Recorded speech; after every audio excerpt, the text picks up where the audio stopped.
A service of KIBMradio.com, the Internet's home for an all old-time radio.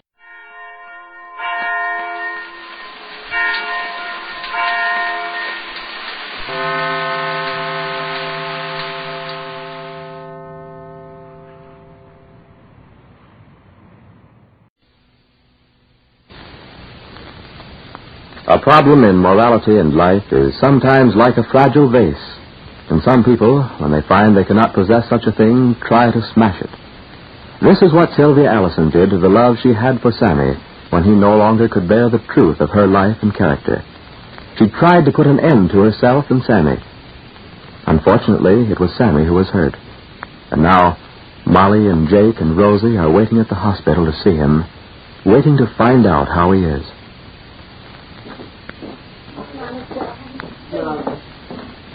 Ma. Come, Molly. All right. Mama, darling. All right. Sit down, Molly. Yes. Why did you come, Rosalie? Come and sit down, Mama, darling. Why can't I go in to see Sammy? The doctor don't want him to talk. He said he'd call us when he wanted us. Sit down, Mama, darling. Yes. Fix your tie, Jake. All right. Well, the doctor said he'd call us when he wants us, huh? Yes, Mama, darling. Then we'll wait. Yes. And they wait. They sit there in that small, quiet room waiting. The great hospital is silent around them. For it and for the Goldbergs, there's nothing to say. This is the moment in which every mind becomes its own prisoner, having no one to whom it can communicate. Jake looks at the floor. He looks at his hands. Rosie plays with a loose button on her dress. And Molly does nothing. Impassive as a statue, still as one of those statues of the Mother God that are found in ruined temples of old and forgotten civilizations, she sits, and she thinks of herself, her life, and Sammy. Wait. We sit, and we wait. What else can we do but wait? Why don't I feel anything? What am I waiting for? If I never saw Sammy again, what would happen to me? You live. You go on living. Didn't Mrs. Greenspan's son die? She went on. She went on living.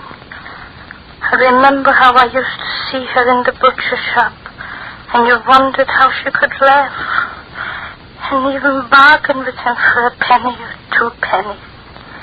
And then when we heard she went to a ball, it wasn't even a year after, not even.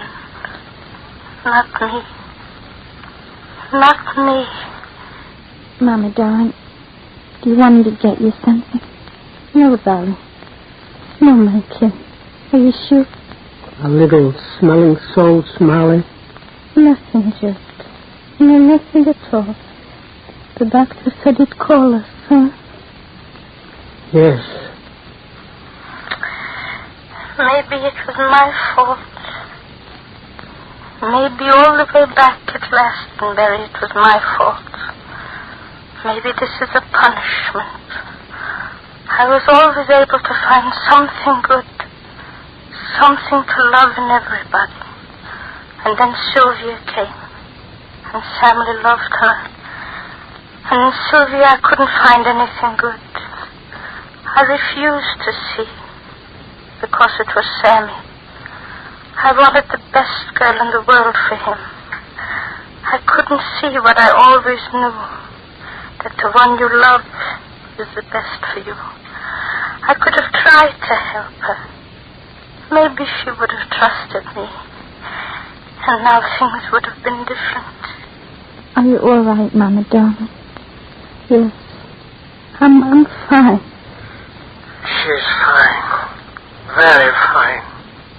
How old she looks. I never noticed it before. Why did she ever have to marry me? One struggle after another, without even a thank you. Now I mustn't take any money from Allison. I have to think how to get some money. mustn't ask Molly, and I mustn't speak to her about it. Not money I need for Sammy. Let him only get well. I'll work for the rest of my days and pay back my debt. The rest of my days. How many days do I have that I can work? I lived already. I did my part. And why? Here I am, an old man already. And my family is here with me. And who are we and what are we? It's better not to think. Living is a habit. You live. And for why or what? What is she thinking? Jake, do you want something, Mama, darling? No. Jake. Yes, Molly, dear. Promise me one thing. You wouldn't take any money from Allison. Why should I take money from Allison? My ring, Jake. And my lavalier. Don't worry. I was going to have that ring. That was going to be my ring when I was 18. Why do people plan so much? As long as I live, I'll never forget this room. This is something we're going to talk about all through our lives. If Sammy gets well, he'll talk about it too.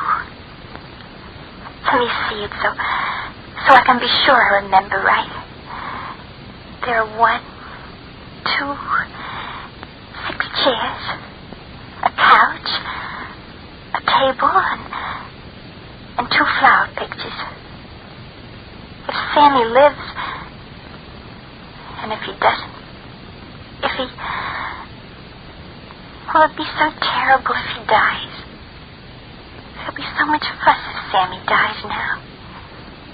He lived the best part of his life. That's what old people say. When you're young is the time to live. I love Sammy more than anyone.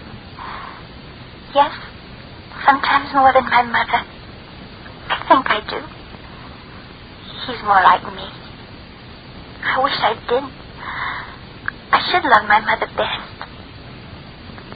I always thought we'd be together. Just Sammy and me.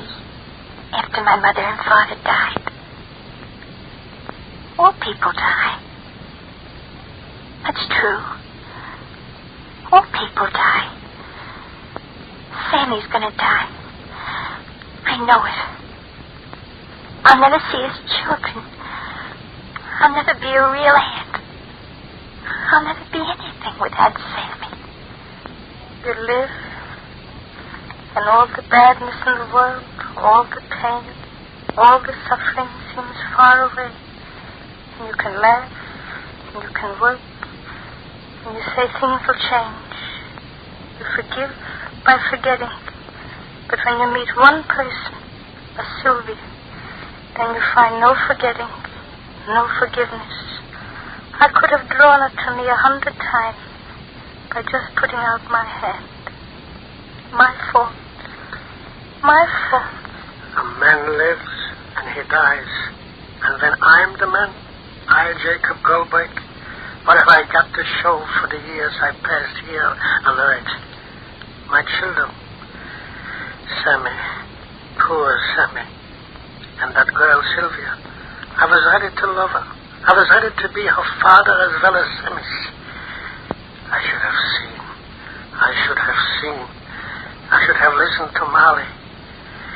All my fault. My fault. If Sammy dies, I wonder if they'll blame Sylvia. I wonder what'll happen. Will I hate her or blame her? When a person's bad, who can you blame? But if Sammy dies, it must be somebody's fault. Somebody. The nurse, Jack. The nurse, Jack. Oh. You may come in now. Each one awakens from his or her own thoughts and looks at the nurse. She stands waiting for them, prim in her white starched uniform, and they arise and follow her into the hallway. walking slowly to the room in which Sammy lies. Time once again for another comedy episode of Our Miss Brooks. Well, with winter upon us, many women are faced with the problem of either buying a new coat or making last year's do. Our Miss Brooks, who teaches English at Madison High School, is rather lucky in this respect, as her winter coat is right in style this year. It certainly is. Of course, I must admit that there were times in the past 10 years when I doubted that the coat would ever be in style again. But after all the wear it's taken, it's pretty much of a rest, and last week I decided that somehow I had to get myself a new one. I discussed the problem at breakfast Wednesday morning with my landlady. Why don't you try Sherry's department store, Connie? They've got a lovely coat department. They've got lovely prices, too, Mrs. Davis. Well, there must be something you can afford that'll keep you warm. Oh, there is. It's just that I don't like to go to school wearing a surplus army blanket. I wish I could help you, dear, but with the holidays so close and all. Oh, please, Mrs. Davis, I wouldn't think of borrowing from you. Why, if I just had the money I owe you for back rent, I could buy 2 coats. I wish you wouldn't talk that way, Connie. It makes me feel guilty. I guess you'll just have to make your old winter coat do. Have you seen the old gray thing lately, Mrs. Davis? No, dear. Where do you keep it? I left it draped over a living room chair last night to air out. If it hasn't rejoined the wolf pack, it's still there. Oh, for heaven's sake. Was that your coat? Uh-huh. I'll bring it right in off the clothesline. Off the clothesline? Yes, I mistook it for an old rug this morning. Why, I must have beat that thing for 20 minutes. Well, good. It deserves it. Just let it hang there until after breakfast. So that's your coat. While I was whacking away, I said to myself, why am I whacking away? This thing isn't even good enough to step on anyway. Now I know I need a new coat.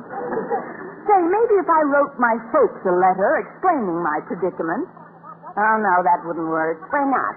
They'd write me explaining theirs. Oh, I'm glad you mentioned letters, dear. I meant to return a letter to the postman that came 3 days ago. What kind of a letter? It was addressed to a Mr. Luther Sneed in care of Margaret Davis. Now, I know that Margaret Davis lives here because I'm Margaret Davis. But there's certainly no Luther Sneed. Oh, but there is, Mrs. Davis. I'm Luther Sneed. Oh, maybe I better get you a glass of water, dear. Oh, there's nothing wrong with me, Mrs. Davis. Where's the letter? Right here on this sideboard. I've got to see what it says. Oh, Mrs. Davis, I've won. I've won the contest. Good. I always knew you had it in you, Luther. What kind of a contest did you win? Last Saturday's football contest in the Morning Dispatch. Really? What do you get for winning? A gift certificate at Cherry Store for a $75 man's suit. That's nice. Wear it in good health, dear. You don't understand, Mrs. Davis. The football contest was open only to men. That's why I had to enter under an assumed name. Oh, but Connie, I didn't think you were so interested in football. Well, I'm not, but Mr. Boynton's been needling me lately about my lack of knowledge of the sport. So to keep him quiet, I decided to prove I knew as much as anybody. Well, this certainly proves it all right. However did you manage to pick all those winners? With a good thick blindfold and your hat pin. Isn't it wonderful, Mrs. Davis? Now I can sell this certificate at a bargain rate to some man and get enough for a down payment on a new winter coat. Of course you can. You can sell it to somebody at school. A teacher, perhaps. Oh, I couldn't afford to sell it that cheap. No, Mrs. Davis. You know, the only one at school who might be able to buy it is Mr. Connin. Yes, all I have to do is to convince him that he needs a new suit badly, and I'm sure I can make a deal. I hope so, dear. Oh, would you like some more coffee? No, thanks. I haven't got time. Walter Denton isn't picking me up this morning, so I'd better get going. What's the matter with Walter? Nothing's the matter with him. It's his car. He had a little trouble with a wheel yesterday. A wheel? Yes, it rolled down the sewer.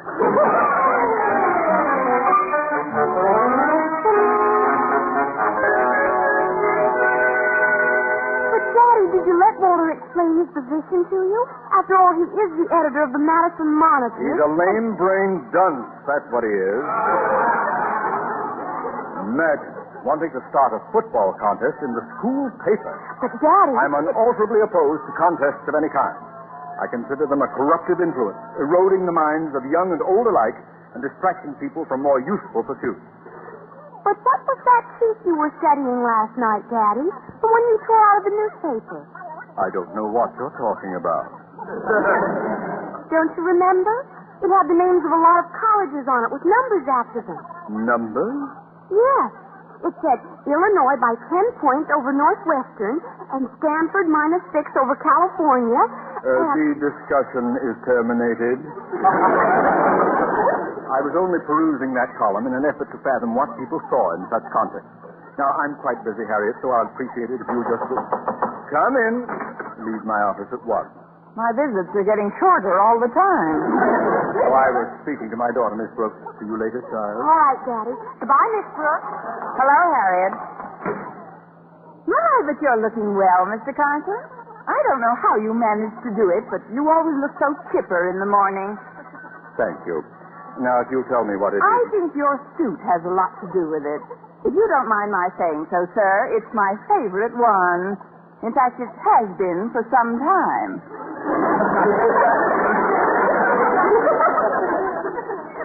I'm glad you like it. Now, if Oh, I'm not alone in the opinion, Miss Conklin. Every teacher at Madison who has an ounce of sentiment likes that suit. Sentiment? Yes, sir.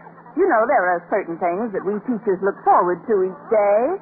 The old cracked brick walk out front, the old ivy clinging to the old walls, the old initials hacked into the old desk, and your suit. Well, I admit, Miss Brooks, that this suit isn't new, but it just so happens that my wife is crazy about it. She's told me any number of times how much she likes to see me in it. Oh, so do we all, Mr. Conklin. We love to see you in it. And we like to see ourselves in it, too. Many's the time I've followed you down the hall, powdering my nose. That will do, Miss Brooks. If this suit seems a bit shiny to you, it's only because of the nature of the garment itself. You see, it's a sack. Ain't it the truth? Isn't it? But after all, why should you care how you look? You're just a hard-working principal of a high school, not some wealthy plumber. For your information, Miss Brooks, I care a great deal about my appearance. In fact, I was on my way downtown yesterday to see about a new outfit. Oh, now that is a coincidence, Mr. Conklin. It just happened. I never got there, of course, thanks to the involved discussion I got into with Madison's idiotic editor, Walter Denton. Imagine that oaf wanting to hold a football contest in the Monitor. Well, he knows where I stand on such skullduggery now. Skullduggery? I consider contests of all types nothing but a low form of gambling. And newspapers or anyone else who sponsors them are accessories to the delinquency of the community. Moreover, anyone under my jurisdiction, teacher or student, who is caught participating will have to answer to me. Now then, why did you stop by my office, Miss Brooks? I just wanted to powder my nose. That is, I thought you might want to tell me about something. Some extra work I could do for you, or scrub the floors. Stop percolating and speak. Oh, what's the certificate you're clutching in your hand? What certificate? Let's see that. A $75 gift order on the men's clothing department of Sherry's from the Morning Dispatch and made out to Luther Sneed. Miss Brooks, what are you doing with Luther Sneed's certificate? Nothing, Mr. Conklin. You see, I'm Luther Sneed. Yes, sir, that's me, Luther Sneed in the flesh.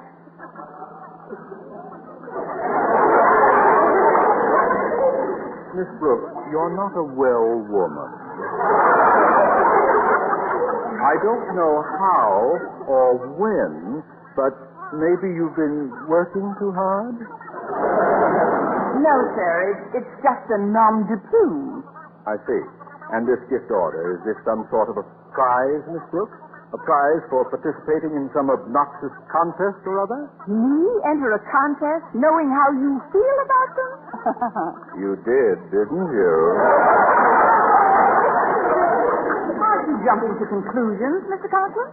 Don't you conceive it as possible that I could receive this gift order for sending in the best poem of the week? Poem? Well, it is possible. It is? I mean, of course it is.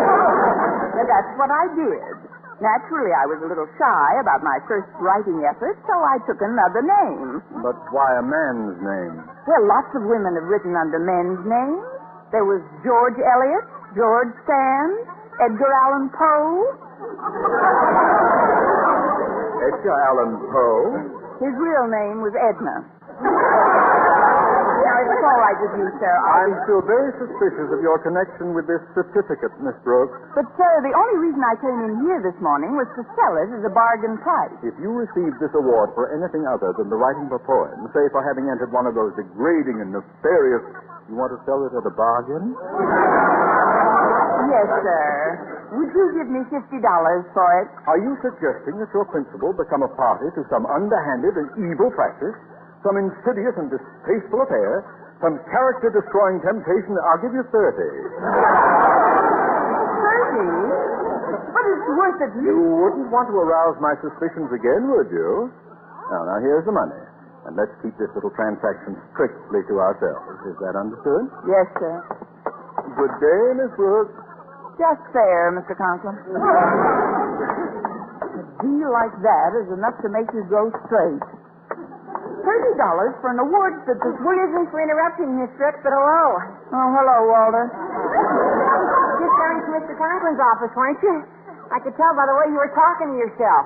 Yes. Well, I've got to get to class, Walter. He's on a big anti-contest kick, isn't he? So I've heard. Oh, gee, every guy in school enters those dispatch contests. I hope nobody around here won this past week, though. Why? Well, because I was down to Sherry's yesterday to get some sneakers, and there's a photographer there from the dispatch. A photographer? Yes, ma'am. He's there to take a picture of the winner when he shows up to cash his gift certificate. The picture will probably land on the front page, and... Miss Brooks, what's the matter? You look pale. Are you going to faint? That's the best idea I've heard all morning. Move over.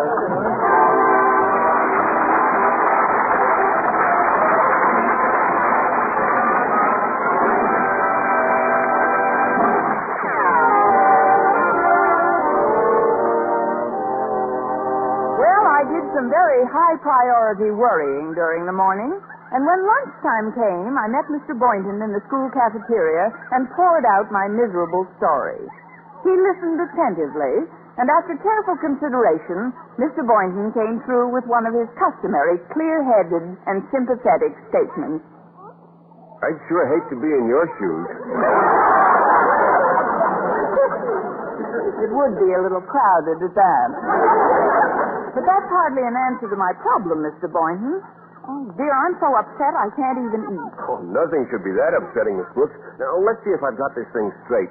You won this football contest under an assumed name, right? Right, Luther Sneed.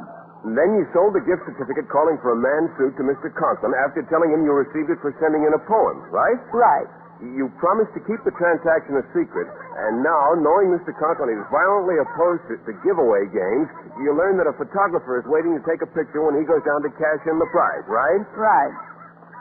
You know something, Miss Brooks? What? No, I can't eat either. Oh, if only I didn't sell the certificate to him. That's my feeling exactly. Well, certainly you could have thought of some faculty member who might need a new suit. Didn't it occur to you that I might be open to a suggestion? After 4 years, no. That is, I didn't think you'd want to spend the money. Well, as I see it, there's only one way out for you, Miss Brooks. All right. You hold the steak knife, and I'll fall on it. No, you've got to get the certificate back from Mr. Conklin. He's just starting his lunch over by the window. But he thinks he got a great bargain at $30. He'll never sell it back to me. There are other ways of getting things, Miss Brooks. Well, let's see. He's probably got the slip in his inside coat pocket. All you've got to do is get it out of there without his knowledge, and your worries are over. At least for 5 years, till my parole comes up. You can return his money later. Meanwhile, you have your prize back. Yes, but if I go down to Sherry's and get my picture taken, he'll know I lied about the poem. And if I don't go down, I'm out of $30. Well, not necessarily. I'll take the certificate off your hands. You will, Mr. Boynton? Well, certainly. I'll be happy to give you $20 for it. But we haven't time for financial details. You've got to get your hands on Mr. Conklin's coat. Yes, but how? Well, right in front of him is a plate of food, cup of coffee, and so forth. If something accidentally spilled on him, one could volunteer to have his coat cleaned for him, couldn't one? One could do the best cleaning job one ever saw. Mr. Boynton, your period of indoctrination is over. You've made the varsity. Now wait here and keep your fingers crossed. Good luck, Miss Brooks. Good afternoon, Mr. Conklin. You enjoying your lunch? So far. Have you and Mr. Boynton finished yours? Oh, did you see us all the way across the room? I did. Your conspiratorial huddle was unmistakable. Conspiratorial? It looked like a meeting of the underground. That's a hot one, Mr. Conklin. May I sit down? You may sit down on one condition, Miss Brooks. What's that? That you do not spill anything on my coat and then offer to clean it in a feeble attempt to regain the certificate you sold me this morning because you can get more money for it elsewhere. Yeah. Well, bye.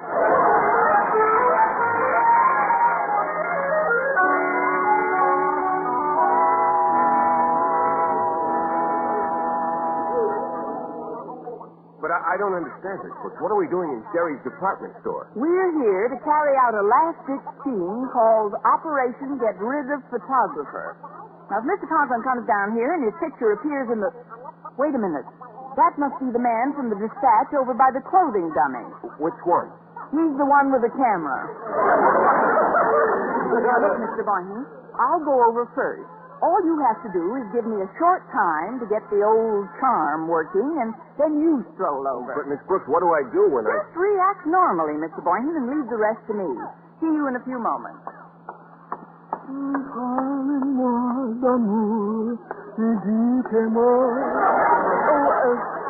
Pardon me, but could you tell me where I can find the ladies' coat department, you handsome dog, you?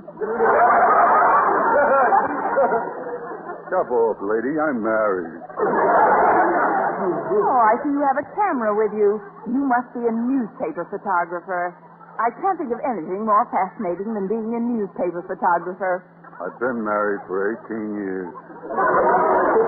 It's such interesting work. I got 3 kids.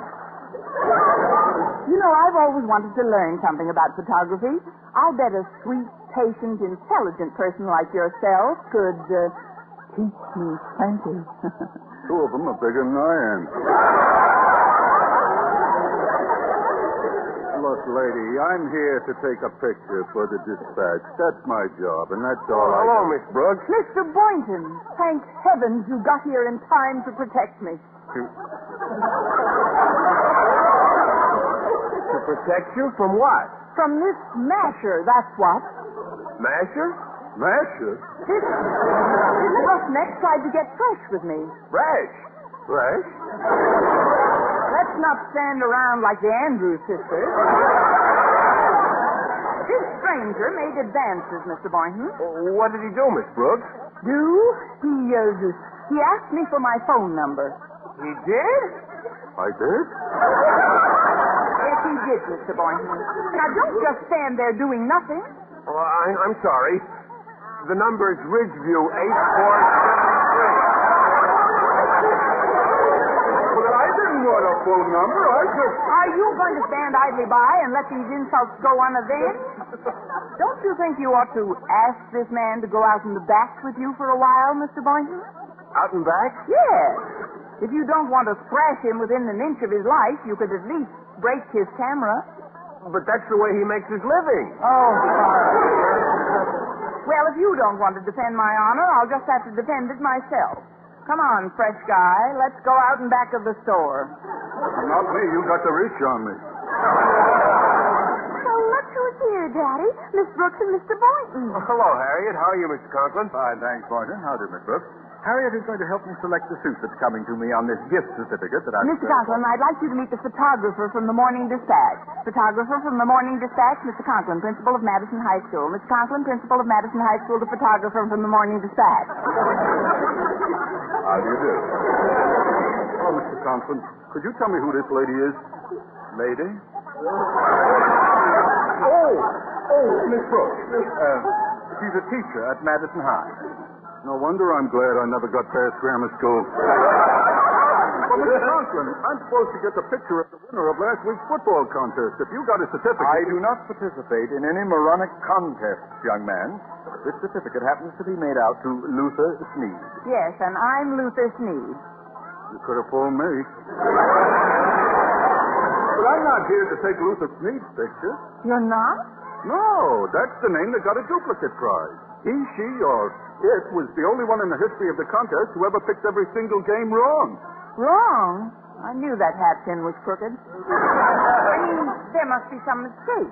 When I wrote my poem... Let's stop this gibberish, if you please. Tell me, Mr. Photographer, who was the actual winner of last week's football contest? A guy named Geronimo Crowninshield. Geronimo Crowninshield? But that's the name on the letter that came to our house.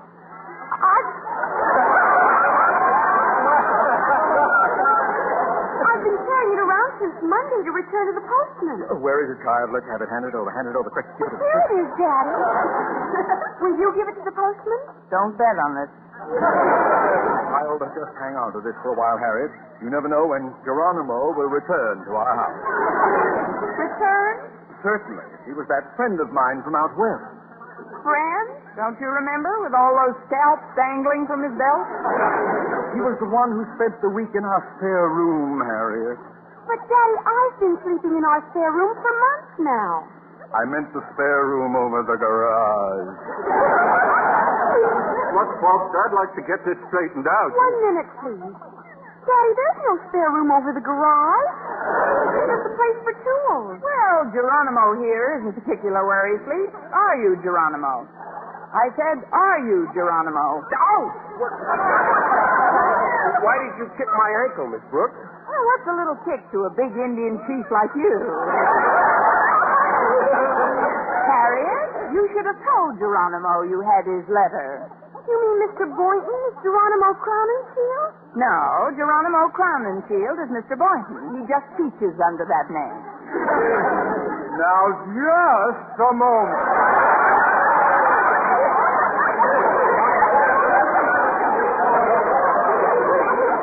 What a coincidence, you're knowing another Geronimo Crowninshield, Mr. Conklin. Now, may I remind you that the photographer is waiting to take a picture of the winner of the football contest. And if your picture is snapped with him, it will not only appear on the front page of the Dispatch, but will be reprinted in the Madison Monitor. And anyone who has come out so violently against contest... Enough! Harriet, hand Geronimo his letter. Yes, Daddy. If you will all excuse me now, I'd like to have a little chat with my daughter. Goodbye, Harriet. Goodbye, Mr. Boynton. Come along, you dear, dear little girl. Goodbye, Miss Brooks. See you later, Harriet, if there's anything left of you. Now, about this picture... Look, lady, I'm confused. Luther Sneed is a woman. There are a minimum of 2 Geronimo Crowninshields, and I almost got clobbered for just getting out of bed today. If my editor wants any pictures in this joint, he can get them himself. But I'd like to explain our Don't actions. bother. Just wear your certificate in good health. So long, Brown Eyes. It's just as well there's no publicity, Mr. Boynton. It would only inflame Geronimo Conklin. Well, I still don't know exactly what happened, but this certificate calls for a $75 suit, Miss Brooks, and since I owe it all to your efforts, I'm going to give you $25 in cash. $25? Yes, and honestly, Miss Brooks, I could kiss you for what you've done. You could kiss me and give me $25? Of course. Well, better kiss me first. You may have change coming.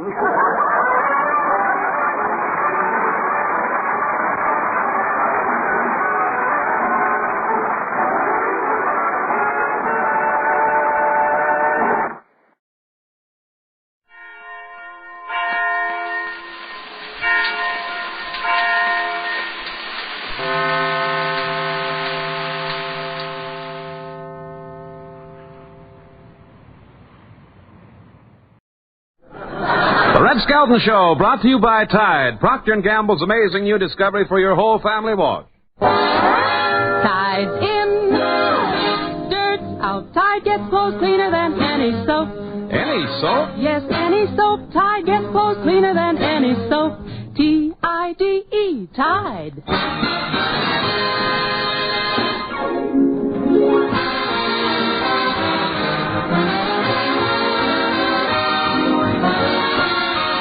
From Hollywood, Procter & Gamble bring you the Red Skelton Show with Dave Rose and his orchestra, our singing stars, the Four Knights, Verna Felton, Lorene Tuttle, Pat McGee, and yours truly, Rod O'Connor. And now from Metro-Goldwyn-Mayer, the star of our show, Red Skelton.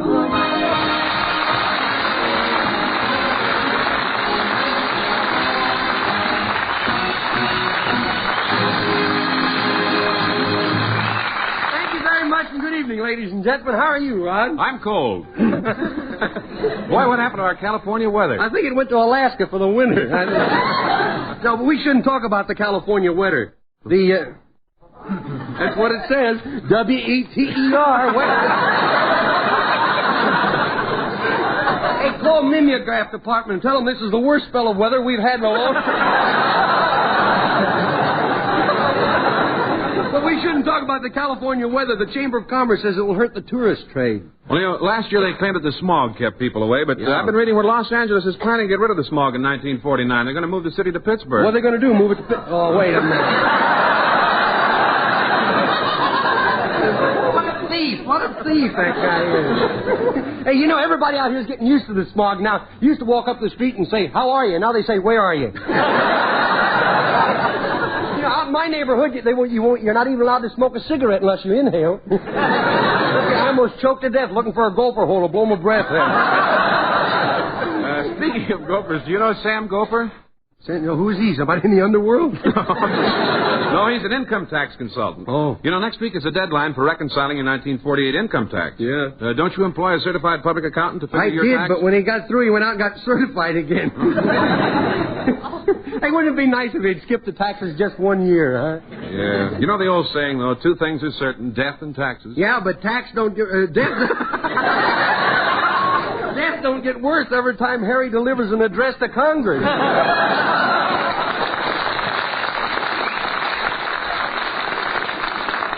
$30 billion he's asking for. Boy, you know what that may mean? No. The government might have to borrow a loan from Crosby or Jolson. Or maybe Jack Benny. Did you get your income tax blanket? Oh, wait, I'll tell you in a minute. Yeah, I got it. Yeah, and they mean business this year. On the first page, there's a picture of J. Edgar Hoover standing at the gate of Alcatraz, and in big print it says, just you try. Well, don't forget this year you can take off an extra $100 for each of your children. Mm-hmm. They're eating this year, too, you know. All kidding aside, in spite of high taxes, we're better off than a lot of countries think we are. Yeah, did you see where the Russian newspaper said the food shortage in America is so bad that all of us are eating horse meat? They're jealous, huh? They probably got the idea that we're eating horse meat because one of Joe's boys overheard a guy out at Santa Anita say, I'm starving for a winter. St. Santa Anita racetrack is open again. Yeah, hey, you ever take the shortcut over to Santa Anita? Yeah. We have to go by a laundry over there. They got a big sign up in the window that says, if you haven't lost your shirt at Santa Anita, we'd like to wash and iron it for you.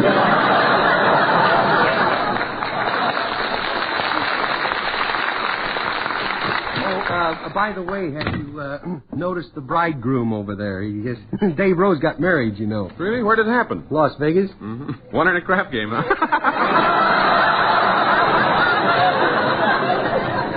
Hey, David's been daydreaming ever since he married Betty Bigelow. I walk up to him and I say, hello, and he says, I do. Well, hiya, David. Congratulations. Do you feel okay? I do. Yeah. I'm a very lucky young man, you know. Yeah. Old man, young man. There you are. You give him an after card and they ad-lib on you every time. Say, Red, Betty and I want to thank you very much for the wedding present. Oh, think nothing of it. We don't. But I thought we'd thank you anyway. Yeah, well, what do you mean? I thought it's what you wanted. You heard you mention that you didn't have any silver, and that's why I sent you that roll of dimes. I'm sorry I said that. Hey, by the way, David, how did the musicians feel that you getting married so sudden like that? Oh, it won't change anything with them. No? We're all still pals. In fact, tonight they've invited me to an all-night poker party to celebrate. Has your wife heard about this yet? Not yet. He'll never know what hit him. Well, David, there's a big change coming in your life. Today you're a bridegroom, but after you tell your wife about this poker party, you're going to be a married man. You mean just because I'm married, you think my wife will object to my going on an all-night poker party with the boys? There's the telephone. We're about to stop the music, right? Okay, give me the phone. I'll show you. This boy's a natural-born sport. Hello, Betty, little lover.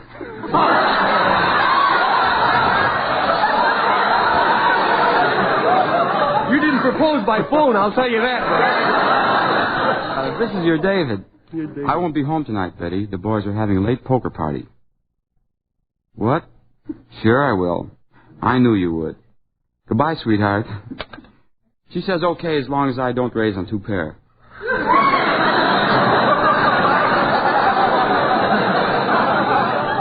Wash up and get your check. You're through. Brother,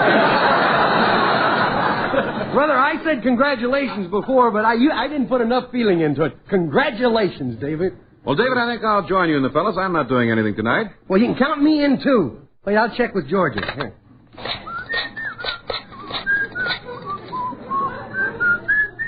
Hi. Hiya. It's me. Well, who'd you expect? Hey, look, the fellas in the band are giving David a poker party tonight. I might not be home. And then again, I might. Huh? Okay. All right, honey. Bye. Well, have fun, fellas.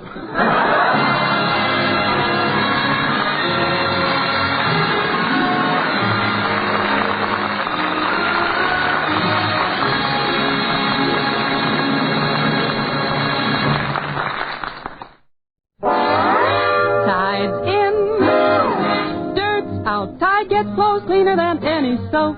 Any soap? Yes, any soap. But Tide doesn't stop there, for Tide gets clothes cleaner than any soap, any other suds, any other washing product known. Tide gets clothes cleaner than all of them. T-I-D-E, Tide. It's true. No product known will wash your clothes as clean as Procter & Gamble's Tide. Tide handles prized linens, heavy work clothes, your whole family wash. Tide not only leaves those clothes free from dirt, but removes dingy soap film, too. Yes, Tide has all this cleaning power, yet it's truly safe for all your washable colors. What's more, Tide actually brightens gay prints and pastels, all those soap-dull colors. And in hardest water, Tide gets sheets, pillowcases, and towels whiter than any other washing product known. Tide keeps them white, too, week after week, never turns them yellow. Yes, Tide gets clothes whiter, brighter, cleaner. No soap, no other suds, no other washing product known will get your clothes as clean as Tide.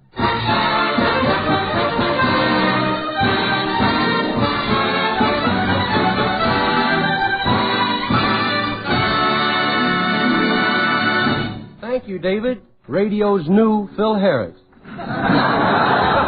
And now, ladies and gentlemen, here are the Four Knights. They will sing a well-known spiritual, Climbing Up the Mountain. By and by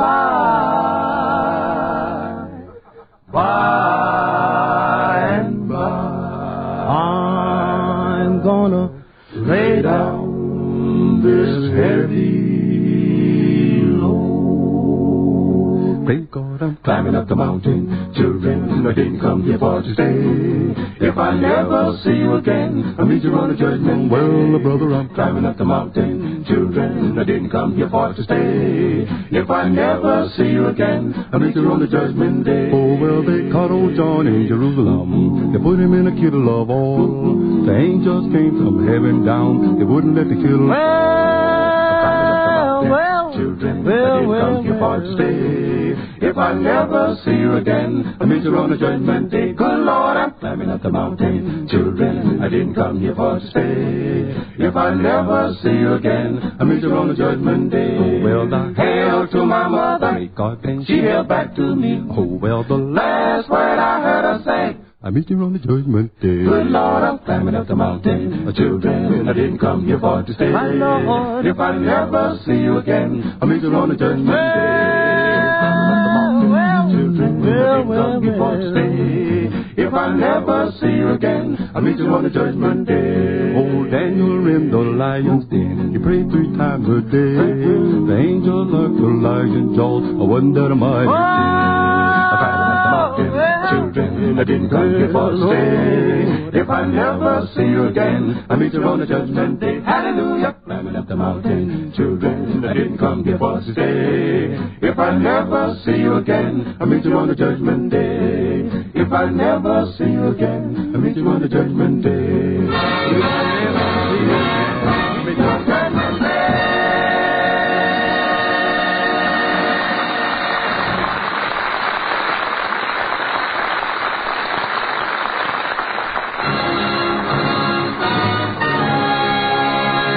Procter & Gamble presents the Skelton television players in a Western saga entitled Blood on the Moon Caused by Duel in the Sun.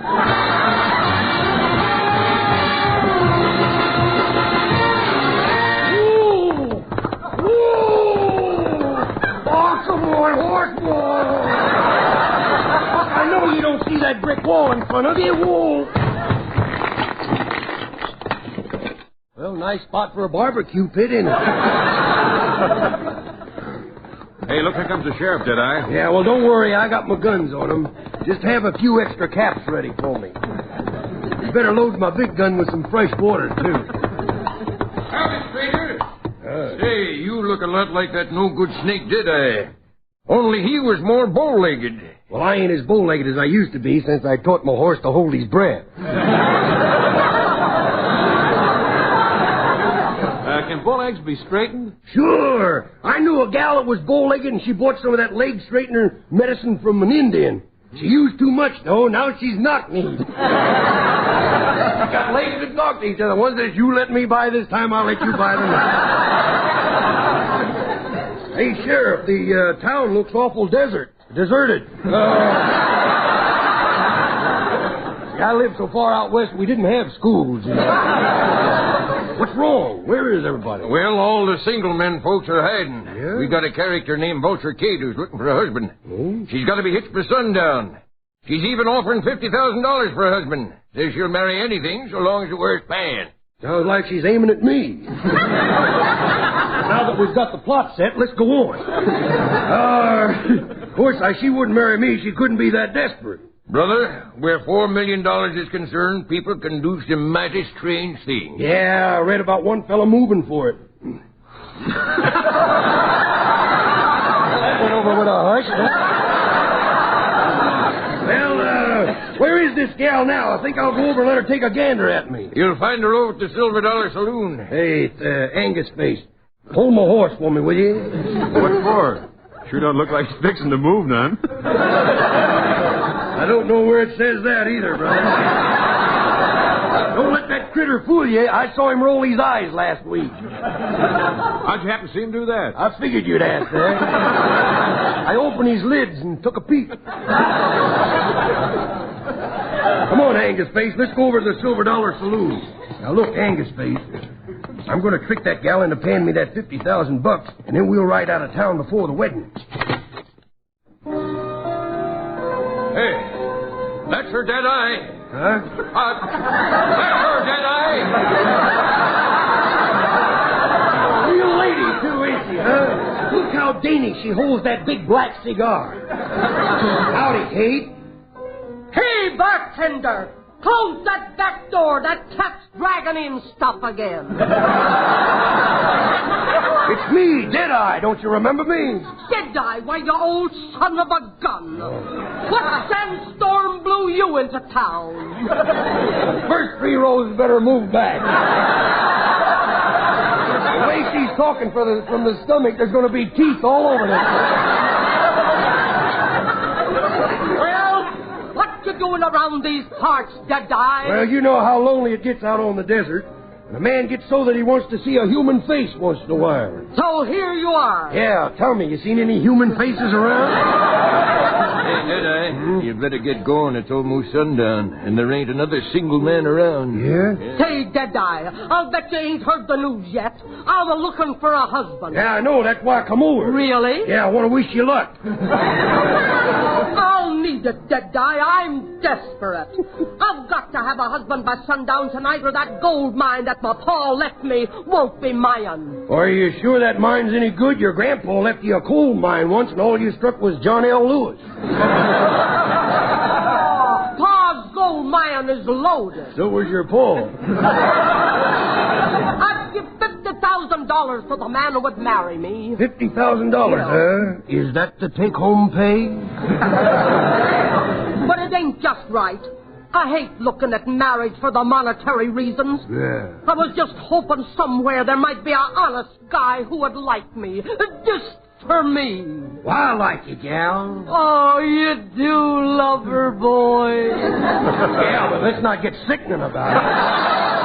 Tell you what, you just put that $50,000 in my pocket and we'll get hitched tomorrow. Just as I thought. Here, now, put that six-shooter You're down, only gal. telling me you love me because my pappy died and left me a fortune. Oh, don't be silly. I'll tell you that no matter who left it to you. You know I'd pull this trigger, but it's too close to sundown. Yeah? Sheriff. Yeah? A wedding is going to take place before sundown or else. Get out your book. You're a justice of the peace, ain't you, Sheriff? Hey, now, look, gal, now think what you're doing. I want a young gal. I want a gal in the 25 or 30 zone. Well, I'm in the 30 zone. Yeah, but you're doing 50 in the 30 zone, and that's speeding. Now, hurry up, Sheriff. Marry me to this shade-brush jockey so I can shoot him in a legal. Now, wait a minute, gal. Kate, I'd marry you, but just remember one thing. What? You don't want to marry me. I'm a cheat. I'm a bandit. Ooh, I never realized that. Yeah, I'm a bank robber. Marriage is for what you for what you can get. It's for better or for worse. I never realized that. Yeah, besides, you don't want to be married to a guy that's wanted in every state in the Union. No, I sure don't. No. You're wanted in every state in the Union? Every state in the Union but Maine, and they still want Dewey.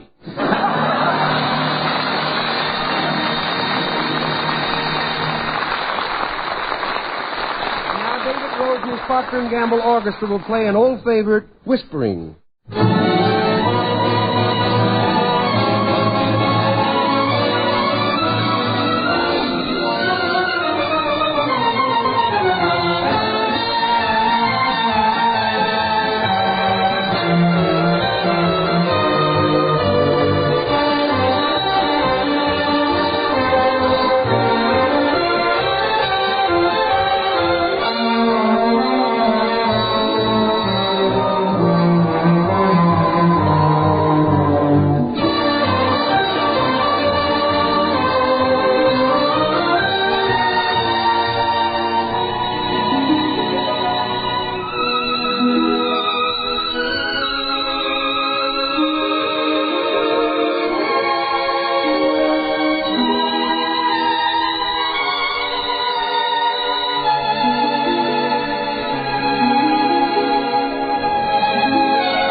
It goes without saying that nobody washes clothes for the fun of it. You wash clothes to get them clean. Which explains why Procter & Gamble's Tide is becoming a wash day favorite all over America. Tide gets clothes clean. See, Tide not only leaves clothes free from dirt, it removes dingy soap film, too. Yet with all this remarkable cleaning power, Tide is truly safe for all your washable colors. In fact, Tide actually brightens soap-dull colors. And in hardest water, Tide gets white things whiter than any other washing product known. Why, even those Tide suds look and feel different. And they billow up amazingly, even in hardest water. You'll see when you try Tide. You'll see why Tide is called the most sensational product in the history of wash day. No soap, no other suds, no other washing product known will get your clothes as clean as Tide.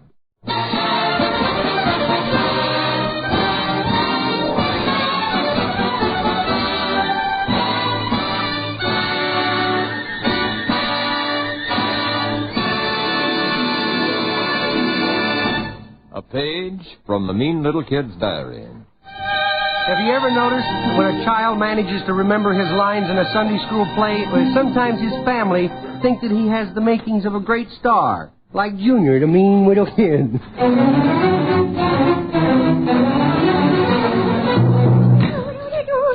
Is that you? Yes, kiddo. Look, I brought in the weekly Advertiser, the neighborhood paper, and look, me picture is on the front page. Oh, let Grandma see it. Oh, yes, and under the picture it says... What do you say? It says the outstanding performance in the Christmas show was given by Junior, who portrayed a Christmas tree. Oh. This boy's talents were outstanding, and he should go far. And we all hope it will be soon.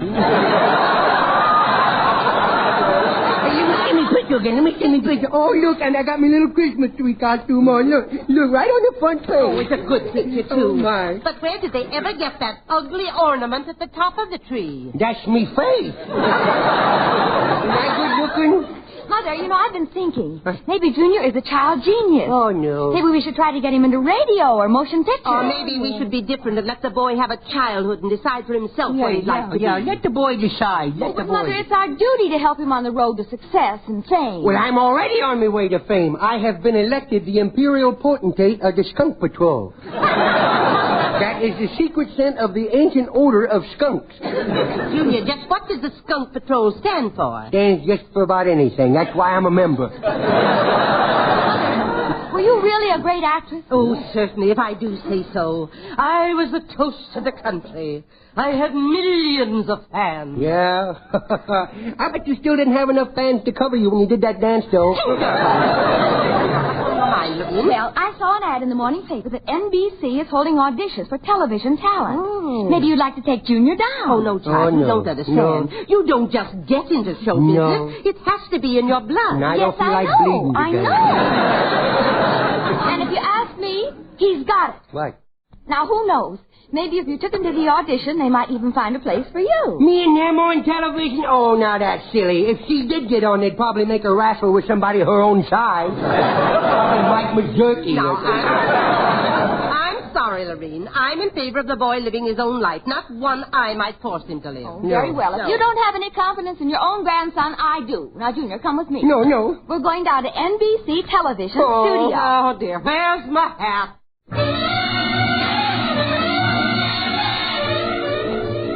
Pardon me, but where are they holding the television auditions? Downstairs, Oh, madam. downstairs, and look, here's the banister. No, oh, boy. Junior, get off that banister. Oh. Junior, when are you ever going to stop doing things like that? Well, I never do it again, believe me, especially in strange places. Believe me, I was going down and met a sprinter who was going up. Did you wish to see someone, lady? Yes. Is this where they're holding the audition? Yes. Well, let it go. This is my little boy, and here's one of his most recent reviews. Oh, is this the lad that was in the Christmas show? Yes. I saw that show. Oh, really? Pardon me, Mr. McLeod, but Art Brearley, that kid who was working in the commercial for the Heartburn Chili program, is sick. What do you want me to do with this commercial? Well, how about Junior? Junior could do it, I'm sure. Oh, no. Yes, he could handle it. Yes, maybe he could. Get a copy of that commercial. We'll put the kid in rehearsal. I won't do it. I don't want to do it. Yes, you will do I'm it. not going to do it. Now, you let me go home or I'm going to bang me head against the wall. Junior. Now, Junior, stop banging your head on that wall. You're making Niles Trammell's picture hang lopsided. Nuts. The whole family's nuts. Nuts. They're all screwed. What time will this program be televised? In 1 hour, so you better get the boy up in his line. Hey, Nemo, you better call the Shamrock Bar and tell him to strap Grandpa on the stool so he can watch me. Now, this is the television studio here. Oh, this is the television studio. Look at all the lights and me without a slingshot. Up here, son, so Joe Ruttenberg, our cameraman, can see how you look. No, I'm afraid. Oh, now, there's nothing to be afraid of. Madam, will you sit on this chair? And little boy, here, you get on her knee. Oh, Bergen returned to radio early. Feel at home now? No, I don't, because when I'm on her knee, I ain't sitting. I'm always bending over. Hey, Chief, can I get a sound level on their voices, especially the kid? Yes. Here, son, say something. Say something. Hello, Mort. Now, just talk. Oh, hello, ma'am. It's good to see you again. I'm sure we has met before, but where has I met you? Let's see. Has you shot much pool lately? Madam, would you work in the commercial with the boy? Oh, no, I haven't had any stage experience. No, she's none. Could you use my mother? She's had theatrical experience. How about it, Granny? Oh, I'd be glad to. Well, we'll be televising in 5 minutes. Here's your part. Oh, now let me see what I'm supposed to say. What are you supposed to say? I'm supposed to say, my, what a healthy little boy. Yeah? Tell me, what do you eat that makes you so healthy? Yeah? What Then, you got? Junior, you say Right. heartburn chili. Heartburn chili? I is going to have a bowl right now. I'm going to have the bowl right now. Yum, yum. Yum, yum. That's good. That stinks. Stand by, everybody. We'll be ready in just a couple of minutes. No. Now, you two sit at this table and try to face the camera as much as possible. Now, don't be nervous. No, I'm not nervous. You're not nervous, No. huh? You know, how come you got your teeth in sideways? It's good. It's delicious. It's heartburn chili. And the children will love it. Listen. My, what a healthy little boy. What do you eat that makes you so healthy? Whatever they shove in front of me. Boy, what did you have for lunch today? I had beer and pretzels. You had heartburn chili, didn't you? Oh, yes, that's right. That's right. I had heartburn chili. You had the beer and pretzels. Say what you're supposed to say and face the television camera. Is the camera on? Yes. Stop sticking your tongue out. I didn't stick my tongue out. It's just too long for me mouth. Here, Junior, I know why you're so angry. Why? You haven't had your bowl of heartburn chili today. Here, eat it. I don't want it. But children scream for it. That's because they're dying with indigestion. You're do as you're told. And I'll give you an ice cream cone. Oh, okay. I'll take just a little bite. Not But too here big, you though. are. Isn't that good chili? Water! Water! You give me an internal hot foot.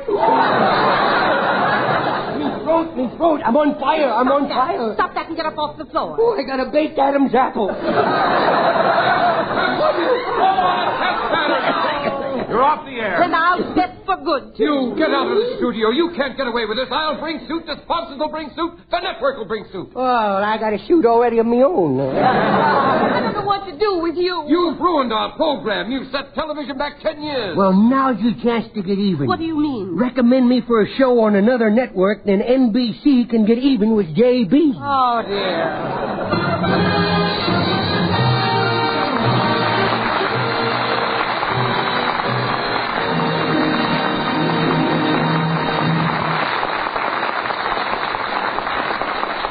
Thanks for being with us tonight, and we hope you liked our program well enough to be with us next week.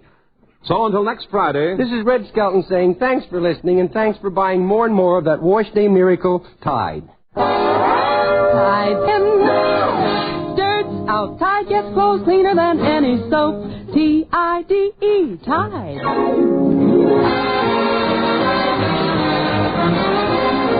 Procter & Gamble invites you to join us again with Red Skelton next Friday. Now stay tuned to The Life of Riley, which follows immediately. Red Skelton is heard in this program through the courtesy of Metro-Goldwyn-Mayer.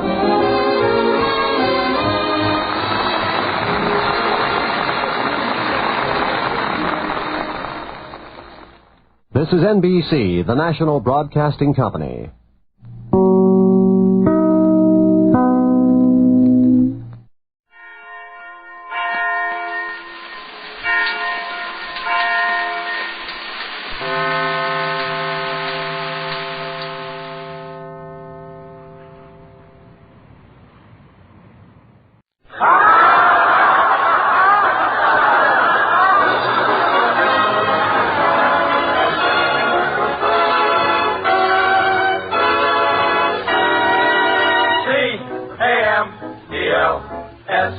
folks. C for comedy, A for Abbott, M for Maxwell, E for Ennis, L for Lou Costello. Put them all together and they spell Camel.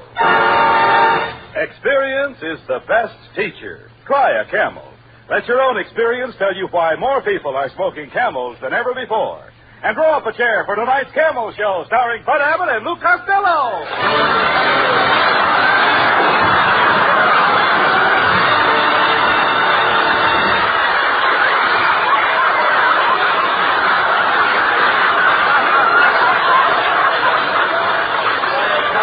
Costello, come here.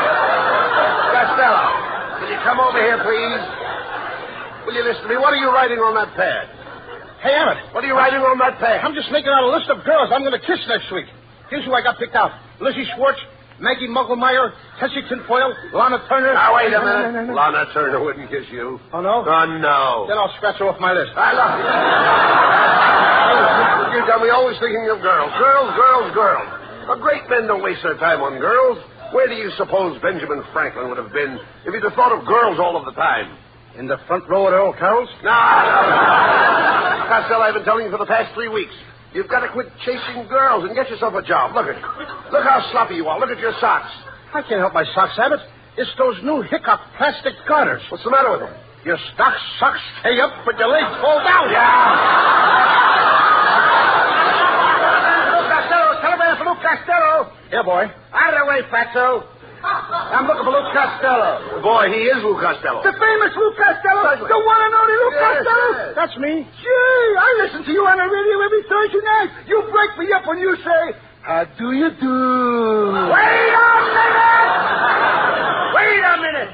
That ain't me. That's the Mad Russian. You're saying? Who's going to take your telegram? I'll take it. It's correct. $14. He'll take it.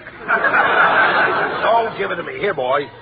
Hey, Costello, this telegram is from Joe DiMaggio. Listen to this. Dear Lou, as you know, I am recovering from a foot operation. I would appreciate you taking my place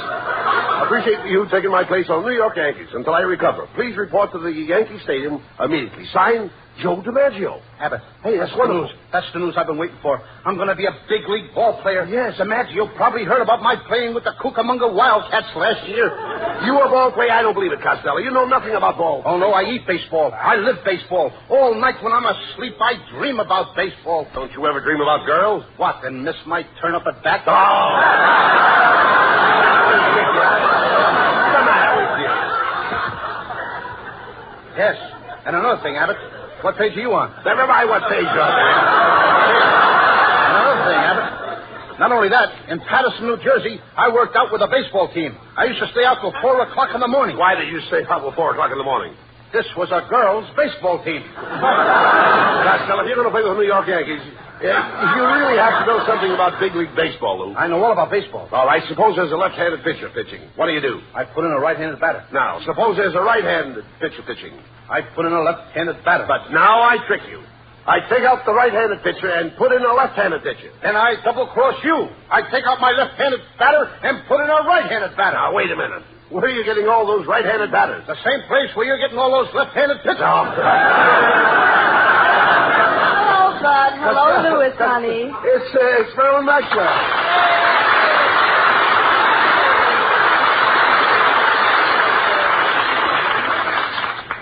Hello, Marilyn. I've got great news. I'm going to play ball with the New York Yankees. I'm taking you along as a pitcher. Oh, now, Costello, Marilyn Maxwell can't pitch. Oh, no? You should see all the guys she struck out that were trying to get to first base. This kid has got some nice curves. Oh, Louis, you're so sweet. But I do hope you be careful. You know big league baseball is a very dangerous game. Oh, what's dangerous about baseball, Marilyn? Well, I read in the paper this morning that in the opening game in Boston, 5 players died on base. Marilyn, you don't seem to know much about baseball. Let me show you how to play indoor baseball. First, I put my left arm around your waist. Then I snuggle my head on your shoulder like this.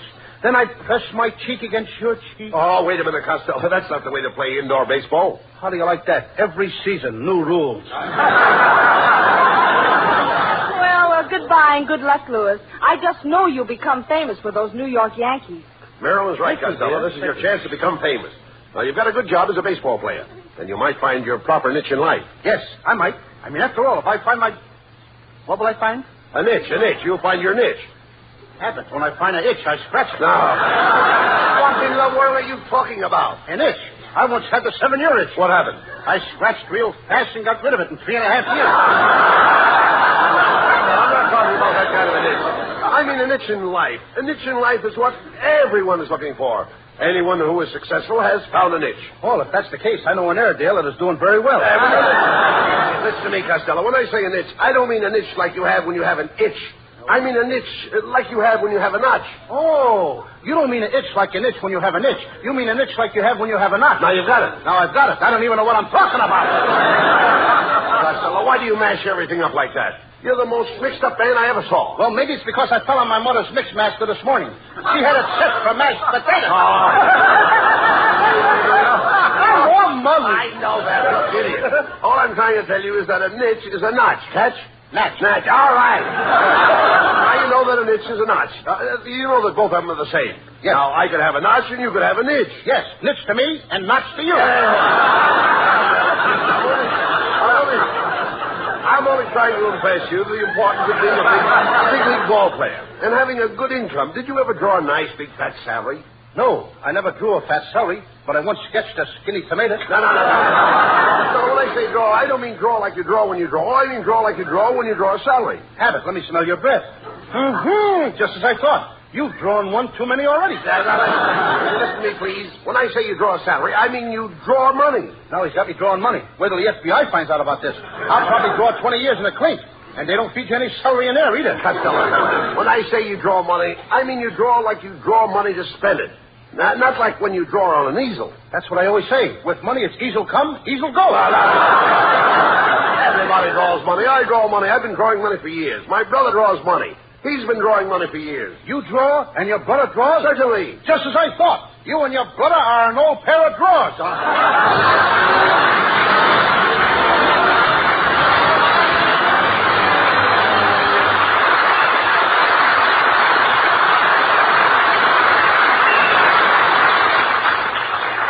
Experience is the best teacher. It happened shortly after the end of the war. 2 cigarettes glow in the dusk on the veranda of a country house as a man and woman are chatting. The woman remarks, Robert, you've changed your cigarette brand. This is a Camel. I can tell without even looking. Yes, I have changed my brand. You know how we smoked whatever cigarettes we could get during the war? Don't I? Yes, I must have tried all the brands during that shortage. That's when I found I liked Camel's best. And weren't you right? Yes, experience is the best teacher. During the wartime shortage, people smoked whatever cigarettes they could get. It was this experience that taught millions the differences in cigarette quality. As smokers tried cigarette after cigarette on their T-zones, that's T for taste and T for throat, it was Camel's rich, full flavor and cool mildness that stood out from all the others. The result? Today, more people smoke Camels than ever before. Experience is the best teacher. Try a Camel.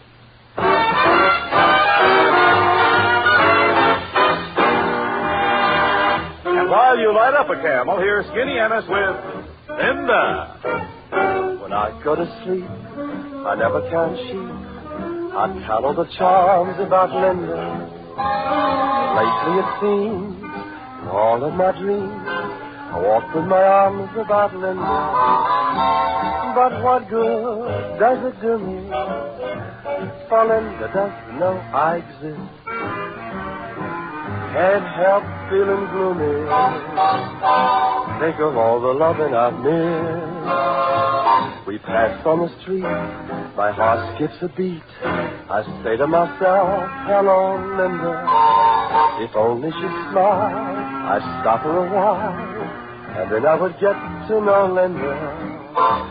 But miracles still happen, and when my lucky star begins to shine, with one lucky break, I'll make Linda mine.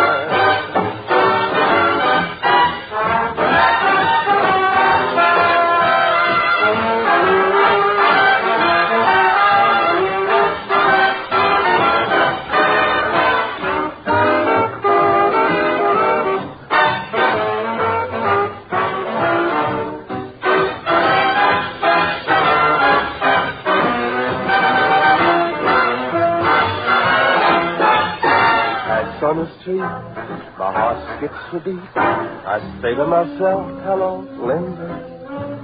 If only she'd smile, I'd stop her a while, and then I would get to know Linda. But miracles still happen, and when my lucky star begins to shine, with one lucky break, I'll make Linda mine.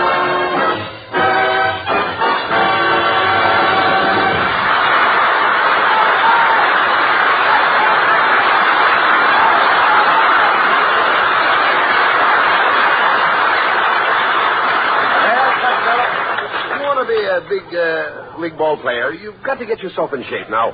From 8 a.m. to 9 a.m., you lift weights. From 9 to 10, deep knee bends. 10 to 11, skip rope. 11 to 12, run 5 miles. 12 to 1, I'll never make it. Hey, look. You idiot, you'll never be a ball player. Staying up late and going to nightclubs, eating rich food, running around with beautiful girls. Do you know what can happen to you? Yes, I can become manager of the Brooklyn Dodgers.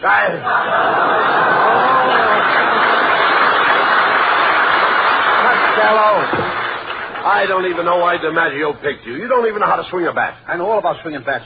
When I was a kid, my father used to hit me with a baseball bat. My brother used to hit me with a baseball bat. My Uncle Artie Stebbins used to hit me with a baseball bat. And my mother used to hit me with a tennis racket. With a tennis racket? Yes, she didn't like baseball. Well, it's Skinny Ennis. Hey, Costello, I heard about you taking Joe DiMaggio's place for the New York Yankees. That's right. You know, I used to pitch for the Hollywood Stars. And, boy, I'll never forget my last game. There were 5 men on base. No, wait. 5 men on base. Now, that's impossible. Did you ever see the Hollywood Stars play? Ennis, I've seen the Hollywood Stars, and I don't remember you. Oh, I've changed a lot since then. I had the biggest buck teeth you ever saw. I was the only man on the team that could slide into second base and spike you from either end. Well, so long, Fatso. So long, Skinny. So long. Hey, you know that Skinny would make an ugly skeleton? All right. Don't waste time with him. Now, you've got to get ready for the opening game. Yes, I think we're going to play the Cleveland Indians. Cleveland Indians, eh? Uh-huh. Feller pitching? Certainly there's a feller pitching. Who do you think they'd use, a girl? Oh, I know they don't use a girl. I said feller pitching. What feller? Feller with the Cleveland Indians. Look, Abbott, there's 9 guys on the Cleveland team. Now, which feller are you talking about? Feller that pitches. There is only one feller with Cleveland. You mean 9 Yankees are going to play against one feller? That's right. You mean there's no fellers in the outfield? No. And there's no fellers in the infield? No, Cleveland only has one feller. Well, this feller must be pretty good if he don't need any other players but himself. Look, all the players will be out there helping him. You just said there was only one feller on the team. That's right. Then where did all them other fellers come from? Oh, you idiot. When I say there's only one feller on the team, I mean there is only one feller that pitches. Well, Abbott, when the manager of the team wants this pitcher, what does he call him? Feller. You mean he just hollers, "Hey, feller!" And this guy knows that they mean him? That's right. His name is Feller, Bob Feller. And when I say there is only one feller on the team that pitches, that's it. And the feller that pitches is Feller. There's only the other fellers on the team, but there's only one feller. Boy, are you mixed up. Oh, you mean the feller that pitches is feller. And there's other fellas on the team, but they're not fellas? Now you grasp it. Yes, I grasp it, but it keeps slipping out of my hand.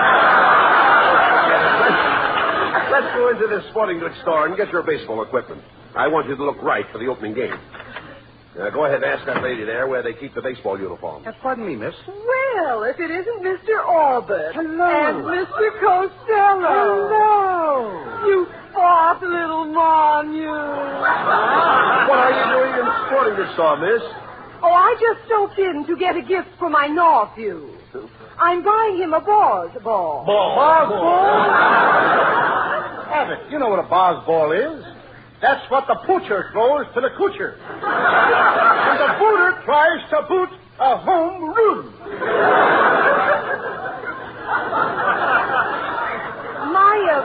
My nephew is just a lotto chope, but his ambition is to be a Brooklyn Dodger catcher.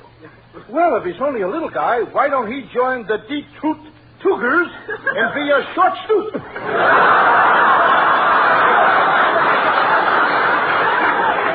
Be going. As we say in Chinese, Eat your gooey hot suey, Uncle. So do you. And a dish of gooey chop suey and a push for your bill. Hey, look, that fella. They're taking some sales for now. Oh, good morning, boys. As Johnny Weissmuller said to Buster Crabbe, what dive did you come out of? Well, my friend and I are here to get some baseball equipment. I'd like to see a baseball uniform that would fit Costello. So would I.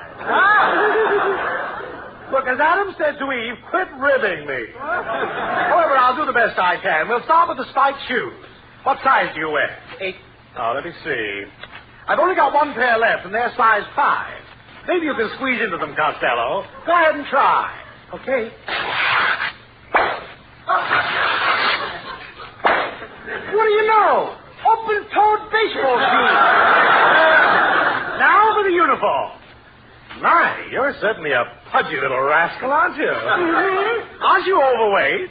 I'm about 120 pounds overweight, but I'm going back to my normal weight. Yes, what's normal? 60 pounds overweight. Costello, you should really go on a diet. Yeah, of course you know what a diet is, don't you? Oh, sure. That's where you can eat all you want of everything you don't like. Young man, if you really want to reduce, why don't you exercise with a couple of dumbbells? Okay, I'm ready whenever you and Abbott are. All right. We've got to get your baseball equipment. Mister, do you have any bats? Oh, certainly. Here's a fine bat. Autographed by Slaughter of the Cardinals. This bat was made for Slaughter. Ain't you got one that was made for baseball? When he says Slaughter, he means Slaughter, the baseball player. Slaughter, the baseball player? With that bat, you could slaughter anybody. No, Costello. I'm talking about Slaughter. Everybody knows Slaughter. He knows Slaughter. Well, maybe he knows Slaughter, but I don't know. You idiot. Everybody knows Slaughter, the baseball player. Slaughter is the man's last name. What's his first name? He knows. Now, there's a clever guy. He knows his first name. All right. Forget about the bat. Look, mister, do you have a baseball cap that will fit Costello's head? What size pencil sharpener does he wear? Oh, a baseball cap. Oh, yes, here's a dandy. This is the kind fella wears. What fella? The fella with the Cleveland Indians. There's 9 players with the Cleveland Indians. Which fella are you talking about? Oh, young man, when I say fella with the Cleveland Indians, I am only referring to one fella. The fellow that pitches with the Cleveland Indians. When you say the fellow with the Cleveland Indians, you're only referring to one fella. The fellow that pitches for the Cleveland Indians. Yes. As Orville said to Wilbur, you're right. How do you like that? Now that's all our routines and sporting good stories. Oh, forget about him, Costello. Hey, wait a minute. I've got an idea. Mrs. Wetwash's late husband used to be a big league ball player. Now, he was a home run king, in other words. Now, maybe she'll give you one of his bats for good luck. Let's go over to her house and ask her. Oh, okay. I'll go right over now, huh? You're right, Abbott. As John Adams said to Henry Wadsworth Longfellow. How do you like that? I forgot what John Adams said to Henry Wadsworth Longfellow.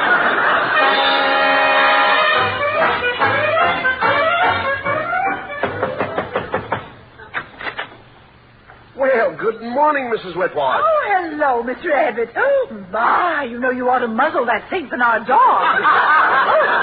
Oh, pardon me. It's Costello. Tell me, Costello, how are things in Gawker, moron?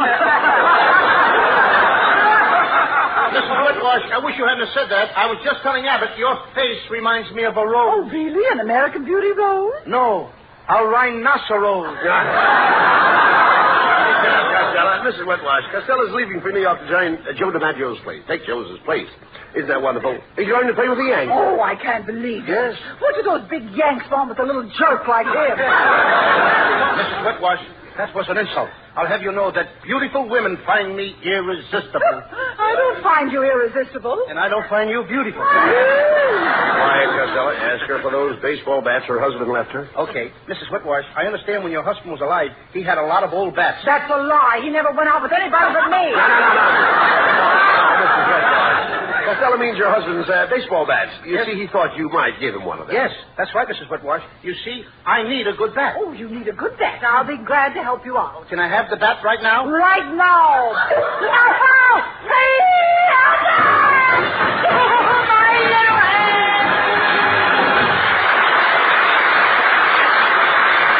Presents lovely Marilyn Maxwell for Metro-Goldwyn-Mayer, producers of The Sea of Grass. For Camel fans everywhere and in honor of New Orleans Jazz Week, Marilyn sings for the first time on the air the title song of the picture, New Orleans. Do you know what it means to miss New Orleans and miss it each night and day. I know I'm not wrong, the feeling's getting stronger the longer I stay away. There's the moss-covered vines, the tall sugar pines, where mockingbirds used to sing. And I'd like to see the lazy Mississippi hurrying into spring. The moonlight on the bayou, a Creole tune that fills the air. I dream about magnolias in June, and soon I'm wishing that I were there. Do you know what it means to miss New Orleans when that's where you left your heart? And there's something more. I miss the one I care for more than I miss New Orleans. More than I miss New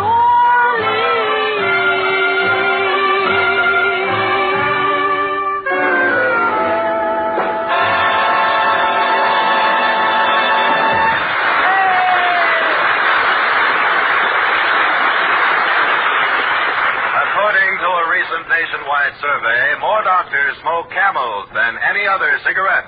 3 leading independent research organizations asked this question of 113,597 doctors. What cigarette do you smoke, doctor? The brand name most was Camel. Now, you probably enjoy rich, full flavor and cool mildness in a cigarette just as much as doctors do. And that's why, if you're not a Camel smoker now, try a Camel on your T-zone. That's T for taste and T for throat. Your true proving ground for any cigarette.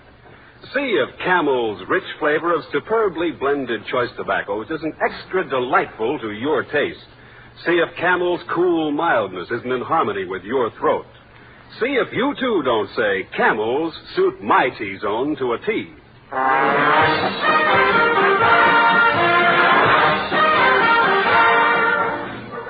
Well, Costello, I'm going to New York with you. You know, Bucky Harris, the Yanks manager, gave me a job as coach for as long as you're on the team. Look, Abbott, if you're the coach, you must know all the players. I certainly do. Well, you know, I never met the guys, so you'll have to tell me their names, and then I'll know who's playing on the team. Oh, I'll tell you their names, but you know, strange it may seem, they give these ball players nowadays very peculiar names. Funny names? Strange names, pet names, like Dizzy Dean and Brother Duffy. Daffy Dean. I'm their French cousin. French? Gouffet. Gouffet Dean, oh, I see. Well, let's see, we have on the bags, we have who's on first, what's on second, I don't know who's on third. That's what I want to find out. I say, who's on first, what's on second, I don't know who's on third. Are you the manager? Yes. You're going to be the coach, too? Yes. And you know the fellow's name? Oh, I should. Well, then who's on first? Yes. I mean the fellow's name. Who? The guy on first. Who? The first baseman. Who? The guy playing Who first. is on first? I'm asking you who's on first. That's the man's name. That's whose name? Yes. Well, go ahead and tell me. That's it. That's who? Yes. You got a first baseman? Certainly. Who's playing first? That's right. When you pay off the first baseman every month, who gets the money? Every dollar of it. All I'm trying to find out is the fellow's name on first base. Who? The guy that gets the That's money. it. Who gets the money on He first does, every dollar. Sometimes his wife comes down and collects it. Whose wife? Yes. What's wrong with that? Look, all I want to know is when you sign up the first baseman, how does he sign his name to the Who? contract? The guy. Who? How does he sign his That's name? how he signs it. Who? Yes. All I'm trying to find out is what's the guy's name on first base? No, what is on second base? I'm not asking you who's on second. Who's on first? One base at a time. Well, those things are plain as day. I'm not taking nobody. Take it easy, buddy. I'm only asking you, who's the guy on first base? That's right. Okay. All right.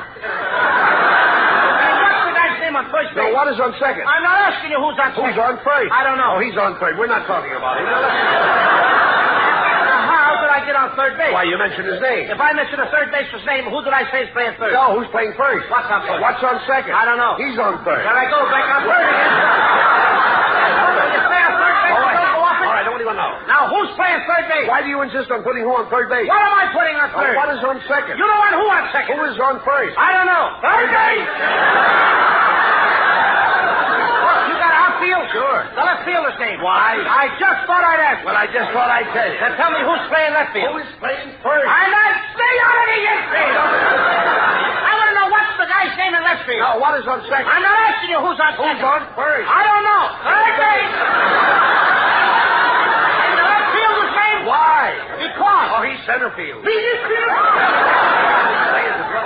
Look, you got a pitcher on the team? Sure. The pitcher's name? Tomorrow. You don't want to tell me the I'm name? telling you Then that. Go ahead. Tomorrow. What time? What time what? What time tomorrow? You're going to tell me who's pitching. Now, listen, who is not pitching? I'll break your arm, you say. Who's on first? I want to know what's the pitcher's name. What's on second? I don't know. Third base. Got a catcher? Certainly. The catcher's name. Today. And tomorrow's pitcher. Now you've got it. All we got is a couple of days on the field. I'm a catcher, too. No, they don't. I get behind the plate, do some fancy catching. Tomorrow's pitching on my team, and a heavy hitter gets up. Yes. Now, the heavy hitter bunts the ball. When he bunts the ball, me being a good catcher, I'm going to throw the guy out of first base, so I pick up the ball and throw it to who? Now, that's the first thing you've said right. I don't even know what I'm talking about. That's all you have to do. It's to throw the ball to first base. Yes. Now, who's got it? Naturally. If I throw the ball to first base, somebody's got to get it. Now, who has it? Naturally. Who? Naturally. Naturally? Naturally. So I pick up the ball and I throw it to Naturally. No, you don't. You throw the ball in a hole. Naturally. That's different. That's what I say. You're not saying that. I throw the ball to Naturally. You throw it to who? Naturally. That's it. That's what I said. Listen, you ask me. I throw the ball to who? Naturally. Now you ask me. You throw the ball to who? Naturally. That's it. Same as you. Same as you. I throw the ball to who? Whoever it is drops the ball and the guy runs to second. Yes. Who picks up the ball and throws it to what? What throws it to? I don't know. Throws it back to tomorrow. Triple play. Yes. Another guy gets up and it's a long fly ball to be caught. Why? I don't know. He's on third and I don't give a darn. The what? I said I don't give a darn. Oh, that's our shortstop. I'm an idiot.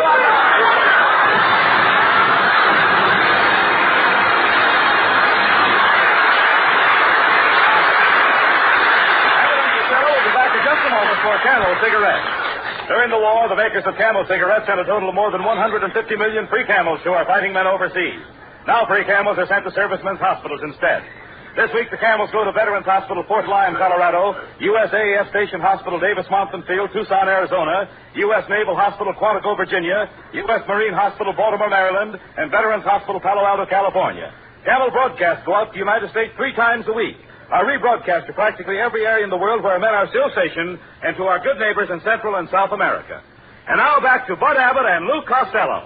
What is that, Lou? You've got in your hand there. Another telegram? Hey, Abbott, look, I just got a telegram from Joe DiMaggio. Well, go ahead and read it. Okay.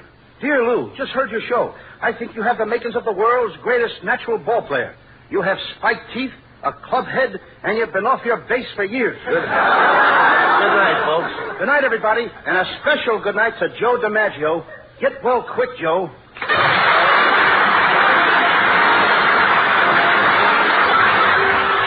is Abbott and Costello again next Thursday night when Costello is going to build himself a new prefabricated house. You can imagine the trouble he'll get into. I don't know whether it'll be a 1-story house or a 2-story house, but anyway, that's another story.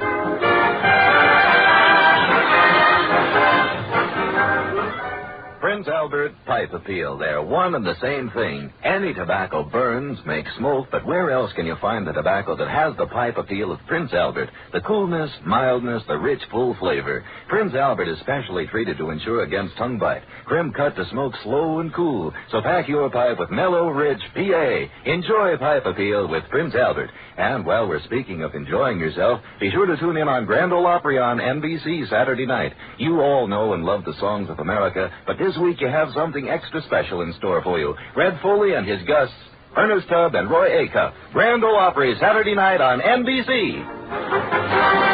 Be sure to tune in next week for another great Abbott and Costello show brought to you by Camel Cigarettes. And remember, experience is the best teacher. Try a Camel. Let your own experience tell you why more people are smoking Camels than ever before. C-A-M-E-L-S.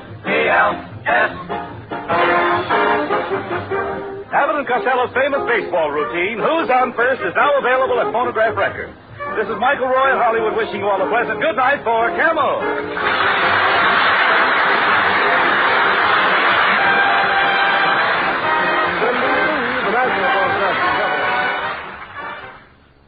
For more information on hundreds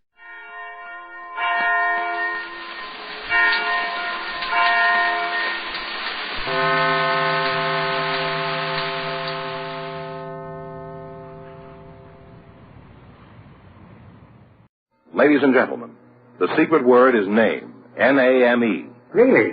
You bet your life.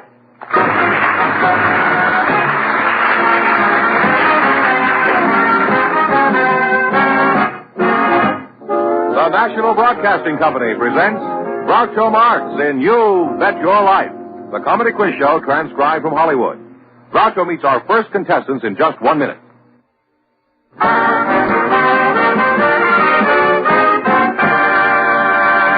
Here he is, the one, the only...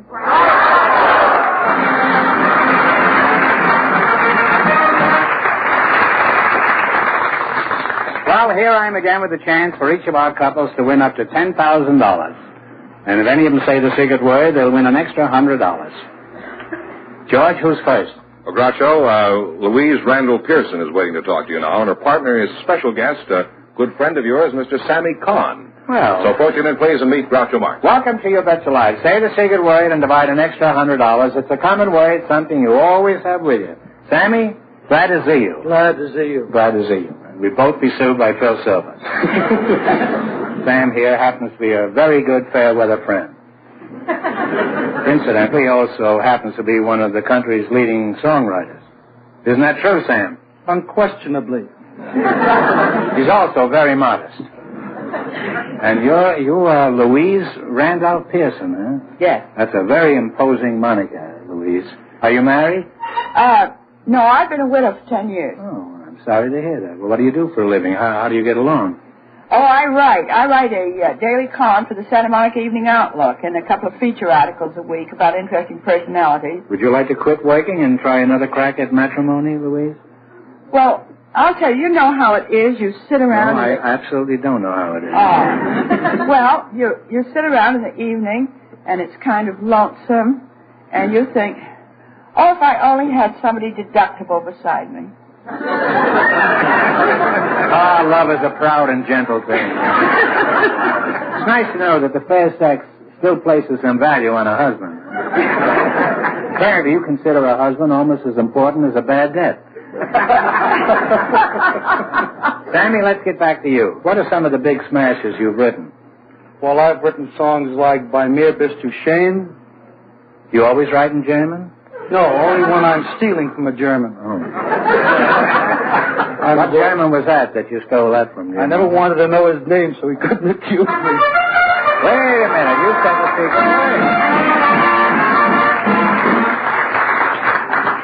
You said a secret word, which happens to be named. So you get $50, Louise. Woo. And Sammy, and I know you need this desperately, you get $50.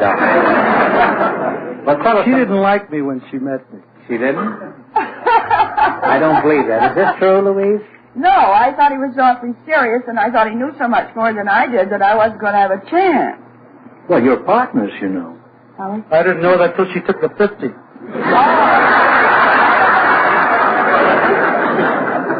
Well, tell us some of the other songs that... Well, I wrote Bei mir bist du schön. You said that. I wrote it twice, actually. Oh, you mean the second verse? Well, I wrote a weather song called Let It Snow, Let It Snow, Let It Snow. I wrote a song like Give Me 5 Minutes More.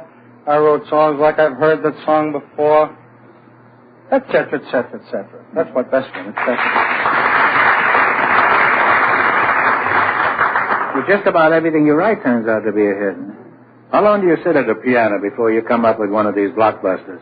I don't sit at a piano. I sit at a typewriter. Typewriter? How do you get music out of a typewriter? I don't get music. I get words. I write the words. Sammy, you've written a lot of songs for pictures. Didn't you win an Oscar a few years back? Yes, I did win an Oscar, and I am proud to say that I am one of the few songwriters who has also won. That's so. You don't have to be grammatical. They know you're a songwriter. Who has also won an Emmy. What did you get the Oscar for? I got the Oscar for 3 Coins in the Fountain.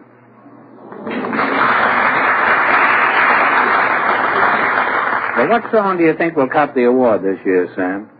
Well, frankly, I think that the very, very best song this year is the song All the Way from the Joker's Wild. I saw the picture, and I've heard the song. Sinatra had a record of it, too, didn't he? Now, why did you pick that over all the others? There are hundreds of songs this year. I wrote it. Now, he's certainly the most modest songwriter you've ever seen. Who was the mediocrity who wrote the music? Some talented fellow named Jimmy Van Heusen. Could you sing the song for us? Groucho, I'd love to do All the Way, but could I do it with the orchestra? Orchestra, will you join him? Have you got any glue out there? He wants to be joined. We will do it in the key as written.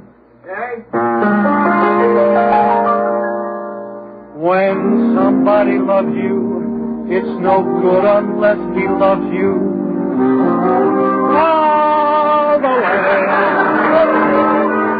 Happy to be near you when you need someone to cheer you all the way. Who knows where the road will lead us? Only a fool would say. But if you let me love you, it's for sure I'm gonna love you all the way. All the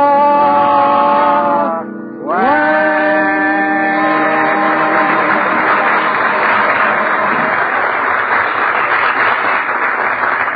You know that Sinatra sings that better alone than we sing it together? Sammy, it was nice having you here tonight, and I hope your song wins the Academy Award. Now, let's play You Bet Your Life. You have selected professions of famous people.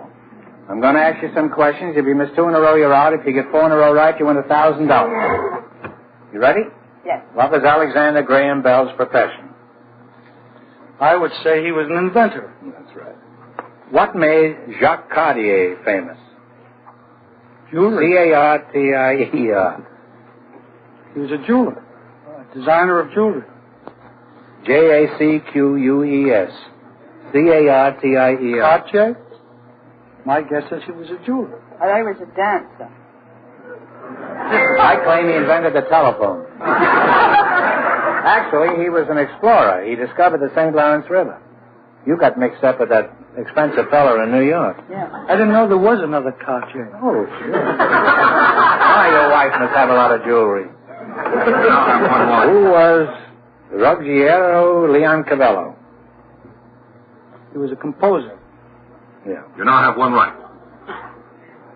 Who was Charles Dana Gibson? He was an artist.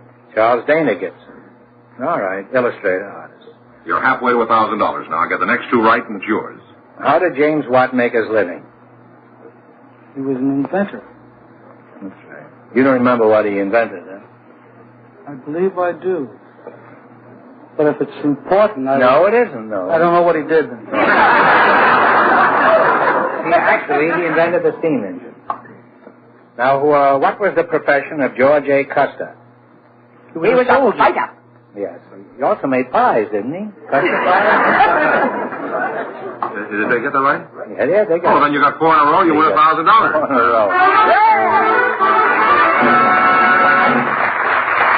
Now you won $1,000. She's liking me better all the time. Oh, yes. You can keep it and quit, or else you can come back later and try to double your money. You may even get a chance at $10,000. So go over there and sit down and think about it, kids. And whatever you decide to do, thanks for being on the show. Out of it, Ed.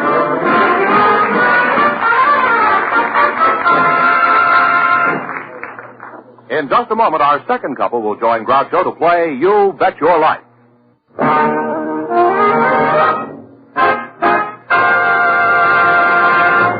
Groucho, we have a couple of single girls who are anxious to talk to you. They're Dolores Olson and Sandy Silence. So, girls, you come in, please, and meet Groucho Marx. Welcome to You Bet Your Life. Say the secret word and divide an extra $100. It's a common word, something you always have with you. Let's see. Who are you? Your name is? Sandy. You're both named Sandy? No, mine's Dolores. Your name is Dolores, huh? Which one is the oldest? Which one is Dolores? That's you? I'm 20. And how about you? I'm 22. Oh. Why are you here together? Are you sisters? No. Brothers? Why are you here together? Mr. Fitterman found out that we're roommates. I beg your pardon? So. What was that? Mr. Fitterman. Mr. Fitterman?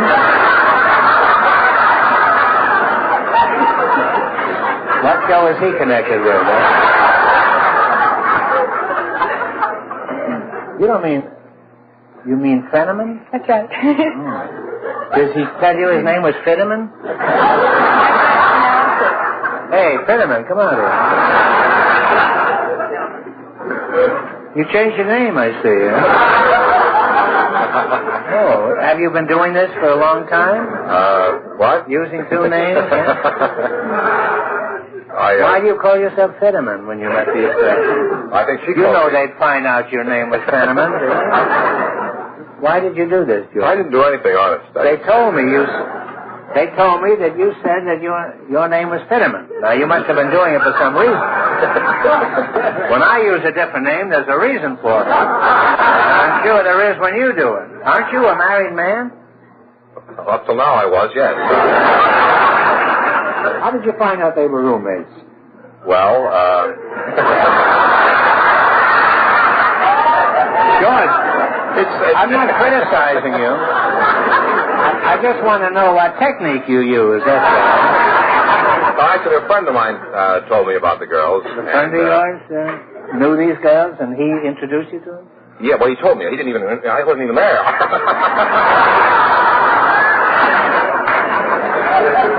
You know that old line, the light that lies in a man's eyes and lies and lies and lies. Well, there it is, folks. The private life of George Fitterman. Now, Sandy, where did you meet Dolores? A couple of years ago, we worked at NBC in Portland. You worked at NBC in Portland. Well, it's a wonderful network, NBC, and I'm glad you're with us. Portland, I salute you. NBC adds another affiliate. What station does NBC have in Portland? It wasn't a station, it was the National Biscuit Company.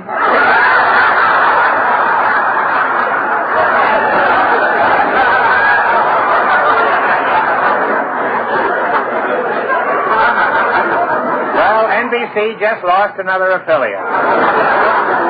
Now, what did you do for the National Biscuit Company? I packed cookies for about 3 weeks, and then I was fired. Why, were you putting too many cookies in the box? No, it was... Why did they fire you? It was a personality clash. With who? My boss. I mean, well, what happened? I mean, was he fresh? No. Well, what other reason could there possibly be? I think he thought I didn't know how to pack cookies too well. Well, it's not easy, you know, putting those things in a box. Believe me, it's quite a job. What did you do for the NBC Biscuit Company, Dolores? Oh, I fed cookies to machines and watched them go down a conveyor belt. Well, that's interesting. It's something like Niagara Falls, isn't it? Well, now we have you in L.A., Dolores. How did you go about making a fortune after you landed here? I got a job working at an aircraft office as a private secretary. Oh, well, that's much better, isn't it, than feeding cookies into an iron machine? How long did this job last? 3 weeks. Why'd you quit? Well, I didn't really quit. They let me go after they found out I couldn't type. You got a job as a secretary and you couldn't type? Well, I can't type. I don't know shorthand. I don't like to file. He must have hated to see you go, huh? You must have had more coffee breaks than all of Brazil. Well, what was your next job? I went to work at Here's Aircraft Company in their blueprints department. I handled missile and airborne prints. You handled missiles? If I could get the audience to chip in, would you like to go to Moscow? I mean, and be in their employ over there in the missile department? Well, you're charming girls, and I've enjoyed talking to you. Now, let's see how much you know. Now, you selected the dictionary quiz, and since you don't know anything about an office, I imagine you're going to be great at this. Now, I'm going to say something, and you're going to give me the meanings. Mr. Fitterman, you've met. If you miss 2 in a row, you're out. If you get 4 in a row right, you win $1,000. Now, what is a statute? Statute? S-T-A-T-U-T-E. Well, I think it's a kind of a law. You don't have to go any further. Say, you've got plenty on the ball there, kid. You have one right. How do you like that, huh? Your friends are doing well, aren't they, George? Huh? I'm not going to say anything. I think you said plenty before they come out. What kind of an animal is a dromedary? A dromedary? Talk it over.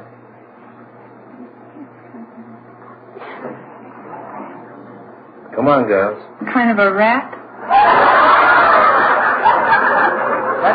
Let's keep George out of it. It's a camel. You should have known that. A what? A camel.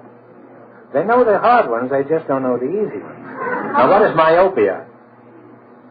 Could you spell it, please? I'll try. M-Y-O-P-I-A. Myopia. The adjective is myopic. Myopic? Yes. I think it has something to do with singularly or one. No, it means nearsightedness. Myopia? Now, they're all through. I'm afraid you've gotten... Well, I know you've gotten two. I'm sorry you missed two in a row because of the relationship between you three. We don't want you to go away empty-handed. So I'm going to ask you one question for $100. What was the profession of the famous painter, Rembrandt? I guess he was an artist.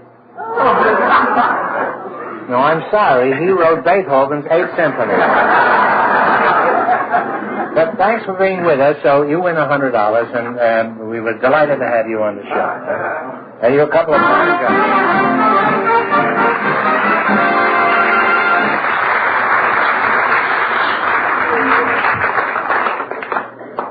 We'll find out if our first couple will try for $10,000 in just a moment.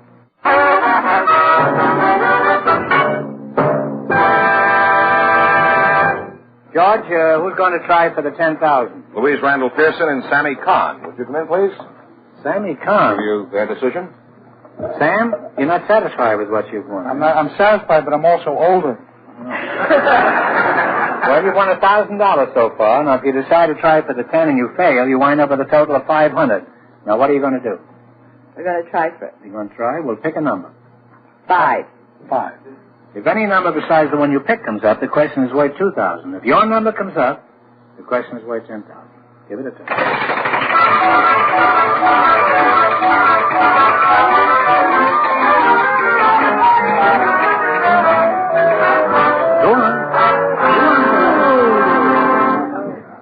Your number was 5 and it landed on 2, so this question is worth $2,000.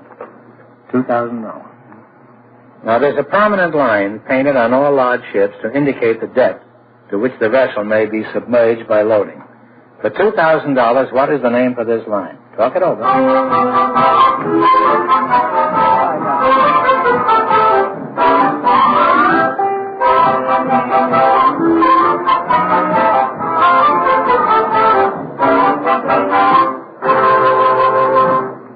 Take a guess. Submersion? No, it's the Plimsoll line. Anybody knows that. Why, sure. It's a well-known. I'm sorry you missed it, so you wind up with $500. That isn't too bad. Congratulations. And thanks for being on the show. And Sammy, your songs are just wonderful. Thank you.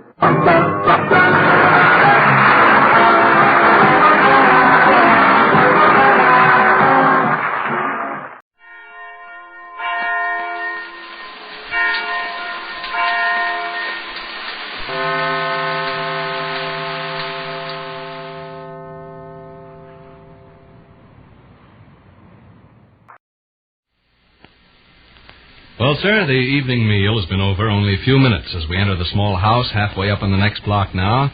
And here in the living room, we find Mr. Victor Gook all by himself.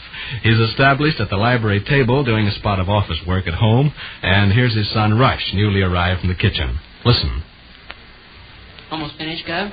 No, darn it. I struck some snags. What time is it? Almost 6:30.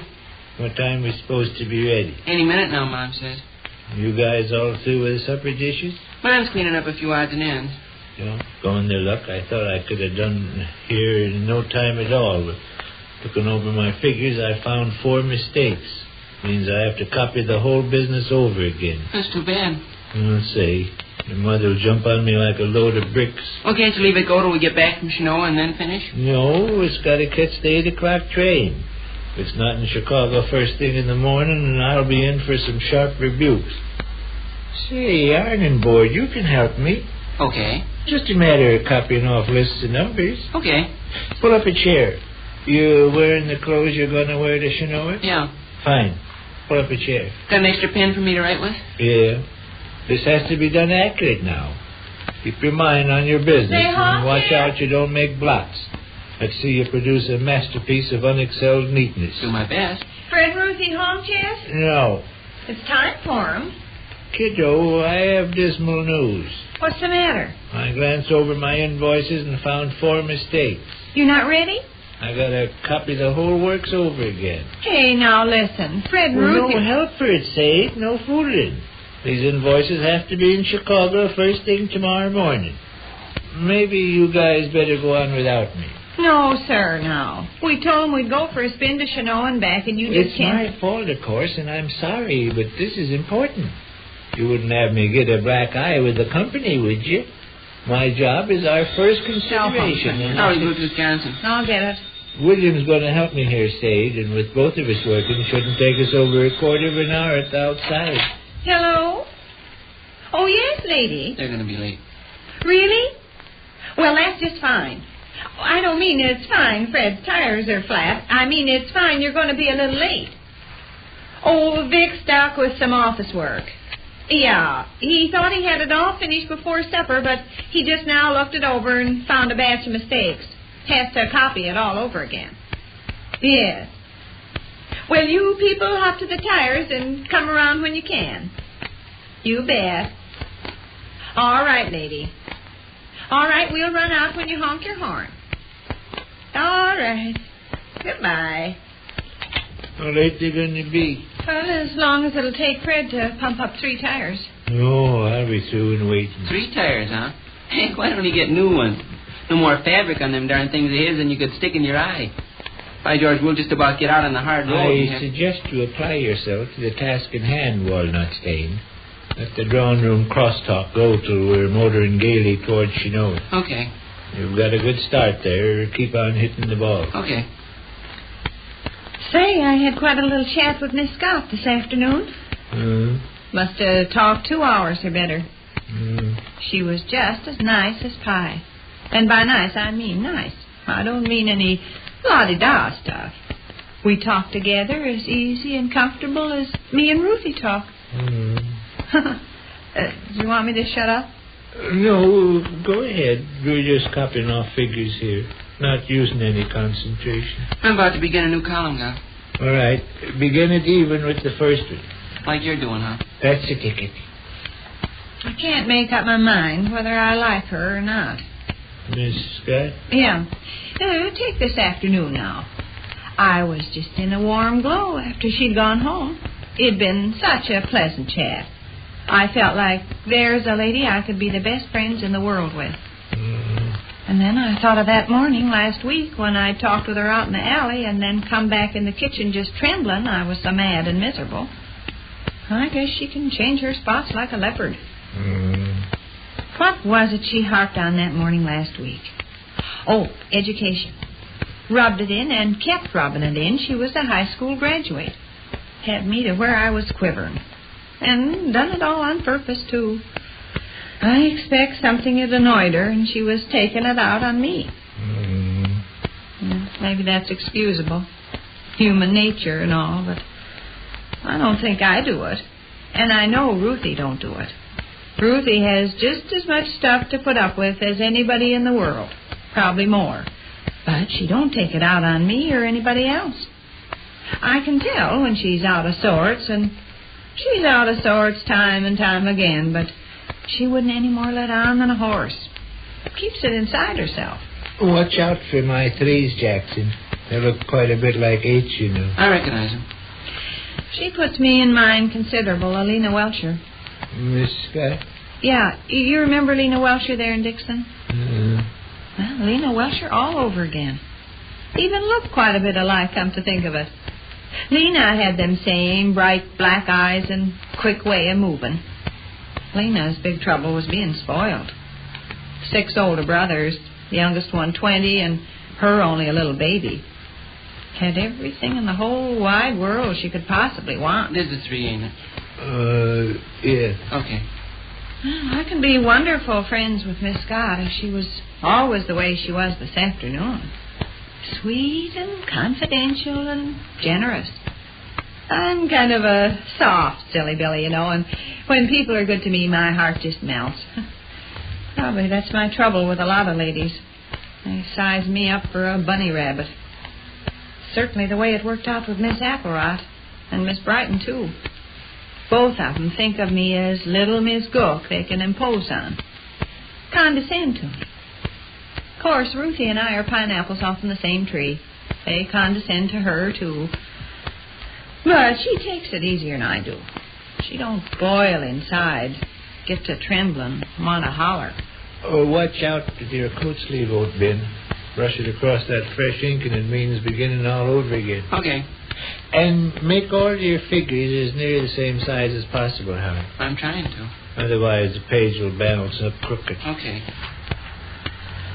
Gentle and sweet as Ruthie Stembottom is, do you realize there's ladies right there in the Thimble Club that don't like her? It's a fact. Miss Wheeler don't like Ruthie, and neither does Miss Wyatt. And you appreciate the reason? Ruthie's little tiny feet. Probably anybody'd act the same as Ruthie if they had little tiny feet like hers, but there's ladies that find it annoying. Wherever she is, she's always got to put her feet very prim and ladylike on the floor, but always stretched out a little and always in sight. Wants people to see them. I don't blame her. If I wore shoes size quadruple something or other, I'd probably want to put them on exhibition, too. And then, of course, Miss Wheeler can wear her husband's shoes. Got enormous feet. It's probably not surprising she gets aggravated at Ruthie. Oh, heck. You make a black? No. What'd you do? Mistook a 3 for a 6. Oh, can you fix it okay? Yeah, never noticed a difference. Yeah, come to think of it, Miss Scott's an awful lot like Lena Welcher there in Dixon. Same sharp black eyes and quick way of moving around. Funny it never struck me before. And Lena was changeable, too. 1 minute trying to scratch your eyes out, and the next minute arms around the neck. People certainly are peculiar. We're running low on ink. There's enough, though. Here Miss Scott and I chat this afternoon. A person would have thought we were the closest chums since Adam. Tomorrow morning I may go out on the back steps to shake my mop, and she'll be out on the back steps shaking her mop, and I'll get the coolest little brief nod that ever was. Not too fast, Walter. Take it easy. Okay. Another real close friend besides Ruthie it'd be nice to have, but I'm kind of scared. It's the next-door neighbor angle frightens me. Next-door neighbors are thrown in each other's lap too much. I've seen ladies quarrel time and time again for no other reason in the wide world but to get... Soon back. Hold on? Yeah. Yep. Didn't take long. Well, with 2 guys hitting the ball, you can expect yourself. Why, George, identifying this Hey, there they are. Okay. Both your coats in the hallway? Yeah. Yep. Let's go, then. I'll have to slip these papers in the envelope, drop it in the mailbox somewhere on the way. Well, let's not keep them waiting. I'll move as fast as I can. Say, did you hear anything I said?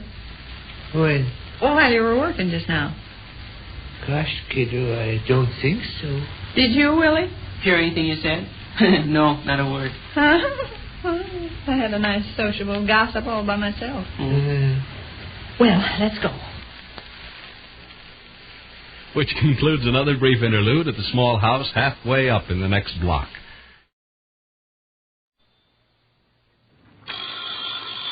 It's Duffy's Tavern, the Friday night transcribed feature on NBC's All-Star Festival of Comedy, Music, Mystery, and Drama. Brought to you by RCA Victor, world leader in radio, first in recorded music, first in television. By Chesterfield, the cigarette that has for you mildness with no unpleasant aftertaste. The cigarette that brings you Bing Crosby and Bob Hope. And by the makers of Anacin, for fast relief from pain of headache, neuritis, neuralgia. And now here we go, friends, to Duffy's Tavern with Slapsy Maxie Rosenblum, Arthur Treacher, Bert Gordon as the Mad Russian, Hazel Sherman as Miss Duffy, and starring Archie himself, Ed Gardner. Hello, Duffy's Tavern, where the elite meet to eat. Archie the manager speaking. Duffy ain't here. Oh, hello, Duffy. What's doing? Nothing much. We had a visit from the building inspector. I guess he likes to laugh as well as the next guy. And I'm afraid he might give the tavern a bad report, Duffy. Yeah, he says if the termites ever stop holding hands, the whole place will collapse. He also made a wisecrack about the way our floor slants, you know. He says we're the only building in town where the mice have to wear skid chains. By the way, speaking of rodents, Arthur Treacher is threatening to quit his job here. Well, he's having trouble with the customers, you know. They claim he shortchanges them on account of he's British. Yeah, they say every time he serves them alphabet soup, he drops the H's. But I hate to lose the guy, Duffy. You know, he's got a lot of good qualities, you know. For instance, he's got a great knack for serving our hash without that guilty expression on his face. Huh? Well, I think he got an offer from Grogan's across the street, but I'm going to try to talk him out of it. Well, you know the old line, Duffy. Gratitude, chance for advancement, all we've done for him, money ain't everything. The old sucker pitch. Well, certainly he'll bite. Don't I fall for it every time I ask you for a raise? Well, just leave him to me, Duffy. I'll call you back. Say, Treacher. What is it, old chap? Now, is there anything to the rumor that you're planning to leave this joint? In a word, indubitably. Ain't got another word hanging around, have you? Oh, yes, I have, but I can't use it now. Ladies at the bar, you know. Oh, please, Treacher, before you do anything brash, leave us reason out your beef's logical. Now, answer me. Do you object to Duffy working you 18 hours a day, 7 days a week? Definitely. I suppose you also object to Duffy's habit of bleeding his employees? Well, it's not that so much. What I resent is his selling the blood to the Red Cross.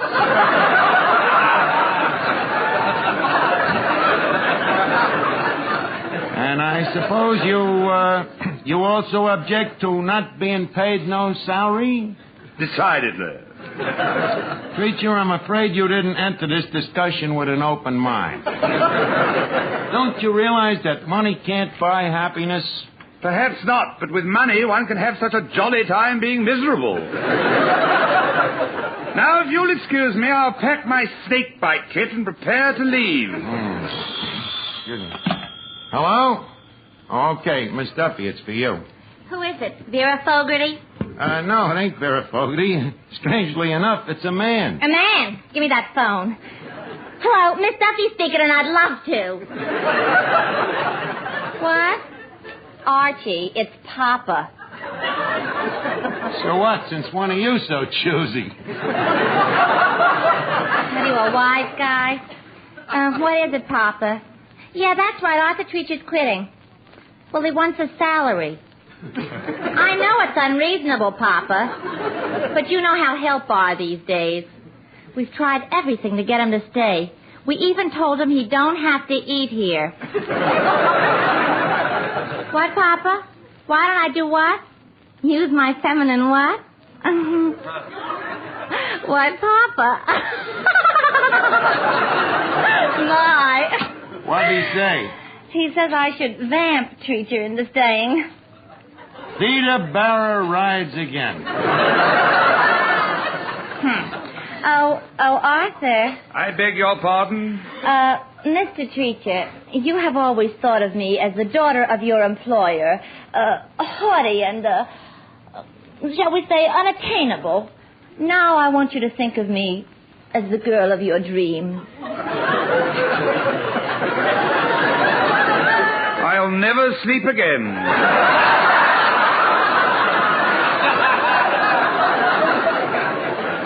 Oh, Arthur, don't fight quite your true feelings for me if I stood close to you and closed my eyes and tilted my head back and back and back. Don't you know what would happen? Eventually, old girl, you'd fall flat on your chignon. Oh, Arthur, you're just bashful. Here, look. My lips are puckered. My eyes are closed. I'm putting my arms around you. Miss Duffy, leave go of me. Oh, where's Treacher?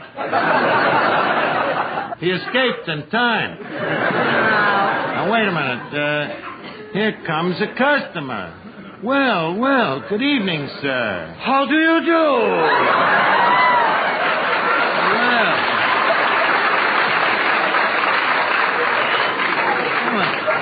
It's the Mad Russian. Glad to see you, Russian. What goes with you? I have just been to see my doctor. Your doctor, huh? Anything wrong? No, he's in the pink of condition. I mean, is there anything wrong with you? Physically, that is. Nothing wrong. The doctor says I'm healthy as a horse. Healthy as a horse, huh? Yes, and he should know. Tell me, why? He's a horse doctor. Look, Russian, why do you go to a horse doctor? You ain't a horse. Not so loud. He might hear you and raise the rates. Now, if you'll pardon me, I will take my pill. Your pill? Okay, here's a glass of water. Thank you. Hey, what's that string doing on the pill? How else am I going to take it 3 times a day?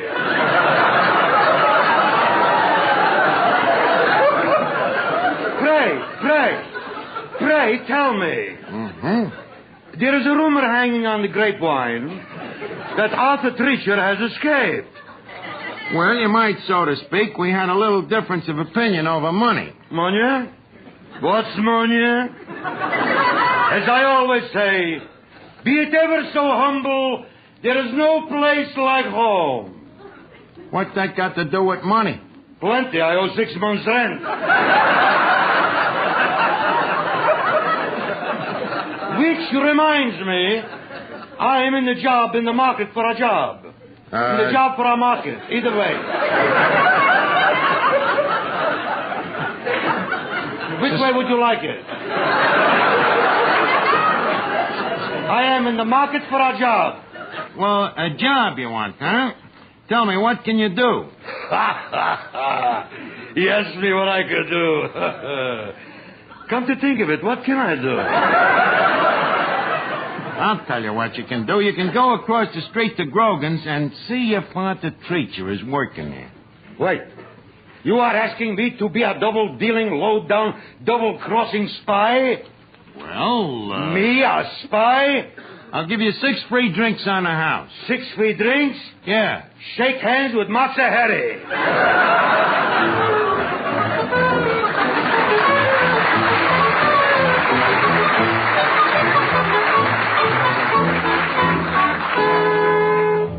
Here's a word from RCA Victor. Friends, if you study the room you're in right now, you'll realize that you can't buy furnishings piece by piece without the final picture in mind. It's that way when you buy television, too. Now, here's how to get the most out of your television dollar. Consider the complete home entertainment picture, radio and records, as well as TV. Instead of having many instruments scattered about, why not settle for one fine cabinet that costs less and contains your complete home entertainment needs? Such a one-cabinet combination is the RCA Victor Rutland. Open the doors on the Rutland's 18th century cabinet, and you'll find 17-inch million-proof television with its clear, steady pictures, AM and FM radio, and the Victrola 45 record changer, as well as a changer for 78 and 33 1/3. Yes, so many more families are becoming television owners this week. If you're one of them, remember to see and listen to the exciting new Rutland at your RCA Victor dealers. You know, Miss Duffy, I don't blame Treacher if he takes that job with Grogan's. What do you mean? Well, a lousy way your old man treats people. Now, after all, there comes a time in the course of human events when all men is created equal. Archie, you stole that speech from somebody. I did not. Then where did you get it? I got it from Thomas Jefferson. That's the trouble. You'd be better off if you'd listened to Papa instead of your dopey friends. Miss Duffy, Thomas Jefferson is not a friend of mine. He happens to be the deceased father of our country. George Washington was the father of our country. You think a country this big only had one father? What's that got to do with Arthur Treacher? He's an Englishman. What was George Washington? An Englishman. Touché. And if you ask me, I should have been just as smart as Treacher and quit working for that old man of yours long ago. What price gratitude? Gratitude to who? To Papa, who made you what you are today. You're worthless good for nothing. Look, Miss Duffy, don't give me them honeyed words. Boy, when I think what I could have been if I didn't come to work here 10 years ago. What could you have been? What could I have been? It so happens that the very morning your father hired me, I turned down a splendid opportunity to go on relief. And from there on, who knows? Archie, my boy, come here. Yeah, excuse me, what is it? Spy number 6420J reporting. Oh, good, 6420J. Hey, why the umbrella over your head? I am working undercover. Well, that's very sleuthy. Now, tell me, what's the dope? I mean, outside of you. Just a minute. Are we alone? Yes. But who is that standing beside you? That's you. I know.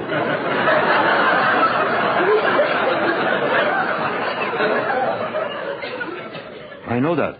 But can I be trusted? Well, I guess we'll have to take a chance. Tell me, what's doing over at Grogan's? I regret to report that Treacher is working with the enemy. Well, then there's only one thing to do. We got to hire another waiter. What's about giving me the job? Me? Look, I'm sorry, Russian. We got to have somebody a little more high class, you know, a little more refined than you. Hello? Bowery Bum Personnel Service?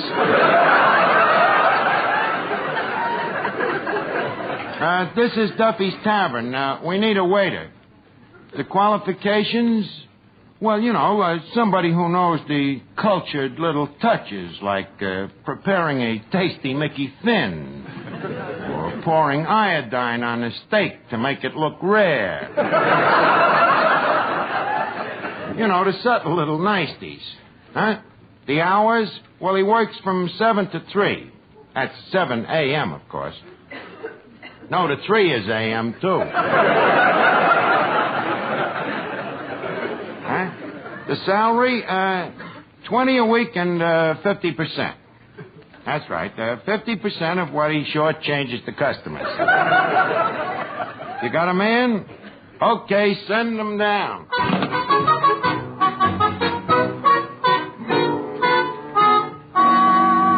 What are you doing, Archie? I'm composing a business letter to me competitor for stealing Arthur Treacher. Oh, what does it say? Well, I'll read it. My dear Mr. Grogan, I would like to tell you what I think of you, but I am far too genteel. Suffice it to say that you stink. Well, that's telling him. Yeah. It is such people as you that cause ill feeling between labor and management by offering a living wage. In closing, may I say that you are nothing but a crook, a swindler, and a no-good crumb. I remain the same.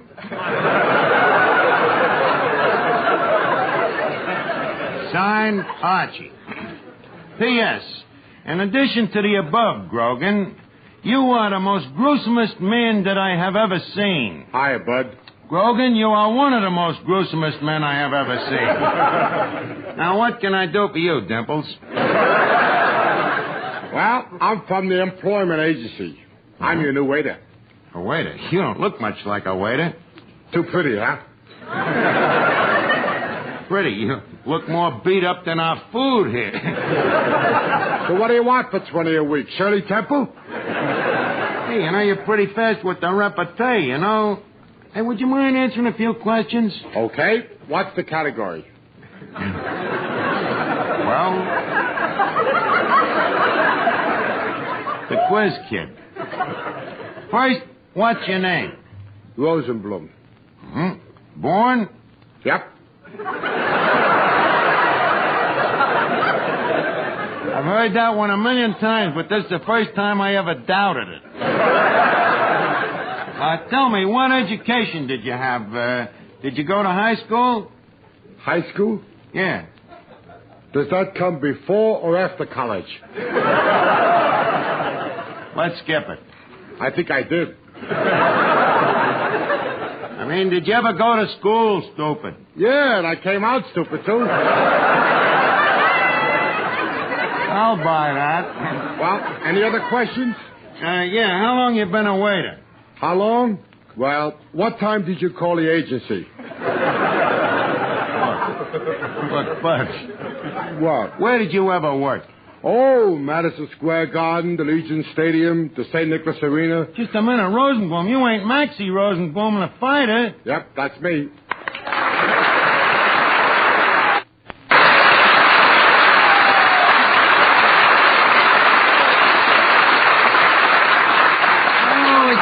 Maxie Rosenblum. I'm sorry I didn't recognize you. Standing up.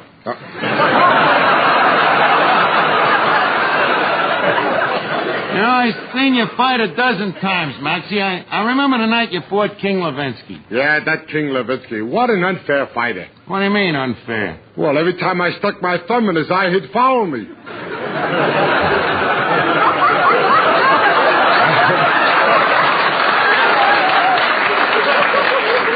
It's too late for me to make a comeback. And, I remember the night that Mickey Walker flattened you with that right hook in the first round. Ah, that Mickey Walker was just lucky. Lucky? Yeah, but George just happened to be where he was swinging, that's all. You never did fight Joe Louis, did you? Nah, he was afraid. Afraid, huh? Yeah, he was afraid he'd kill me. Logical. Look, Maxie, how come you gave up fighting? Well, I had trouble with my eyes. Trouble with your eyes, huh? Yeah, I had to, I lost the place too. Yeah, I had trouble with my eyes. Yeah, after the second round, I always seemed to be looking up at my opponent at the other guy I was fighting. You wouldn't take that word out. Look up at the other guy.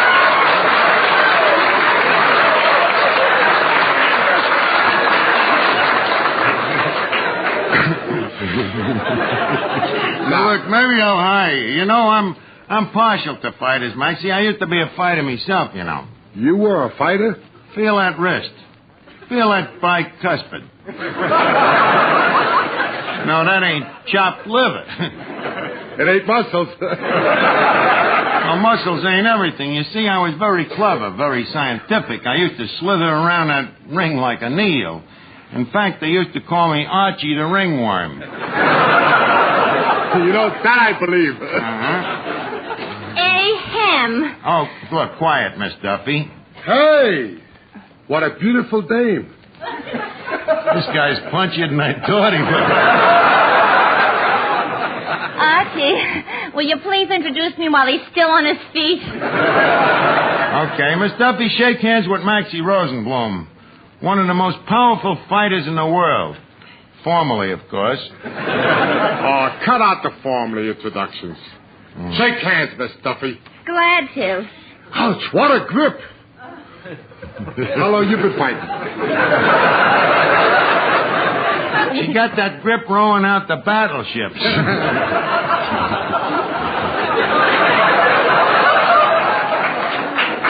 Archie, that is not true. No?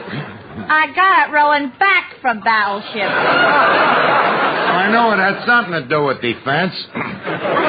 Oh, Slapsy. Yes? I'm not doing anything tonight. Swell. Let's go over to Stillman's Gymnasium and spar a few rounds, huh? Oh, please, Maxie, that would hardly be a fair match. Maybe you're right.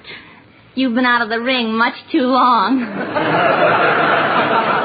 Look, Miss Duffy, 7, 8, 9, 10. You mean? Out. Now, Maxie, about this job here as a waiter. Mm-hmm. Now, here's our standard waiter's contract. Just close your eyes and sign here. Sign my name? Yeah. If I could write, you think I'd work in a joint like this? If you can't write, how can you take down the customer's orders? I got a system. You got a system, huh? Yeah, I make X's. Uh-huh. 1 X for a salad, 2 X's for soup, and 3 X's for meat and coffee. 3 X's for both meat and coffee? Yep. Well, how can you tell which is which? Easy. If you drink it, it's coffee.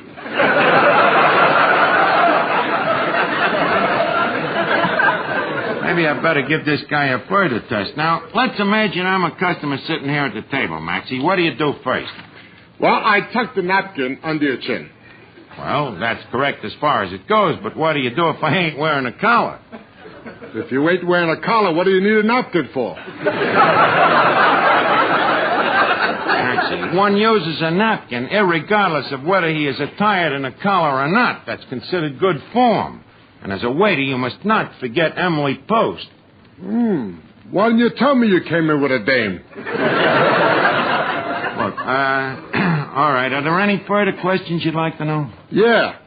How come you won't pay me $50 a week instead of $20? 50? You're asking pretty high wages for somebody with no experience. Yeah, but don't forget, it's much harder work when you don't know what you're doing. And you don't know nothing about it.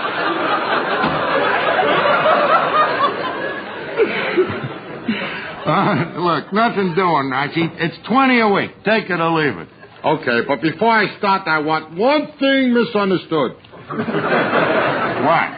Anybody that says anything around here I don't like gets a punch in the nose. You understand that? Does that go for everybody?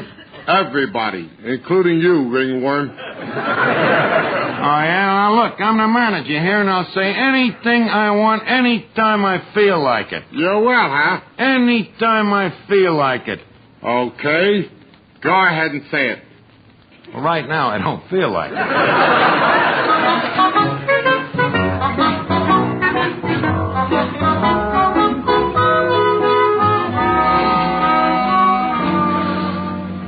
Archie, I'm afraid we'll have to get rid of that Slapsy Maxie. What's the matter? A customer just spilled some soup, and Mr. Rosenblum is mopping it up. Well, what's wrong with that? He's using the customer for the mop. Well, at least he's neat. Say, Archie, what's wrong with that new waiter? Why, what's the matter? He's punching me in the nose for just asking one simple question. What was the question? I just asked him, how is your cauliflower today?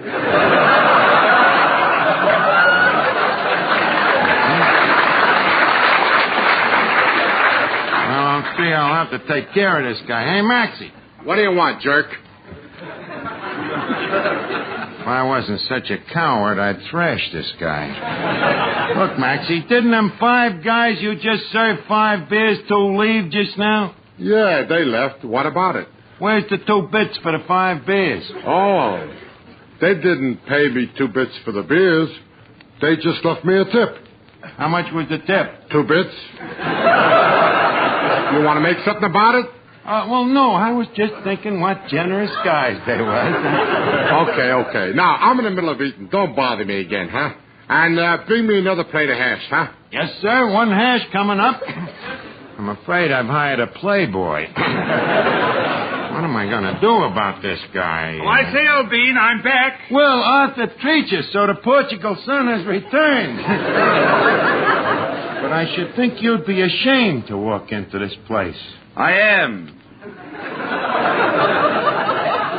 That's why I always cover my face with my hat. I mean, you turned turncoat on us and you went over to work for Grogan's. On the contrary, I merely went to Grogan's to study the methods of our competitor. Well, what'd you find out? Oh, the food is good, the kitchen is clean, the plates are spotless, The entire place is spick and span. That's what we're up against, dirty competition. But, teacher, I'm glad you're back, and I'm going to pay you a salary. A salary? Yes, sir. I'll give you $1 a week. Oh, goody, $1 a week, eh? Oh, now I can keep a harem. Hey, Maxie, come here. You still beating your gums? Look, I'm sorry to say that a situation has arose. The teacher, our former head waiter, has re-enlisted with us, see? Which naturally leaves you with very little seniority to fall back on. Hey, wait a minute. Are you trying to tell me I'm fired? Well, frankly... Do you know what happened to the last guy that fired me? No. Neither does he. So think it over. Actually, now, leave us not make a scene. I'll have to ask you to turn in your bar rag and brass knuckles and leave quietly. Well, what about my week's salary? Week's salary? You only been here 20 minutes. What? Okay, we'll pay you a week's salary. Let's see here. 5, 10, 15, 20. Here you are, Maxie, 20 cents. And if you don't mind, I'd like a receipt. You'd like a receipt, huh? Yeah. Okay, here. I'll give you one. Ow! Hello? Duffy's Tavern. Teacher, the acting manager speaking. Oh, hello, Mr. Duffy. Archie? He just went out. Oh, I should say he'll be out for about 10 minutes.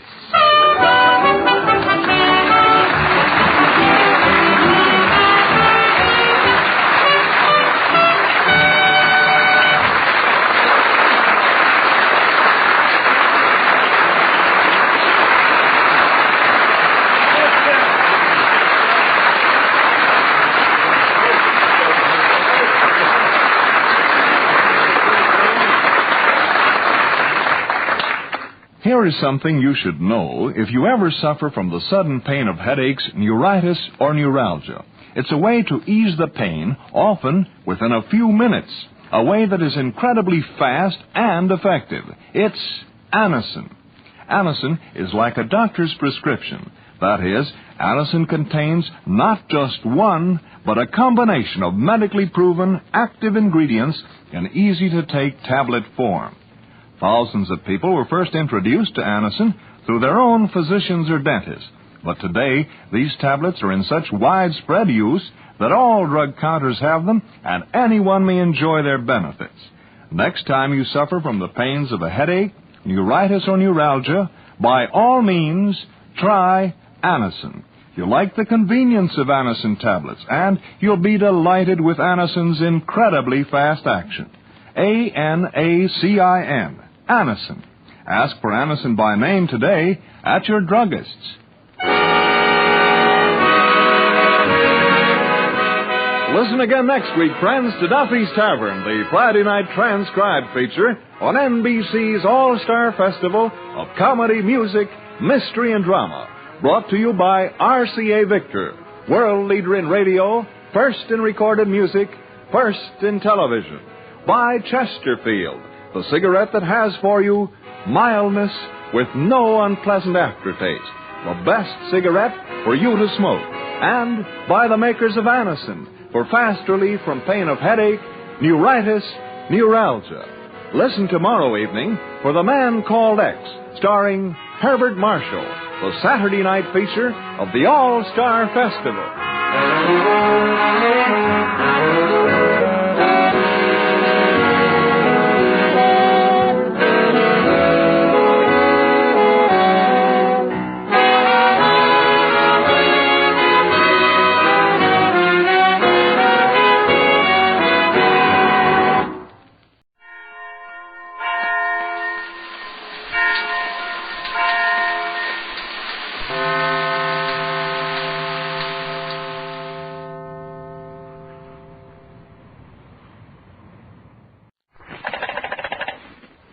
Warden, this is convict 65813. Yes, I know I'm supposed to be hung right now, but couldn't you give me a 30-minute reprieve? Please, Warden, I've got to hear the life of Riley. Teal, T-E-E-L, Teal, the amazing liquid dentifrice. That's it, T-E-E-L.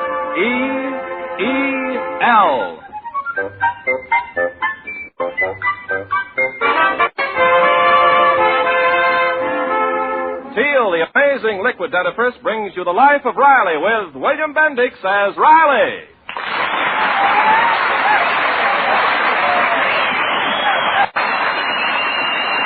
Remember, friends, for beautiful smiles, it's T-E-E-L, Teal, and just for laughs, it's R-I-L-E-Y, Riley in The Life of Riley.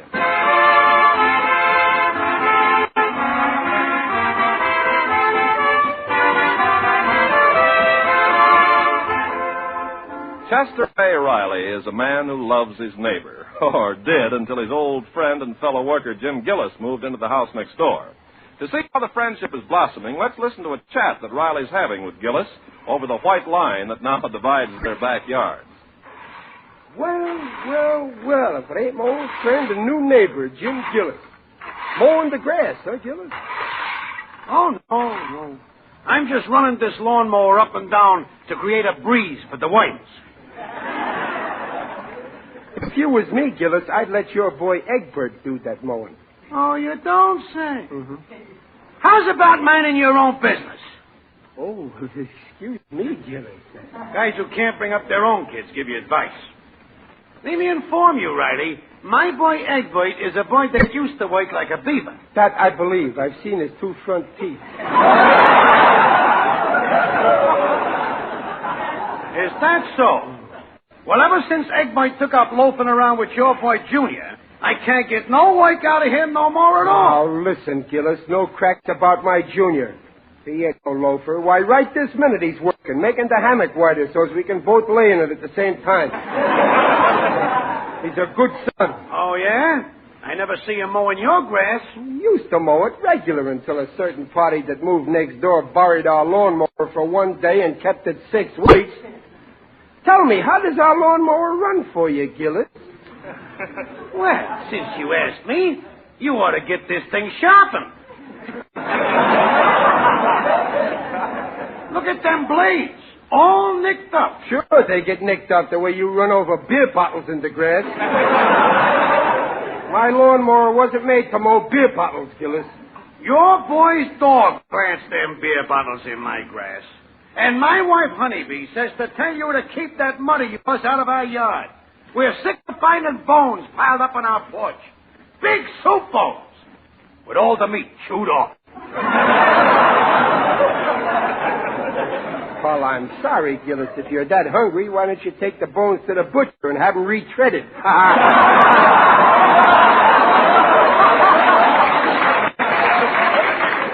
Very humoresque. But I like my yard nice and neat. Yeah, well, then get rid of them tin cans. What tin cans? Them 10,000 tin cans piled up around your... Hey, wait a minute. Something wrong, neighbor Riley? This morning, them cans was around your incinerator. Now they're all over on our side. What's the idea, Gillis? The idea is them cans got heaved back where they come from. Them ain't our cans. We never had that many cans in our life. Are you kidding, Riley? Like my honeybee says, some people is born with a silver spoon in their mouth, but your wife was born with a can opener in her hand. Now, just a minute, Gillis. There ain't nobody can insult Mrs. Riley. Remember, she's the mother of my wife's children. Gillis, I'm going to teach you a lesson. Oh, yeah? What are you going to do? I'll show you. I'm going to break my lawnmower.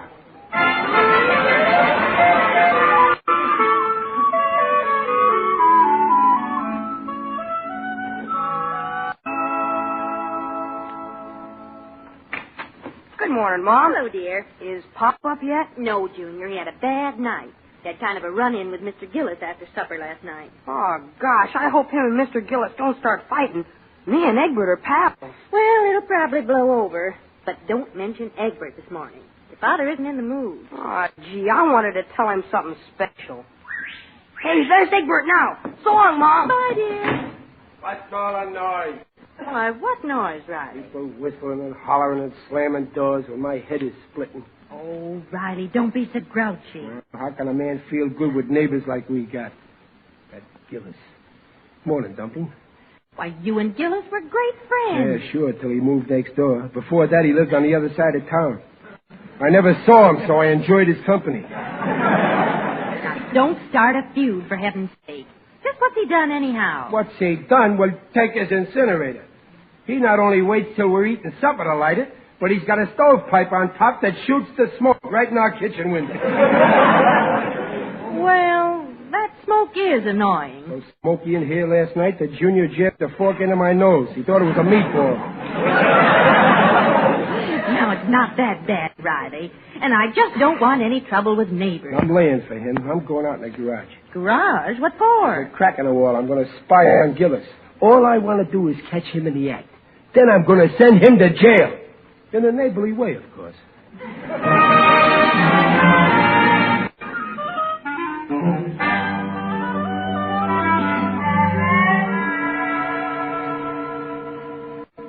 Something moving in Gillis's garage. Probably Gillis spying on me, spying on him. What a dirty trick. Gillis, is that you? Gillis, what happened to your voice? Holy smokes, a goat. Gillis has got a goat in there. Wait till I tell Peg about this. Hey, listen, I got him. I caught him red-handed. Doing what? Breaking the law. Listen, Gillis is keeping a secret goat. A secret what? Goat. G-O-T-E, goat. It's hidden in his garage. Oh, Riley, but don't be silly. You imagined it. Listen, Peg, a goat ain't something you imagine. I seen that goat, I tell you, and when he seen me, he went bah. So what? All goats say bah. Not like this goat said it. It sounded like his own personal opinion. All right, so Gillis has a goat. So what? Peg, it's strictly illegal. Now, why is it? People can have dogs and cats. Oh, that's different. A dog is man's best friend. A cat is an old maid's best friend. But a goat ain't got no friends. Except maybe other goats. Anyway, what good is a goat? Well, some goats give milk. Yeah, but it's like pulling teeth.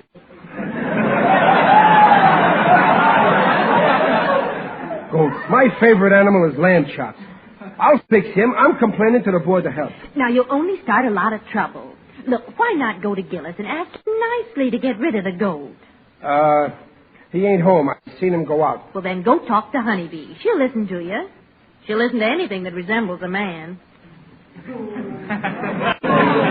Thank you for the compliment. But that ain't a bad idea, that. I'm very glad I thought of it.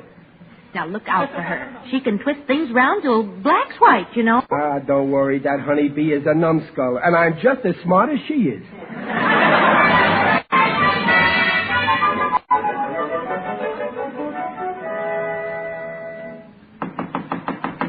Come back next week. It ain't about the rent, Mrs. Gillis. It's Riley. Why, Mr.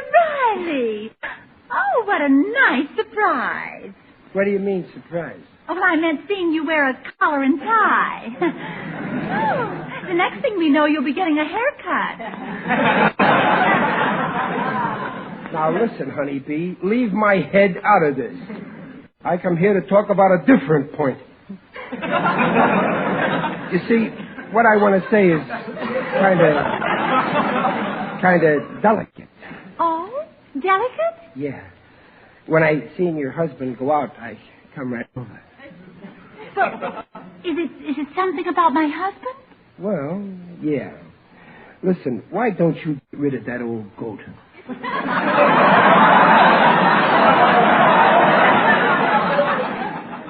did you say? Get rid of him. What good is he to you? Oh, you must be mad. Well, I'll have you know that I love him, and he loves me. How can you love a face like that? It's unsanitary. Oh, how dare you! Get out! Get out! If he were here right now, I'd have him kick you right out of this house. I ain't afraid. I just grab him by the horns and his hind legs. And... Why, you beast! If you ever never lay a hand on my husband. Your husband? Hey, wait now. You don't understand. I didn't mean your... Jimsy, is that you? Yes, darling. Oh, wait till I tell my Jimsy boy this. A fine friend you are, you wretch. What's going on? Sweetheart, is this big baboon annoying you? No, Gillis, your wife ain't annoying me.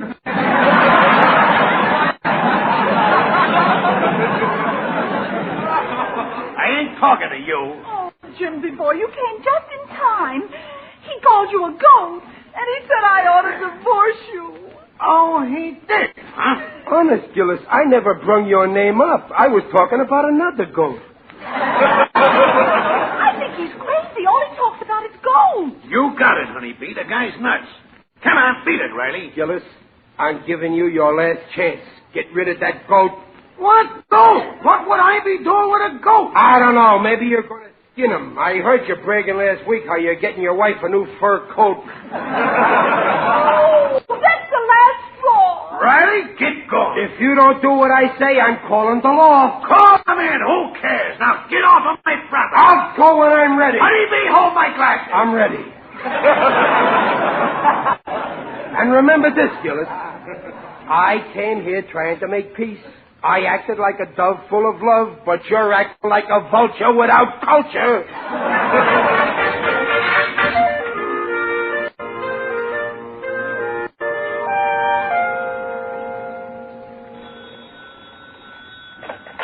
Hello? Oh, yeah. Hello, Egbert. Yeah, I just seen Pop. No, I never got a chance to tell him. Well, he ain't in the right mood yet. I'll tell him later on. Well, listen, Egbert, I can't just go up to Pop and say I bought a goat. Well, I can't, that's all.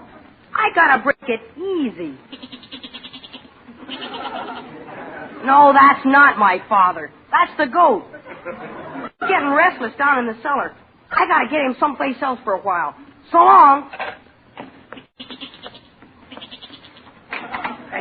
Hey, did you hear that? Now it's right in our house. What's the matter? That goat. I heard him in our cellar. I think I'm going to see. I didn't hear anything. Something went bah.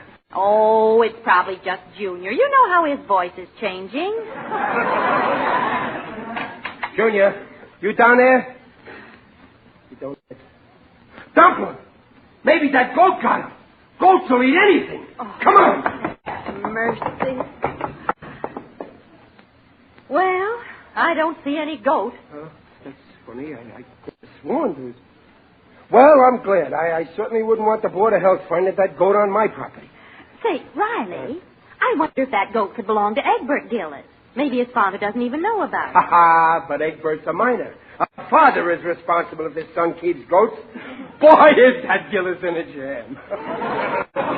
So, you're going to the Board of Health? Yep, like any good citizen oughta. Good citizen. You're just doing it to spite Gillis. Peg, I am not spiteful. I'm just doing this to get even. But when the fella that's responsible for that goat gets what's coming to him, I'm going to be right there taking it all in.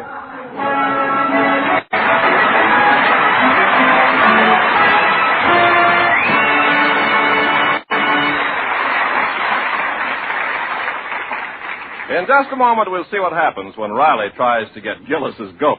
Meanwhile, this is Ken Carpenter with a short spiel about Teal. T-E-E-L, Teal, the amazing liquid dentifrice. Here's something that may come as a distinct surprise to people about brushing their teeth. Often they can't believe that the daily use of toothpastes and powders containing harsh abrasives can grind cavities into teeth. Ugly gum-line cavities so easily avoided by the use of Teal. Here are the facts based on a nationwide survey by dentists. Out of every 10 adults, 8 have receding gums. When gums recede, softer and less protected parts of the teeth are exposed.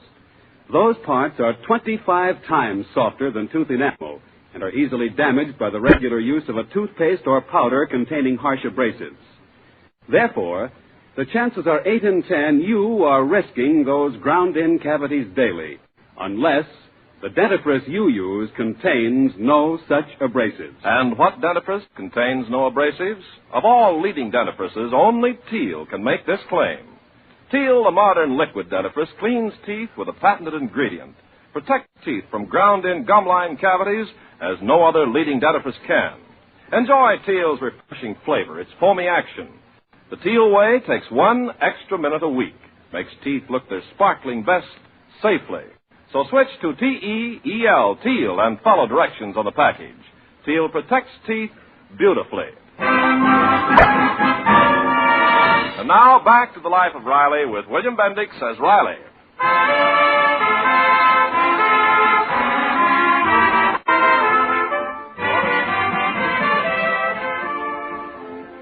Well, Riley started quite a feud when he accused his neighbor Gillis of illegally harboring a goat. But what Riley doesn't know is that the goat actually belongs to Riley's own son, Junior. And right now, our indignant hero is seeking help from his friend, Mr. Johnson, the city dog catcher. So then the Board of Health said they couldn't swear out a warrant unless I produced the evidence, which is the goat. So the way I figure, Mr. Johnson, if you catch dogs, you can catch goats, right? Well, I'll tell you, Mr. Riley, I've never caught a goat in my life.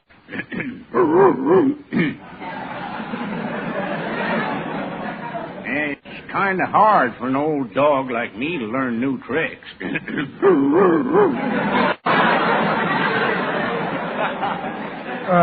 Pardon me, Mr. Johnson. Do you have a dog in your pocket? Oh, no, that's just me. When I worry about a case, I get a catch in my throat. I'm worried now. Well, Mr. Johnson, why can't you catch this goat for me? You ain't afraid of dogs. Dogs is different. I understand dogs. They understand me. Yeah, I guess you talk their language. Well, if you can't catch them, can you give me a hint how to do it? Well, let me ask a delicate question. Mm-hmm. What is the, pardon the expression, sex of the goat?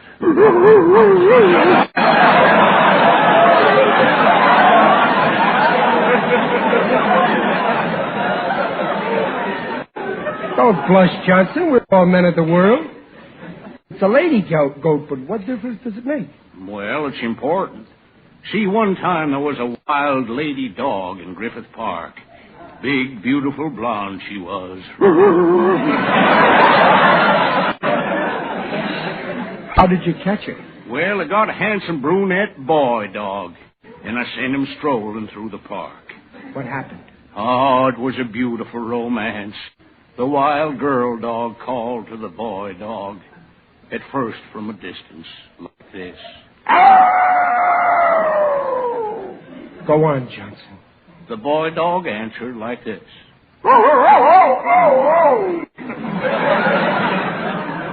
Soon they met.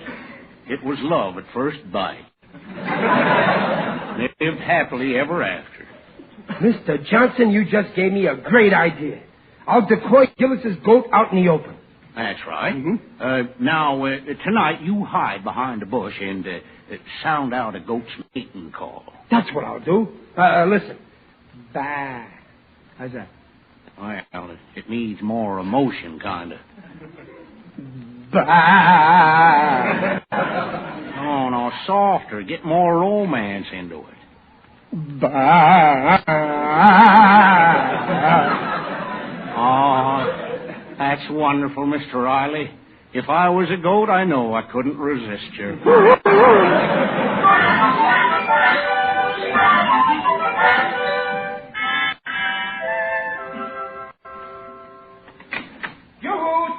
Oh, Riley, I'm so glad you're home. You know that goat? Yeah? It's up on the roof of our garage. It is? Mm-hmm. Well, let me see.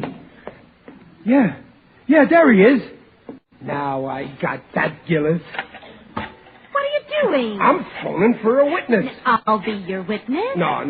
You're my wife. I need somebody they'll believe. I'm calling my friend, Odell, the undertaker. Odell's a perfect witness. Dignified, honest as the night is long.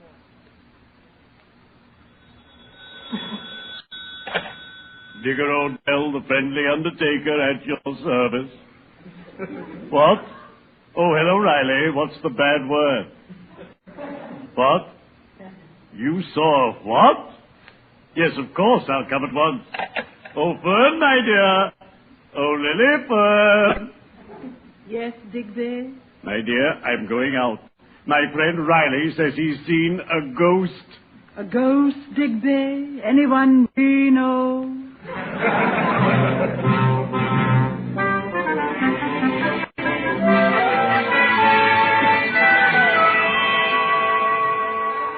Come right in, Digger. I was waiting for you. And I always come, sooner or later. Greetings, Riley. Now, where is this ghost you saw? Ghost? Who's talking about ghosts? What I seen was a goat. It belongs to Gillis. You called me here in the dead of night to see a goat? Yeah, it was here, but now it's gone again. I want you to be a witness so as I can get Gillis arrested. Riley, why not love your neighbor? In my profession, we have a saying.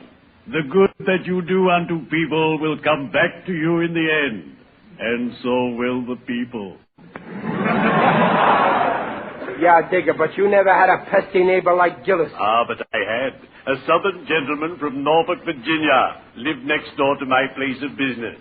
To tease me all day long, he kept singing the same song. I ain't got nobody. Well, how did you get even, Digger? Oh, I taught that southern gentleman a lesson. He stopped when he heard me singing my song. I'll carry you back to old Well, farewell, Riley. So long, Digger. I'm going to stay out here until that goat shows up again if it takes me all night. Well, watch yourself in this night air. You might catch cold, and the cold can lead to pneumonia, and pneumonia can lead to... Well, I'll be seeing you, you big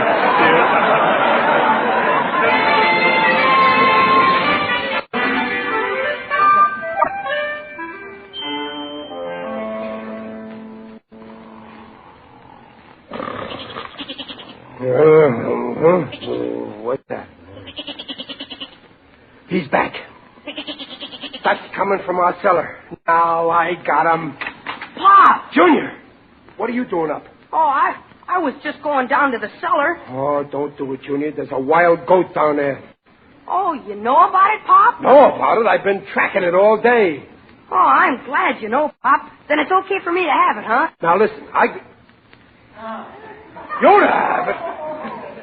Oh, Junior, you're all mixed up. That's Gillis's goat. Oh, no, Pop, it's mine. I bought it. I'm going to raise him.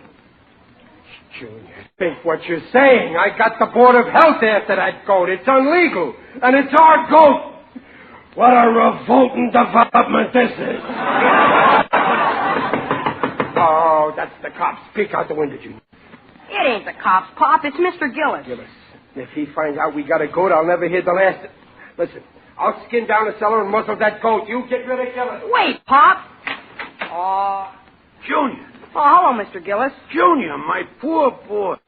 I seen Digger Odell's vehicle out front, and I was afraid. Junior, where is your father? Where is he? He's down below. Oh, no. Oh, I was afraid of that. I mean, so soon. He was in the prime of life. Oh, poor Riley. My best friend. I thought you was mad at him. Me? I loved him like a brother. Don't worry, Riley, old pal.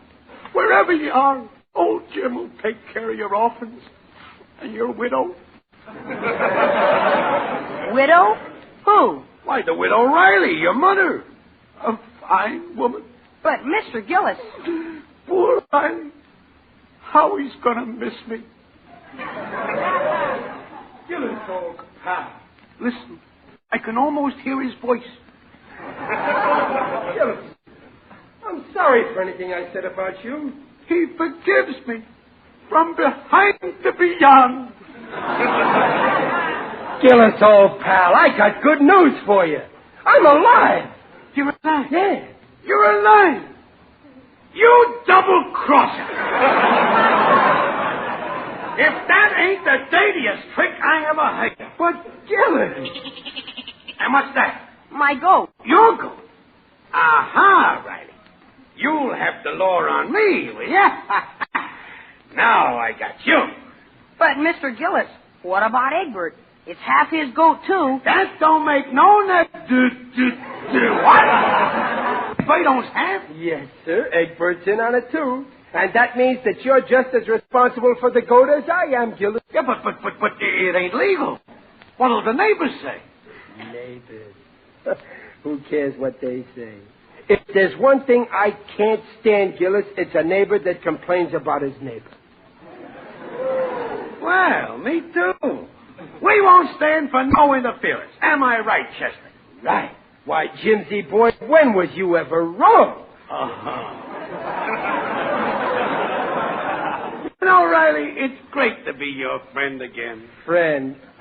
Why, you're like a brother to me. You're like a brother to me. Yes, sir, Gillis. We're twins. And that goat is like a brother to us. That's right. We ain't twins. We're triplets.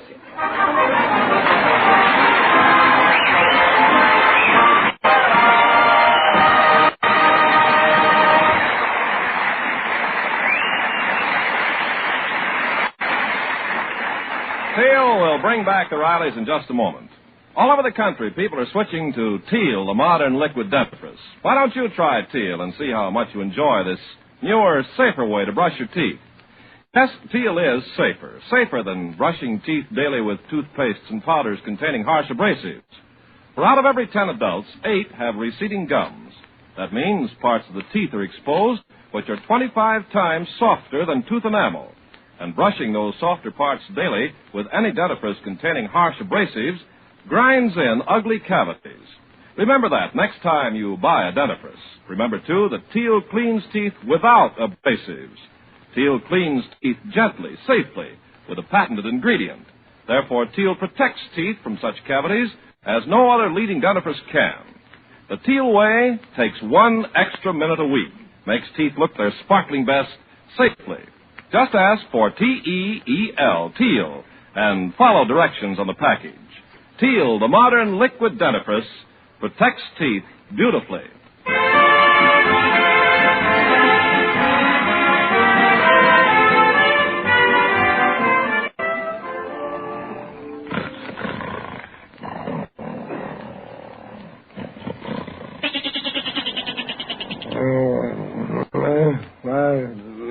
What's that? What is it?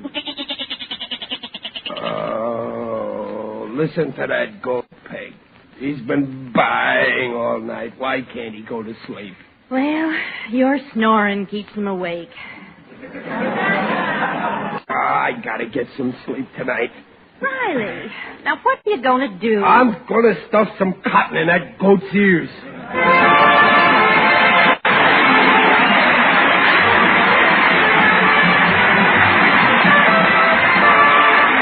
Procter & Gamble, makers of Teal, the amazing liquid dentifrice, invite you to be their guest next week to hear the life of Riley with William Bendix as Riley. William Bendix appears by arrangement with Hal Roach Studios and is currently starring in 20th Century Fox's Abel Fredano. The life of Riley is written by Ashmead Scott, Ellen Lipscott, and Reuben Shipp, and is directed by Don Bernard with music by Lou Kozloff. So until next week at the same time, this is Ken Carpenter saying goodnight for Teal. And remember, for laughs, it's R-I-L-E-Y, Riley. And for lovely smiles, it's T-E-E-L, Teal. Teal, the amazing liquid dentifrice, protects teeth beautifully. Good night.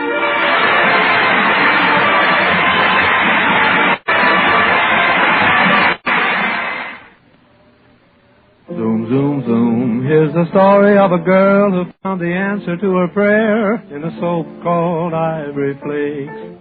This maiden found her pretty clothes, gave up to twice the wear when she washed them oh so gently in Ivory Flakes.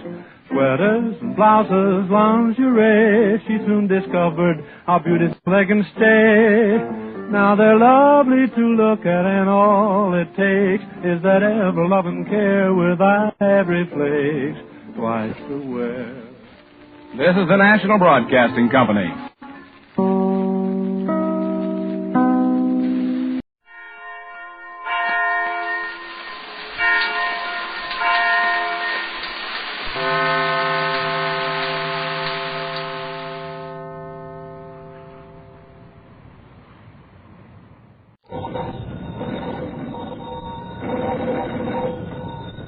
Granny's, Abner. I believe that's our ring. Hi, Doggy's Lum. I believe you're right. I'll see. Hello, Jot 'em Down store. This is Lum and Abner.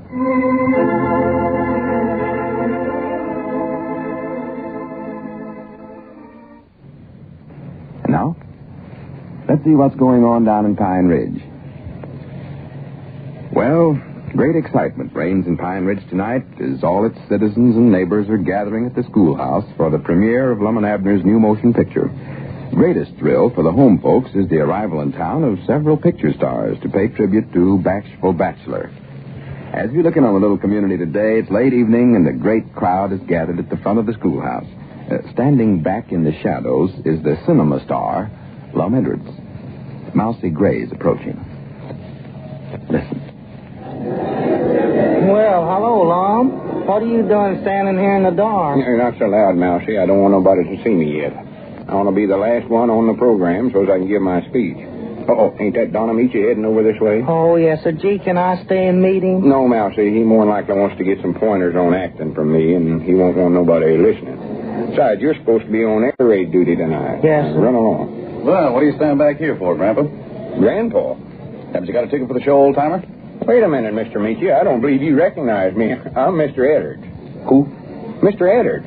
Star of the picture they're premiering tonight. Lum Edwards. Oh, Lum Edwards. Why, sure. Oh, I'm awfully sorry, Mr. Edwards. It's so dark over here, I couldn't see you. Oh, that's all right. Don't apologize. Hello, Mr. Amici. Now, see, I told you to go away. I'm Llewellyn Snavely Gray, Mr. Amici. Well, I'm glad to know you, Llewellyn Snavely. Now, see, I told you to get to your airplane watching post. We don't want to be caught napping on an importance night like this. Now, hurry up. Yes, sir. Well, goodbye, Mr. Amici. Goodbye, Mousy, or Snavely, or whatever it is. What is he, your air raid warden, Mr. Edwards? Oh, no, I'm the warden here. Just put him in charge for tonight. Now, about them pointers on acting, Mr. Don. Pointers on acting? Yeah. Well, I'm sorry. I don't think I'll have time to give you any, Mr. Edwards, but I wouldn't worry about it if I were you. You'll get the hang of it after a while. Oh, no. I mean, I'll give you a few pointers. Give you the benefit of my abilities and experience. Now, I've been watching your progress, Don, and I suggest that you put a little more fire into your work. Yeah, well, that's already been suggested, and so is putting more of my work into the fire. Yeah, and... you're joking. Well, anyways, Don, I believe you ought to use more gestures. Now, you'll notice tonight when I'm giving my speech how... Speech? Are you giving a speech? Well, sure. Just a short one. Won't run but an hour or so. Awful interesting, though. All about the moving picture industry. Oh, so you're the one, huh? What'd you say? Nothing. Look, I'll see you later. I got a couple of things I've got to attend to before the premiere gets underway. Well, wait. I'm going to tell you how to use gestures. Yeah, well, I'll get that in the next lesson. What was that air raid kid's name? Mousy Gray. But listen, Don, in my speech tonight, I use gestures to show... Wonderful world. Wonderful world. Granny, I don't believe he can stand criticism. He ought to get over that if he expects to get anywhere in the moving picture business. Lum, it's me, Abner. Oh, hello, Abner. Yeah, come on, Lum. You better get over there near the door. They're getting ready to go on the air. They got that radio thing hooked up some way with the station over at Hot Springs. I know that, but I'm waiting here so as I can be last. Then everybody will be through gawking at Gail Patrick and Louise Curry and Don Amici and all them other stars. Then they can concentrate on my speech. Yeah, well, don't wait too long, Lum. That Don Winslow said he's all ready to start the broadcasting stuff. Don Winslow? Yeah. That's Don Wilson. He's a big announcer fellow. Yeah, well, he's big, all right. Anybody can see that. But look there, he's signaling for everybody to quiet down on him. Yeah, whereabouts is Cedric at? He's supposed to be watching them big lights over there. Oh, no telling where he's at. He's went hog wild, got that striped zoot suit on, and he showed me he had that bird whistle with him, you know, the one he imitates meadowlarks and stuff with. Well, what in the world has he got that for? Oh, he said they might want him to entertain tonight. Look, there's that Don Winslow getting ready to start there. He's talking into the microphone there now. Good evening, ladies and gentlemen. This is Don Wilson bringing you a word picture of the premiere of Bashful Bachelor, RKO's new picture. RKO? I thought it was R. Starring Lum and Abner with Zazu Pitts and Louise Curry. Well, we're broadcasting direct from the lobby. That is the front yard of the schoolhouse here in Pine Ridge, Arkansas. And this quaint, picturesque little village is the home of not only the famed Jot 'em Down store, but also those lovable old characters who have now become motion picture personalities. That's us, Abner. Squire Skimp and Cedric Weehunt. All Pine Ridge is here tonight, gaily decked out in its fanciest clothes, arriving in a steady stream of wagons and buggies to honor its native sons, Lum and Abner. Among the throng gathered here to witness the opening of Bashful Bachelor are several stars who've come all the way from Hollywood to join in this salute. There's Don Amici and Gail Patrick and Louise Curry and a great many others. And while we're waiting for them to arrive, I'd just like to mention that we have received telegrams from various celebrities, Loretta Young and Zazu Pitts, Andy Devine, Robert Young, and they all send their regrets that they're not going to be able to be with us tonight as they had originally planned, and they all send their best wishes for a successful premiere. Now, let's go over here and see who we can pick up on our portable microphone. Yeah, look, old Squire Skimp edging his way right up there to the front. Yeah, look at that stovepipe hat. Bound you, that thing's 1,000-year-old. Well, we're at luck, ladies and gentlemen. Approaching the microphone is none other than Squire Skimp, who has the honor of playing himself in the picture Bashful Bachelor. Well, good evening, Squire. Yes, good evening, Mr. Wilson. Well, Squire, now I wonder if we could coax you to say just a few words. Well, no, I'm afraid that words fail me on this momentous and auspicious occasion of my personal triumph. However, if you insist, I would like to say that as I stand here tonight, a luminary of the silver screen, I've reached a goal I set for myself when I was a mere lad, traveling from town to town, from hamlet to hamlet, as a member of the Sneed and Reedy Chautauqua Circuit. Well, that's fine, Squire, fine. Little did I realize that the early training I received with Sneed and Reedy would someday bring me... Thank you, Squire, thank you. Sorry, old man, but we must push this thing along. Oh, yes. Well, here, I wish you'd hand out a few of my cards, Mr. Wilson. And by the way, if you need any insurance now... Oh, yes, certainly. Well, goodbye, Squire. Now, just a minute. The car's just driven up, ladies and gentlemen. Perhaps it's Miss Patrick or Don Amici. I can't see who's getting out of the car because it's so profusely decorated, you know. No, it must be. Wonderful world. Well, it's Cedric Weehut. Good evening, Cedric. Have you got anything to say about the picture Bashful Bachelor? Yes, Mom. Let's see. Hello. Now, that's a good, safe comment. Thank you very much, Cedric. And I also do bird imitations. Meadowlark. Whippoorwill. Well, that's marvelous, Cedric. Thank you. No, that was wrong. This is the meadowlark. And here's the whippoorwill. Well, I see. That's fine. Now, you can run along, Cedric. And here's a papa whippoorwill. Cedric, please. Now, ladies and gentlemen, we have... Let's see, there must be... You want Miss Louise? She's in my car there. She got tangled up in the decorations. Well, for goodness sake, why did you say so? Louise, please come over here. Well, I'm trying to, but I've got to find my way out of these streamers first. Ladies and gentlemen, here comes the lovely young feminine star of Bashful Bachelor. Yeah, look there, Lum. There's Louise Curry. Let's go over and talk to her. No, I'm staying here till I can be last. I want to get all the attention my speech deserves. And here she is, ladies and gentlemen, Miss Louise Curry. Well, hello, Louise. Hello, Don. Are you pretty excited about this premiere tonight, Louise? Oh, you bet I am. And I have a hunch that maybe the picture might be a success because... Well, it's so much fun making a picture with Lum and Abner that it can't help being successful. Well, with you in it, Louise, I'm sure it will be. How was your plane trip over from Hollywood? A little rough? Yes, but compared to that ride with Cedric, it was like sitting in the old family rocker. He drove with one hand and played bird calls with the other. Well, hello, Louise. You recollect me? Why, Abner, you old dear.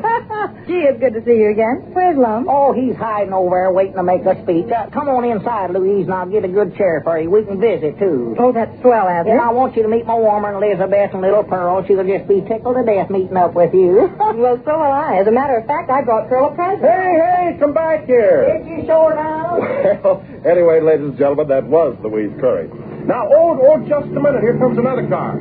Oh, no. Just Cedric's car again. I don't think we want to interview him once more, but wait a minute. I think there is somebody with him. It looks like... Yes, I believe it is. Wonderful world, Mr. Wilson. Yes, it's Gail Patrick, ladies and gentlemen, one of Hollywood's most beautiful and talented actresses. Well, we're mighty proud indeed to welcome Miss Patrick to Pine Ridge and to the premiere of Bashful Bachelor. Will you just say a few words to our radio audience, please, Gail? Yes, Mom. Hello, everyone. I'm looking forward to seeing Lum and Abner's new picture, Bashful Bachelor. I know they'll both be swell in it. Well, are you enjoying your visit here, Gail? Oh, I'm having a wonderful time. Pine Ridge is really a unique place. I've never seen anything quite like it, and I've never met such interesting people. Well, it sounds as though you've been getting around quite a bit, Gail. Oh, I have. I've had the merchant's lunch at Luke Spear's restaurant, played the pinball machine, and lost. Read the Police Gazette at Moe's Moots Barber Shop and pitched horseshoes at Caleb Weehunt's blacksmith shop. A place like this is really an education, Don. As a matter of fact, I've already picked up a very valuable bit of information. You have? Well, Gail, what is it? Well, just listen to this. This is a meadowlark. And this is a whippoorwill. Well, that's wonderful, Gail. Wonderful. Thank you very much. Hear the Baltimore Oriole. Well, that's all very fine, but let's not get started on that again. Just a minute, friends. Here comes Don Amici. Oh, and here's the Blue Jay. Well, thank you, Gail Patrick. Ladies and gentlemen, I don't think I need to say any more than just, well, here's Don Amici. Thank you, Don Wilson. Hello, everyone. I'm not going to take up any of your time because I'm anxious to go inside and see Lum and Abner's picture. I've heard that it's really swell.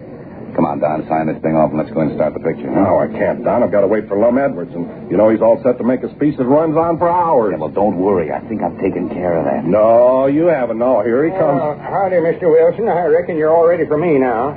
Here's an introduction for you to read. I got it all wrote out for you. Introduction, you mean all these 3 pages? Well, that's all I could think of about myself. I'll cover the rest of it in my speech. Go ahead and read it. Well, all right. Ladies and gentlemen, I take great pleasure in presenting a man who... Oh, my God. Hey, what's the matter here? All the lights are out. Oh, my goodness, must be a blackout. I got to find Mousy Gray. Hey, Mousy! Well, this is a fine state of affairs. We would have to get caught in one of these. Take it easy, Don, old man. There's no blackout. That was just something I framed up with Mousy Gray. Told him to turn off all the lights to keep Edwards from blowing off steam for a couple of hours. Come on, let's go inside and start the picture. The current will be back on in just a few minutes.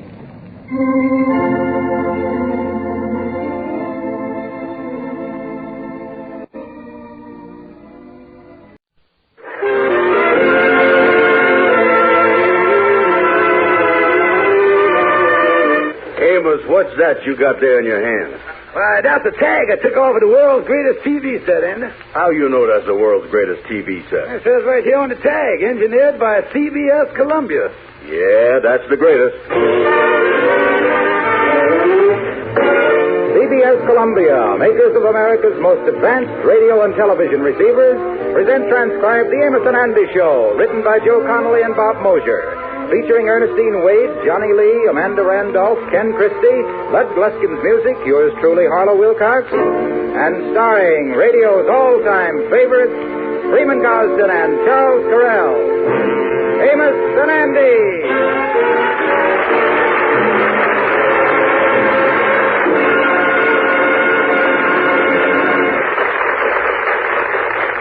This is Charles Correll. Tonight, my partner Freeman Gosden and I take pleasure in welcoming CBS Columbia television and radio receivers to the Amos and Andy Show. Freeman and I have just returned from Chicago, where we saw the brand new CBS Columbia sets for 1955. And we're truly impressed with the way they look, the way they perform, and the way they're priced.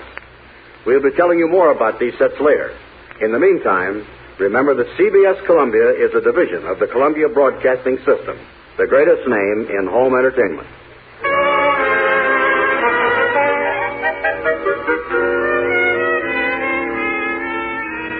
Every family has a rich relative whose generosity can always be counted on. And in George Kingfish Stevens' family, it's his wife Sapphire's Uncle Wilbur. This morning a letter came from Uncle Wilbur inviting the Kingfish, Sapphire, and her mother to spend 2 weeks with him at his home in Florida. Oh, George, it's going to be a wonderful trip.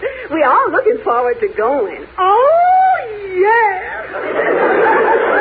I have even bought myself a new transformation for the trip. Yeah, you needed one, Mama. That one you've been wearing ain't been the same since we had the short circuit in the closet and you beat out the fire with it. It's going to be wonderful, George. You know, it'll be our first vacation in a year. Oh, now, wait a minute. Your eye's broke. And the old boy didn't send us no transportation money. Now, you know, Sapphire, that me and you could flap our way down there like the swallows. But Mama here going to have a tough time getting that big fat fuselage of hers off the ground.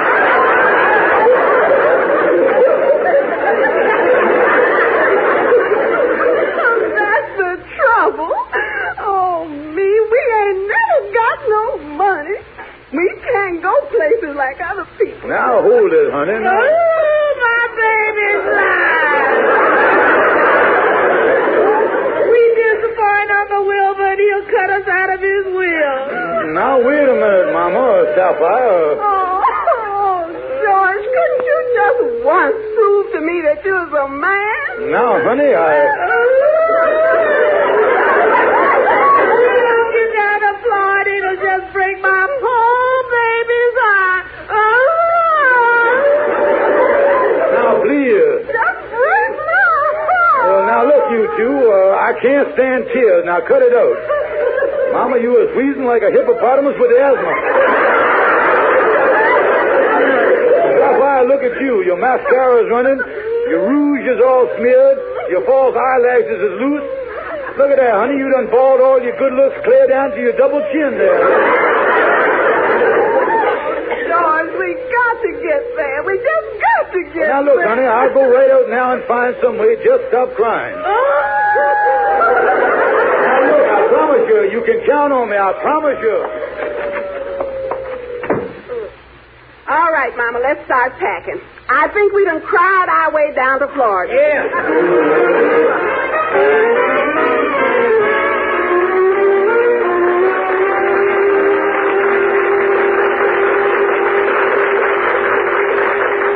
Well, Brother Andy, there it is. Ain't that a fine-looking house trailer? I done bought it at a second-hand trailer lot yesterday. Yeah, them trailers is nice, all right. But what you going to do with it? Well, Andy, me and Sapphire and Mama is going to go down to Florida and visit her rich Uncle Wilbur. I'm going to hitch this trailer on my car, and we're going down that way. Florida, huh? Say, I've been corresponding with a gal down there. She got a good job, too, you know it. She's a stump spotter.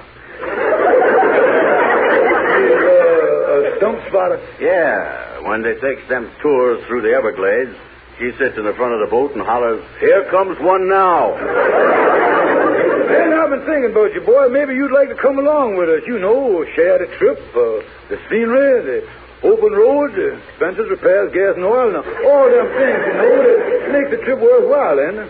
Yeah, well, I wouldn't mind going to Florida, but wouldn't the four of us be jammed up in that thing?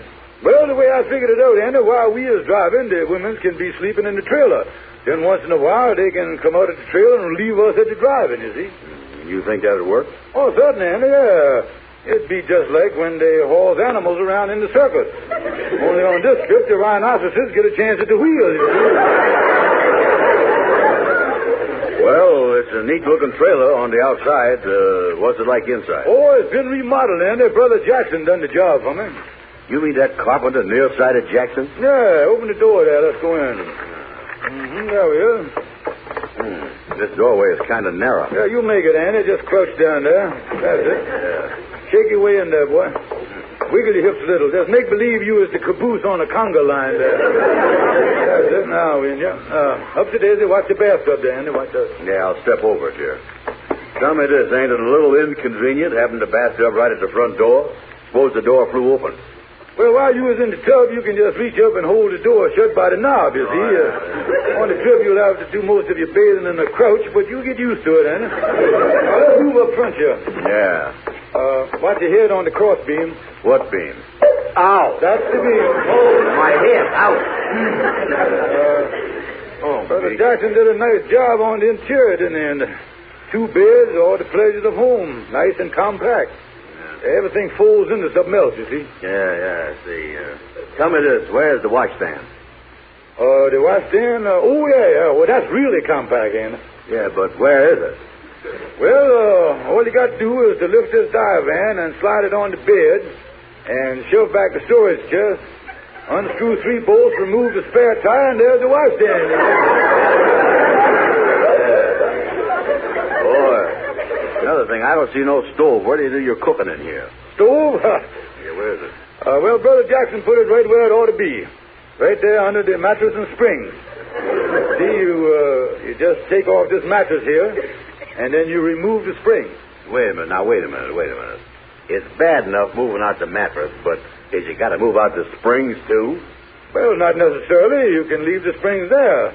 Turn on the stove and use the springs for a grill, you see. Listen, Kingfish, I don't know about going in this thing. Now, look, Nana, it'll be a wonderful trip.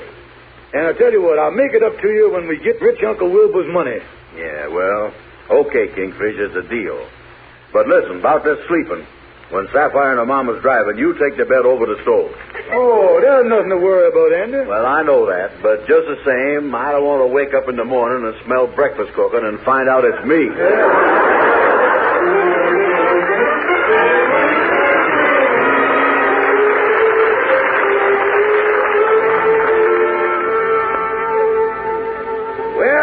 You're getting ready for an early start to Florida, boys. It's only 7:30. Yeah, Amos, that's right. We're all set here. Yes, Amos, Mama and Sapphire back in the trailer. We starting with the driving ourselves, me and Andy. I better check in and see if there's already back there. Here back there.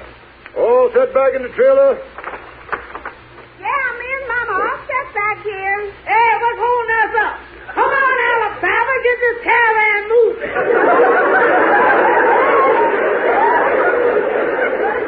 Stop sticking your head out the window, Mama. At the Holland Tunnel, they liable to think it's just as a horse van and charges double. Come on now, let's get going. This crazy trail. Oh, shut up. Well, Amos, this is so long. We'll see you again in a couple of weeks. Yeah, it won't take us too long to stake our claim on Uncle Wilbur's money. Well, so long, Andy and Kingfish. Have a nice trip. And I hope you all have a safe journey and hurry back. Now, y'all be careful and watch your driving on the road. Oh, yeah, don't worry. We will. So long, Amos. Goodbye, fellas. So long, Amos. So long. Goodbye. So long, boys. So long. Boys, yeah, we come. Oh, boy, your mama is really excited, Kingfish. Look at that. He done took a transformation off and is waving goodbye with that. Look at that.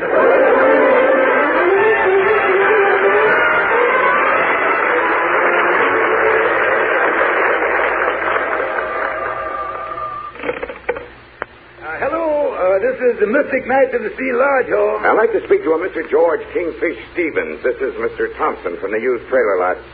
Well, I sorry, Mr. Thompson, but the Kingfish ain't here. Well, I wonder if you could take a message for him. When we sold him the trailer, we had a little slip-up over here. We forgot to put a new hitch on it. New hitch? Yeah, the hitch between the trailer and the car was completely worn out. Worn out? Oh, me. Yeah, if he was to do any driving with that trailer at all, one good jolt and the car and trailer'd come apart.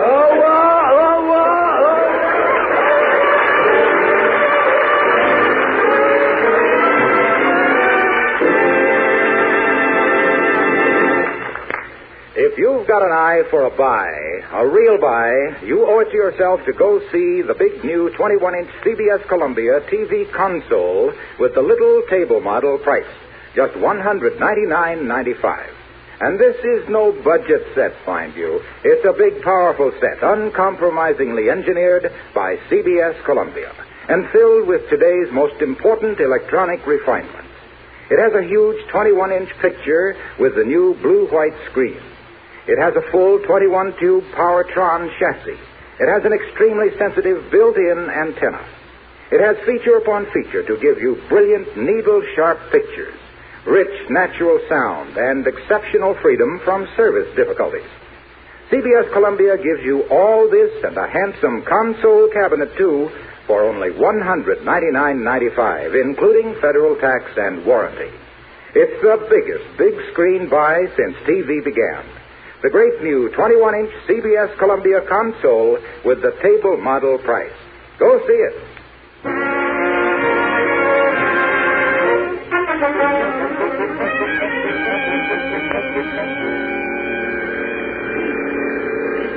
Sailing, sailing, on our way we go. When we get to Florida, we'll get the old man's dough.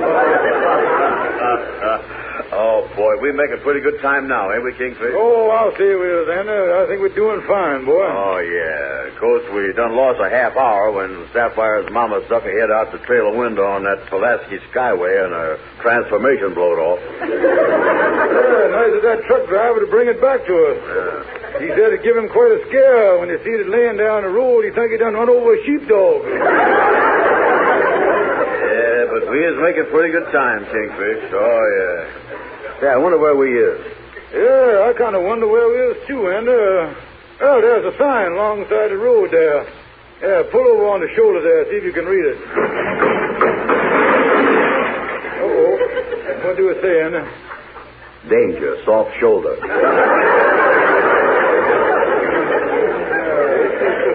Well, come on, Andy. Let's get out here. Get out there. We didn't do so much damage, I don't guess. No, but look here, though, Kingfish. Look at that trailer hitch. That thing done let loose. Well, don't worry, Andy.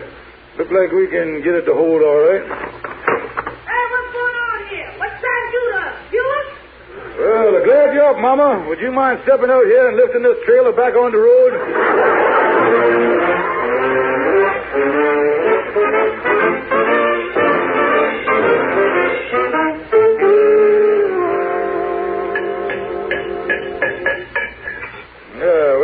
There you are. That ought to hold it, Andy. Oh, yeah. That baling wire ought to hold the car to the trailer in case the hitch lets loose again. Why, you nitwit.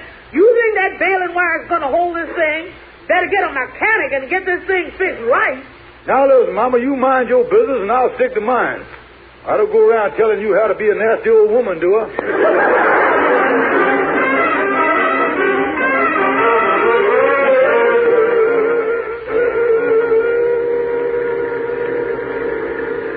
Well, Mama, I feel so much safer now that you're driving and George and Andy are sleeping back in the trailer. Well, I hope we don't have no more trouble with that no-good trailer here. The car George's is really picked up, too. Yes, Mama, it sure has. We just seem to be whizzing along. Yes, indeed. And them two bums are sleeping back there. I've been at this wheel here for over 2 hours. Just tap on the back window and see if you can wake them up. All right, I'll turn around here something wrong, Sapphire? No, Mama. No. Mama, if I told you something, you wouldn't get excited, would you? Of course not. You wouldn't run the car off the road or nothing. Oh, why, no, Sapphire. What is it? Mama, the trailer is gone. What? Careful, Mama, careful. Oh, my, the trailer's gone. That baling wire must have given way someplace on the road. Oh, Mama, I bet that trailer's done crashed into a ditch someplace. This is terrible. Yes. Not only is my transformation in there, but all my best porcelain is in that trailer. Oh, this ain't no time to worry about dishes. Who's worrying about dishes? I'm talking about my upper plate.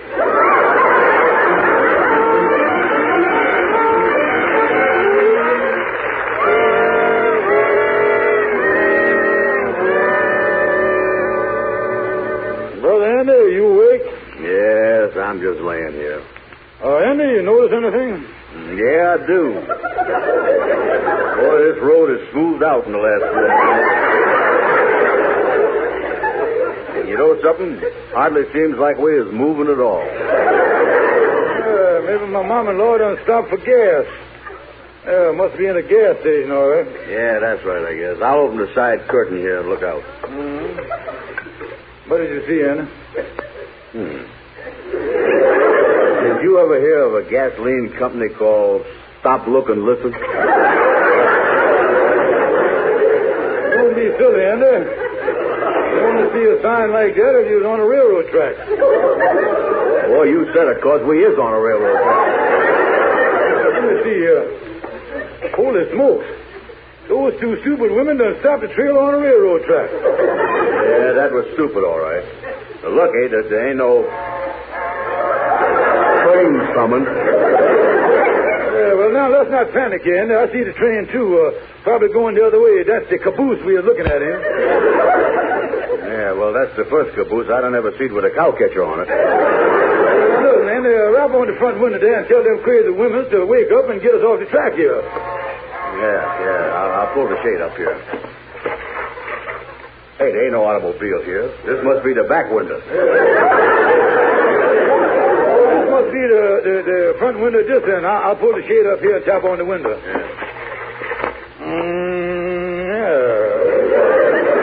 What's wrong? Ain't no automobile here either. Kingfish, you know, we has either got too many windows here or not enough automobiles. Now, take it easy, Andy. We started out with one, so there got to be an automobile around here someplace. Yeah, well, I hope it shows up soon. That caboose is gaining on us. Me, it is. Look at it, Andy. Oh, Kingfish, what must we do? Andy, we has got to get from the interior to the exterior before this thing gets hit in the posterior. Come on, Andy. Yeah, out of the way, Kingfish. I'm going to get out of here faster than a Frenchman out of Indochina. Yeah, get out of the thing, Andy. This ain't no time to take a bath. Get out of that tub. Oh, man. Well, get the door open. Get it. Hurry up, Kingfish. Hurry up. Holy mackerel, Andy. Look at that train bearing down on us here. Yeah, I know. Listen, Andy. We might have time to get the trailer off the track. Here, grab the trailer hitch here. Yeah. Okay, now pull. Keep pulling, Andy. Keep pulling. Pull. Come on, pull. Pull, Andy. Pull. Keep pulling.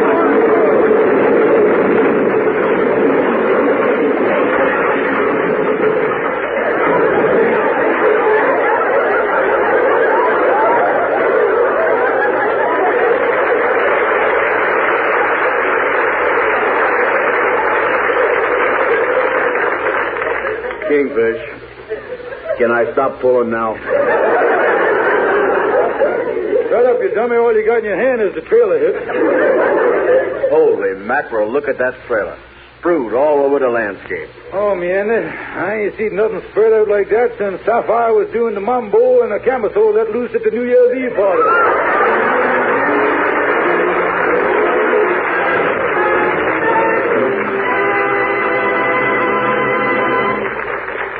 Since I'm in the radio entertainment business, people have often asked me, why doesn't someone do something about the sound that comes out of a TV set?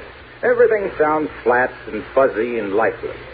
Well, someone has done something about it. The CBS Columbia people have with their new full-fidelity TV receivers. I doubt that you've ever heard anything like it. It has a 360 full-fidelity sound system that reproduces in your living room all the sparkle and richness that performers deliver into the studio microphone. 360 sound uses not one but two matched speakers facing in opposite directions to surround you with true sound such as you never heard before from a TV set. The CBS Columbia picture system is equally advanced. It's called Full Fidelity Sight, and it contains today's latest electronic refinements, such as a mirror-back aluminized picture tube, a small-spot photoelectron gun, a new improved 21-tube Powertron chassis, and many other features designed to give you a picture that's a joy to behold. CBS Columbia Full Fidelity TV is a unique experience. You see better and you hear better. Yet it doesn't cost a penny more than an ordinary set, probably less. Go see and hear the CBS Columbia Full Fidelity TV set at your dealers soon.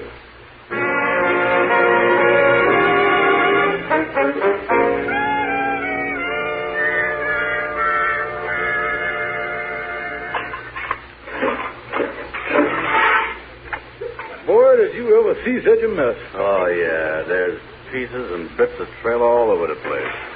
Look here. Here's the icebox door. Where do you suppose the rest of it is? Well, the last time I see it, Dan, it was hanging on the smokestack of the engine with the bed springs. And look here. Here's a half a grapefruit from the icebox. Hey, what is this sunk in it here? Holy mackerel, Andy.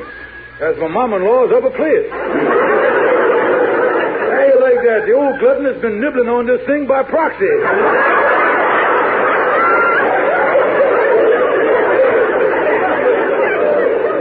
You know something? I ain't never seen such a mess as this. You think the railroad is going to sue us like the conductor say? Well, I ain't worried about the railroad coming in. But what's going to happen when Sapphire and Mama come back here looking for us? Yeah, this is the kind of thing that can put a damper on the whole trip, you know it? Yeah, we'll never be able to get to Florida now. We'll disappoint rich Uncle Wilbur. He'll leave us out of his will. Probably cut us out of it entirely. Yeah. Come on, Andy. Let's start walking along the road here. Okay. And your mom-in-law say not to trust the baling wire. Listen, Andy, when we do run into Sapphire and Mama now, we got to break it to them gradual what done happened, you know. Well, I'll tell you something, Kingfish. I got an idea that when they get through with us, we're going to wish we never got out of that trailer.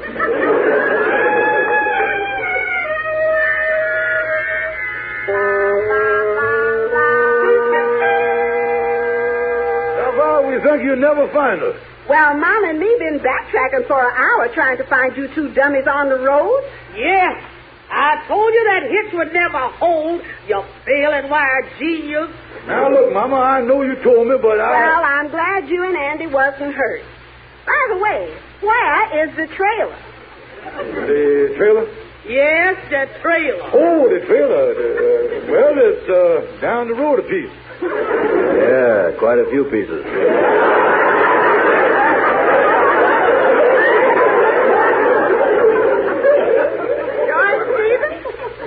want you to tell me the truth. Is something happened to that trailer? Has it been damaged?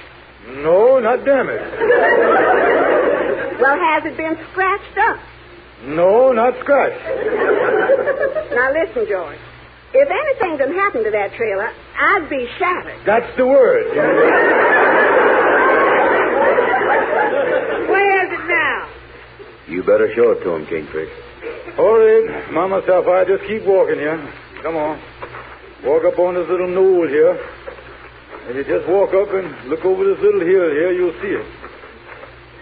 Mm-hmm. Well, we're up here. Where is it? There. Yeah, but the trailer's spread all over the landscape. Yeah, they ain't making them things like they used to. George Stevens, what did you do to that trailer? I didn't do nothing. What happened to that trailer is strictly between it and the Pennsylvania Railroad. Oh, you've ruined our trip. We'll never get down to see Uncle Wilbur. Now, wait a minute. I'll figure out some way to get down there. Just take it easy. Well, listen here, folks. I done had enough. If it's all the same to you, I'm going to Greyhound it back to New York. Now, listen, the thing for us to do is to get in the car and drive back to New York. Then maybe we can figure out some other way to get to Florida. Well, I guess that's all we can do. Oh, everything I got is gone. Gone! Now, wait a minute, Mama. I've been able to salvage something. The upper plate is gone. But once we pried out of this grapefruit, it'll be okay. Well, what about my transformation? But, Mama, after the train hit the trailer, the last I seen of it, it was 60 feet in the air, flying south like a hairy seagull.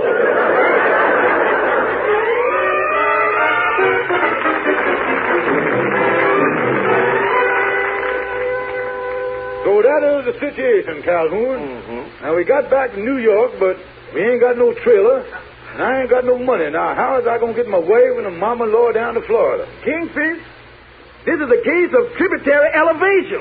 Tributary elevation? Man, you is up the creek. Oh! I know that, but what is I going to do, though? Mama's got a little money, but it ain't enough to cover the train fare both ways. Well, you still got your car, Kingfish. The thing to do is sell the car and get enough money to buy the ticket. Yeah, sell the car. Yeah, that'll solve our problem. Yeah, I'll do it right away, Calhoun. You know things is always happening to me. Things always happening to you. Look at what happened to my cousin Murgatroyd this summer. Oh, you mean Murgatroyd, the bebop hipster? Yeah. Him and me this summer was down, this summer him and me was out there, and he said to me, he said, Calhoun, let's go down to my old neighborhood. I want to cut up touches with some of the old boys. Oh, he wanted to see some of his old buddies, huh? Yeah, so we was walking down the street, and Murgatroyd seen this fella, and he said to him, he said, hi, Slim, old pal. And the fella said, hi, Murgatroyd, old buddy. And then he hauled off and hit Murgatroyd in the mouth, and knocked him down, jumped up and down on him, banged his head on the pavement a few times, and then walked off. Holy mackerel. Yeah. And I said to Murgatroyd, this is your own neighborhood. How could he treat you like this? And Murgatroyd said, man, think what would have happened if I'd have been a stranger.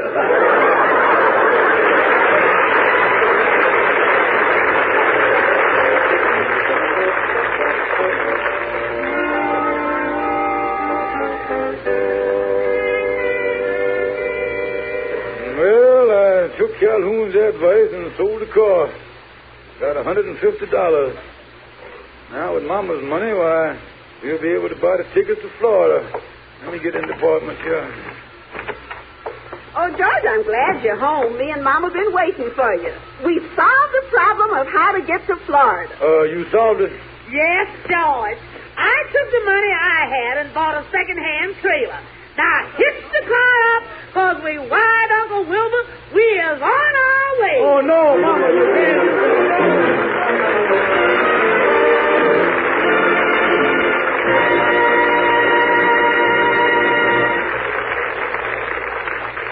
Well, folks, this has been our first show of the season for CBS Columbia, makers of America's most advanced radio and television receivers, and we hope you liked it. That's right, folks.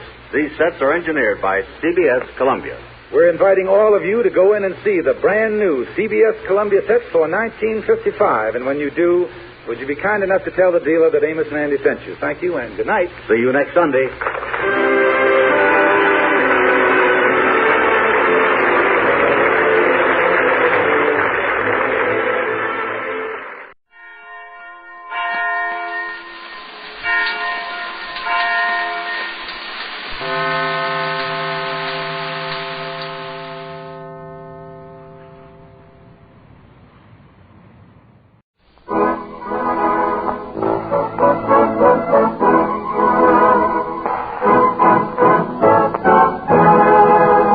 Campbell's Soup presents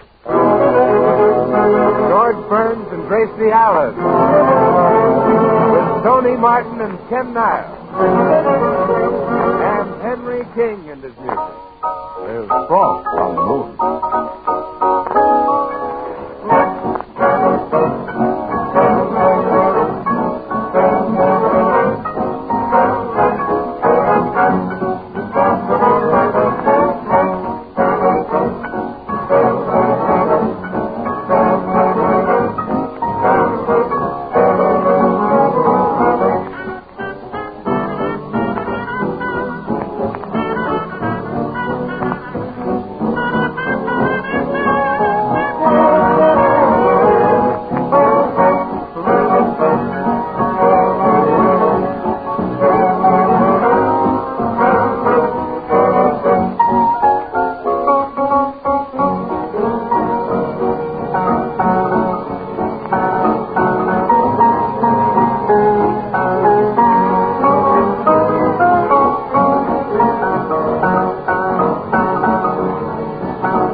Just a minute, George and Gracie will be with us. Meanwhile, this is Ken Niles.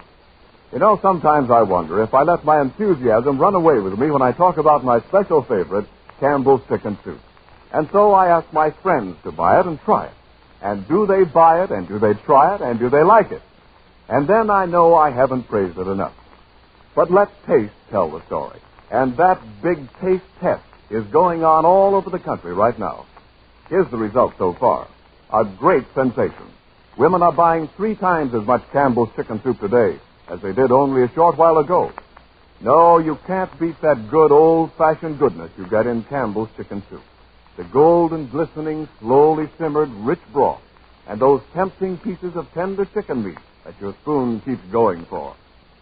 Chicken soup has always been a great favorite of mine, and now I can get the good, rich, old-fashioned kind whenever I want it just by asking for Campbell's. And so can you. Why not ask for Campbell's Chicken Soup tomorrow? I can just hear you saying, "Why, this is the best chicken soup I ever tasted." And here are George Burns and Gracie Allen.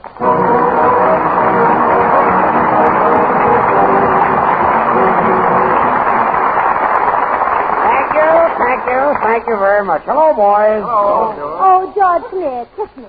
Kiss you? Yeah. Wait a minute. George, kiss me. Oh, all right. Again. Again? You're wonderful. You're adorable. Kiss me again.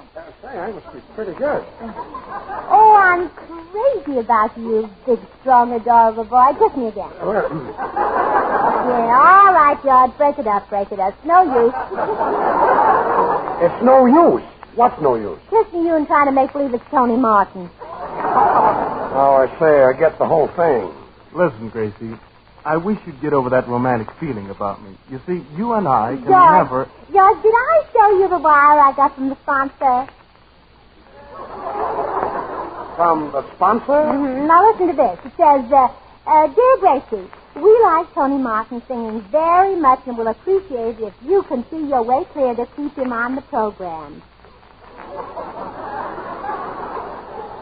Gracie, who sent that wire? Campbell's Chicken Soup. Well, Tony, it's soup to you. Oh, sweet Judge. So, boys, on account of this might be the last night on this program for Tony, I think we all ought to play a game to show him that we appreciate it. Don't you think so? I think so, Gracie. Yes. Well, anyhow, it's a sort of a kind of a game that I made up out of my own head. Oh, block. Yeah.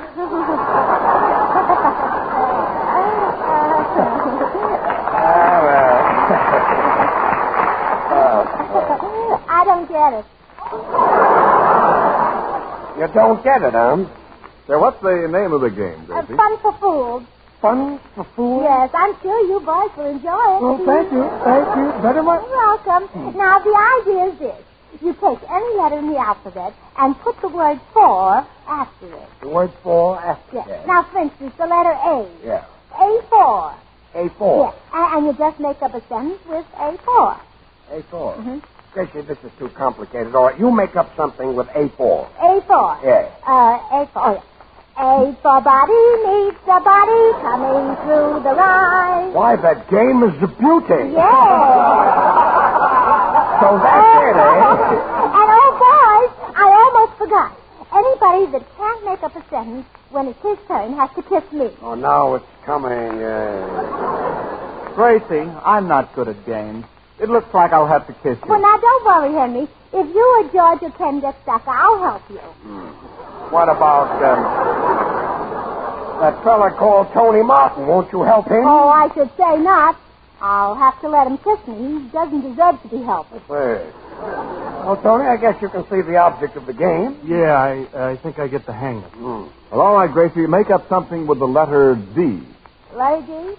Now, you add the word for after it. We know that, Yeah. yes. D4. D4. Sealskin Coast. Gracie, this isn't a game. This is a nightmare. Now, Ken, it's your turn. The letter B. B. Mm-hmm. D4. Yeah. Well, I guess I'll just have to kiss you, Gracie. Oh, now wait, Ken. Where do you live? I live in Beverly Hills. You guessed it. Beverly Hills, he guessed it? Uh-huh. B for Lee Hill. B4 Lee Hill? Now, George, you try the letter X. X. Mm-hmm. X4. Mm-hmm. X4 breakfast. X for breakfast? No.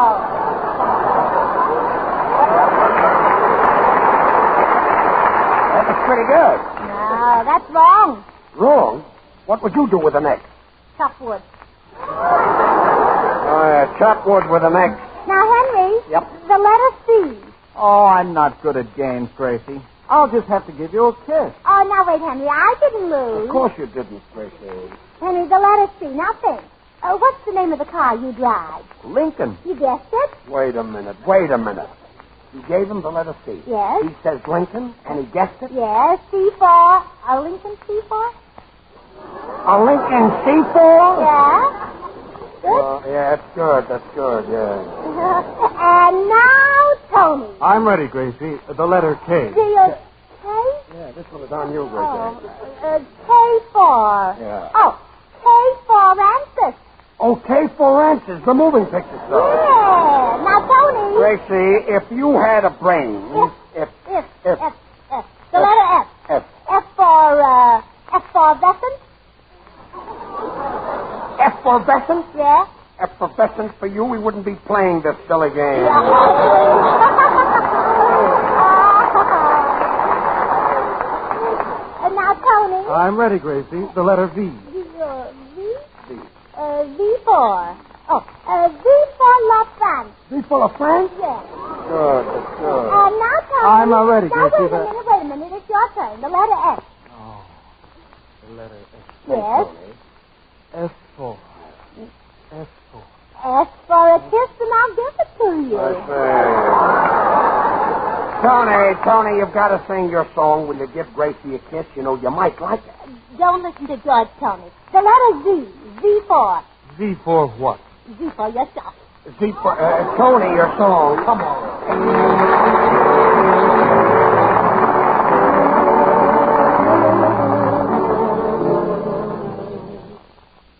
I've got you under my skin.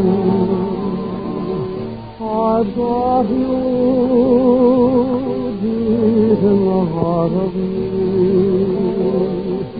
So deep in my heart, you're really a part of me. I've got you under my skin.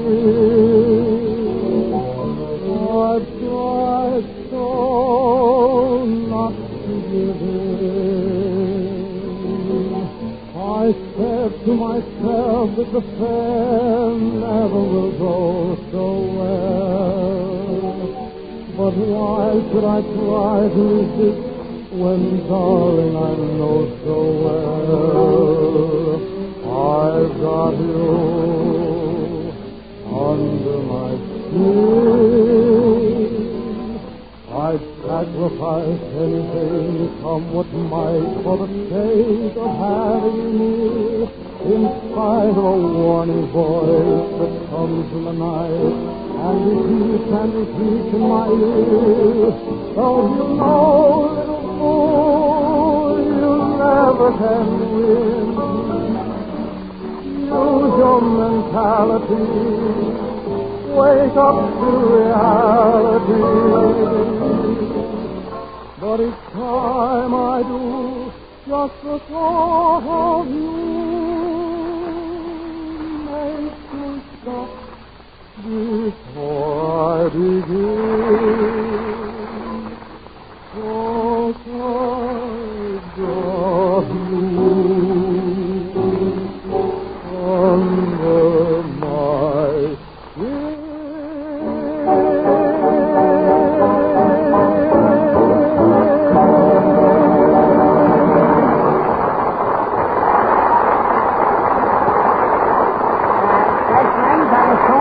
skin. I've got you under my skin from Born to Dance. Nice work, Tony. That was very good. Thanks, George.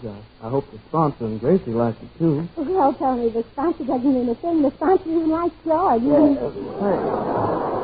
But, Gracie, how did you like my song? Well, it was all right as songs go, but personally, I haven't got much confidence in a man who's always singing about love but never doing anything about it, if you know what I mean. He knows what you mean. Tony, don't mind Gracie. She's a little bit shy. Shy? Yeah, shy of brains. Thanks, Judge, and I'm pretty, too. Yes. Say, George, what's going on? I am. I'll see you later. Oh, wait. Didn't I tell you that tonight we're going to dramatize the life of Poncho Villa, the Mexican bandit? No. Oh, well, then I'll tell you. Good. Tonight we're going to dramatize the life of Poncho Villa, the Mexican bandit. Yes. And, boys, the theme song is going to be For He's a Jolly Gazilla, For He's a Jolly Gazilla. It's a nice theme song. Yes, I know it should be Villa, but I had to say Zilla on it. Kind of a song. song, Yes. Oh, I'd love to do a play about Mexico. You know, that's a romantic spot. I remember how Monday nights I'd stand under a palm tree and make love to a girl. Tuesday nights under a pepper tree and make love to a girl. Wednesday nights under a banyan tree and make love to a girl. Well, Johnny, you don't know any girls who don't live in trees? Gracie, did you go to school to become an idiot, or did you just pick it up? Well, George, I'm no afraid. I never pick up anything. All right, Ken, pick up the next to you. I love Mexico. It's tropical climate, it's tropical fruit, mangoes, nuts. Listen, Ken, if the mangoes nuts, it'll be George Burns. Oh, please, Judge. Hold it, boys. I've got it. Henry, you've got what? That game of Gracie. Fun for fools. Letter R. R for... Give up? Yeah. R for beat Yale.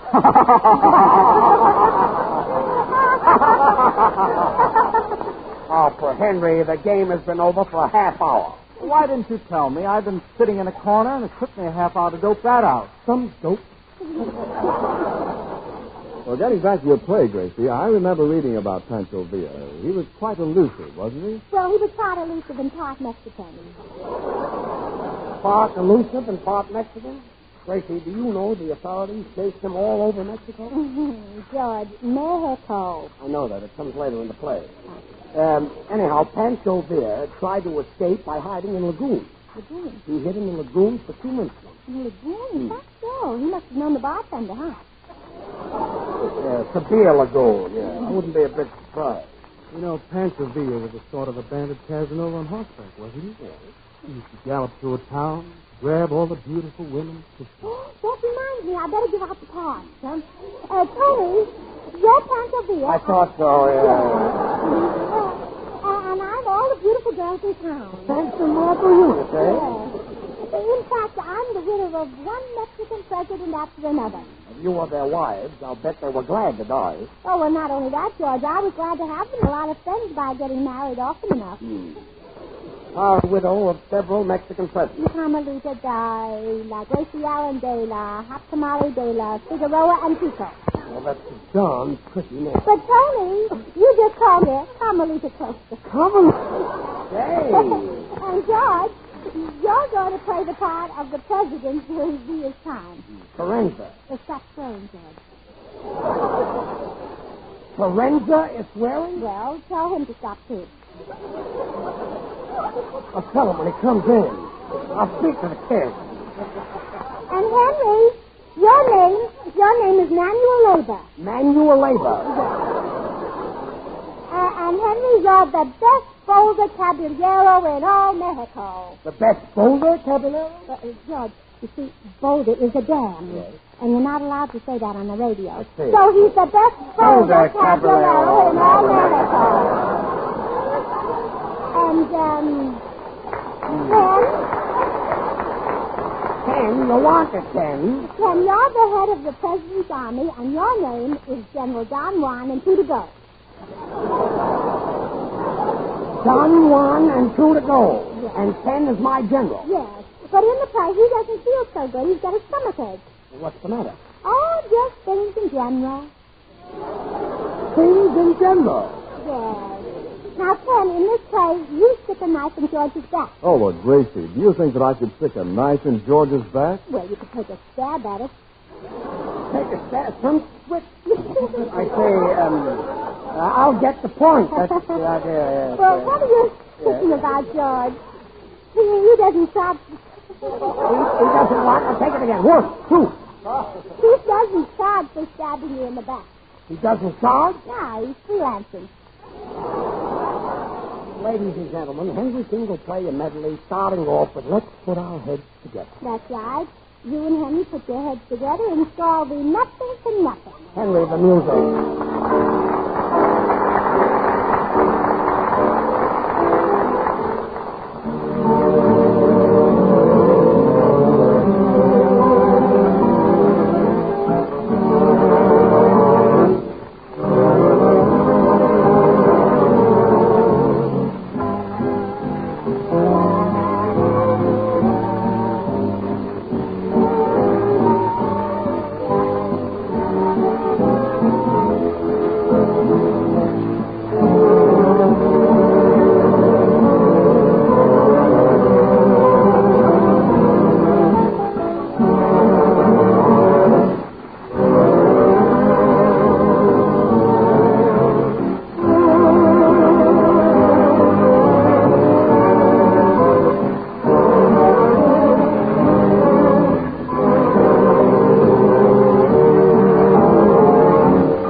gentlemen, I'm in a challenging mood tonight.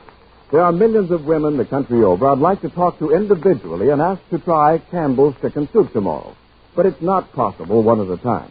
So to show I'm not just talking conversation when I tell you how downright delicious Campbell's chicken soup is, here's the challenge. Ask your grocer tomorrow for a can of Campbell's chicken soup. Have it for lunch. If you don't think it's as good as the best homemade chicken soup you ever tasted, just mail the label with your name and address to Ken Niles, Hollywood, California, and we'll return your money. Now, that may sound like a remarkable offer, and it is. But the reason I can make it is because I know how good Campbell's chicken soup is. At Campbell's, use all the good, tender meat of plump chicken and leave in plenty of pieces of the chicken meat for your added enjoyment. And I know this, too, that women are buying 3 times as much Campbell's chicken soup today as they did a short while ago. That's how extra good it is. Now, how about buying that can tomorrow? And now it's time for another one of Gracie's demented dramas, The Life of Poncho Villa. Gracie, now for the play. Shall I run up the curtain? Run up the curtain? Well, George, you're playing Firenze, the president, not a squirrel. Thanks. Ken, the cast. The cracked cast is as follows. Pancho Tony Villa, Bandit Badman Lover and 20th Century Fox, Tony Martin. Manual Labor, the best boulder caballero in all Mexico, Henry King. General and Chief of the Standing Army, when it isn't running, Ken Niles. The President of Mexico, Carranza, I'm not swearing, folks, George Burns. And Senora Carmelita Gracie Allen. The time, around 8:50. The place, the President's official hideout in the little Mexican town of San Ferrar Free Booklet. Music.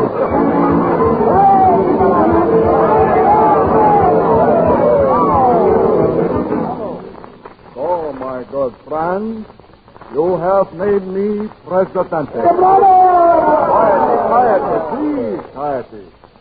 I am very happy to be your president. So now, I accept the... Ladies and gentlemen, you have just heard the late President of Mexico making his acceptance speech. Gracie, I thought I was supposed to be the president. Well, you are, George. You follow the president's acceptance shop, I hope. Now, you read your lines, Firenze. Oh, well, hold on to your feet, folks. Oh, my lovely little Senora Carmelita de la Gracie Allen, de la Hot Tamale, de la Figueroa and Chico, I love you. I love you. Oh, Senora Presidente, you are cute here. Oh, I bet you tell that to all the girls. Yes, no? Yes, no. Ah, my chiquita, my bonita muchachita, I am not teasing. I have made you my wife. I love you so much you could even have my life. Oh, gracias, Presidente. But I like something that will at least last over Sunday. Yes, no? Yes, no. Ah, you are making jokes with me. Look, then his eyes again. Quiet. Here comes the horse. Maybe this is my good friend, the general. Ah, then invite him in. Any horse of yours is a friend of mine. Quietly. Gracie, let's stop this. I can't do the silence. Oh, I know. Now, go ahead, act. All right. Come in. Come in. Ah, Senor Presidente, it is I, General Don Juan and Curitibo. Oh, my best friend. Well, if he's your best friend, why don't you lend him a clean shirt? A clean shirt? See. Ah, but he is not my bosom friend.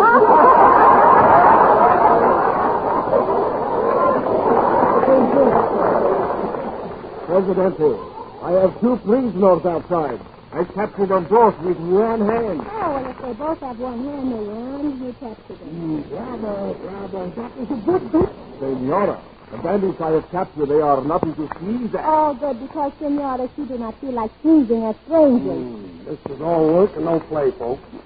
It brings and in. Andale in here, quick. Stop your singing. Ah, nueces. What is that? That's not the same. Thanks. Is enough. Please, what is your name? Bueno, I tell you my name. I am Pancho Tony Villa, the greatest lover in all Mexico. Abbott. The greatest lover? Si, senorita. You must have me love you sometime. Oh, have you loved me? Well, I guess a half a love is better than none, yes, no? Yes, no. And the other, please. What is your name, Sourpuss? Who are I? Yes. My face, you do not know who she is? No. No? Then I give you one more guess. My face, you do not know who she is. Piety. What is that? Presidente, those shooting was for the ex-governor. His term has just expired. Oh, yeah, and the governor just expired recently. If they're shooting governors, they're just practicing. Baba.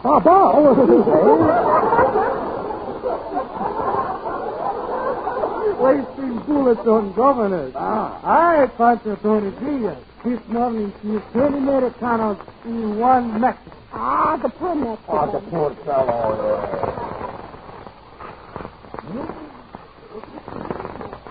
You must be blown. No, that is my cook shooting at hot tamales. Hot tamales? Well, tell her not to do it. Not know who she is, or go away. Poncho Tony Villa. Yes. If you had the blood lager, why don't you shoot me? You blood out like that? My husband like that. Poncho Tony Villa. Your time has come. I am one man who is fooling you, sir. No, Poncho. My husband, you think you are a one-man dog. You call Tony Villa a dog? Well, you must be dogs. That's what you say in the newspaper. You say, Poncho Tony Villa steals money and flees. Steals money and flees? That's no particular. Look at my face and don't know who she is. A cracker! Come, I am your prisoner. Let's get out here. I would rather stand for this lousy dialogue. Poncho Tony Villa, what's Poncho Villa? I am the husband.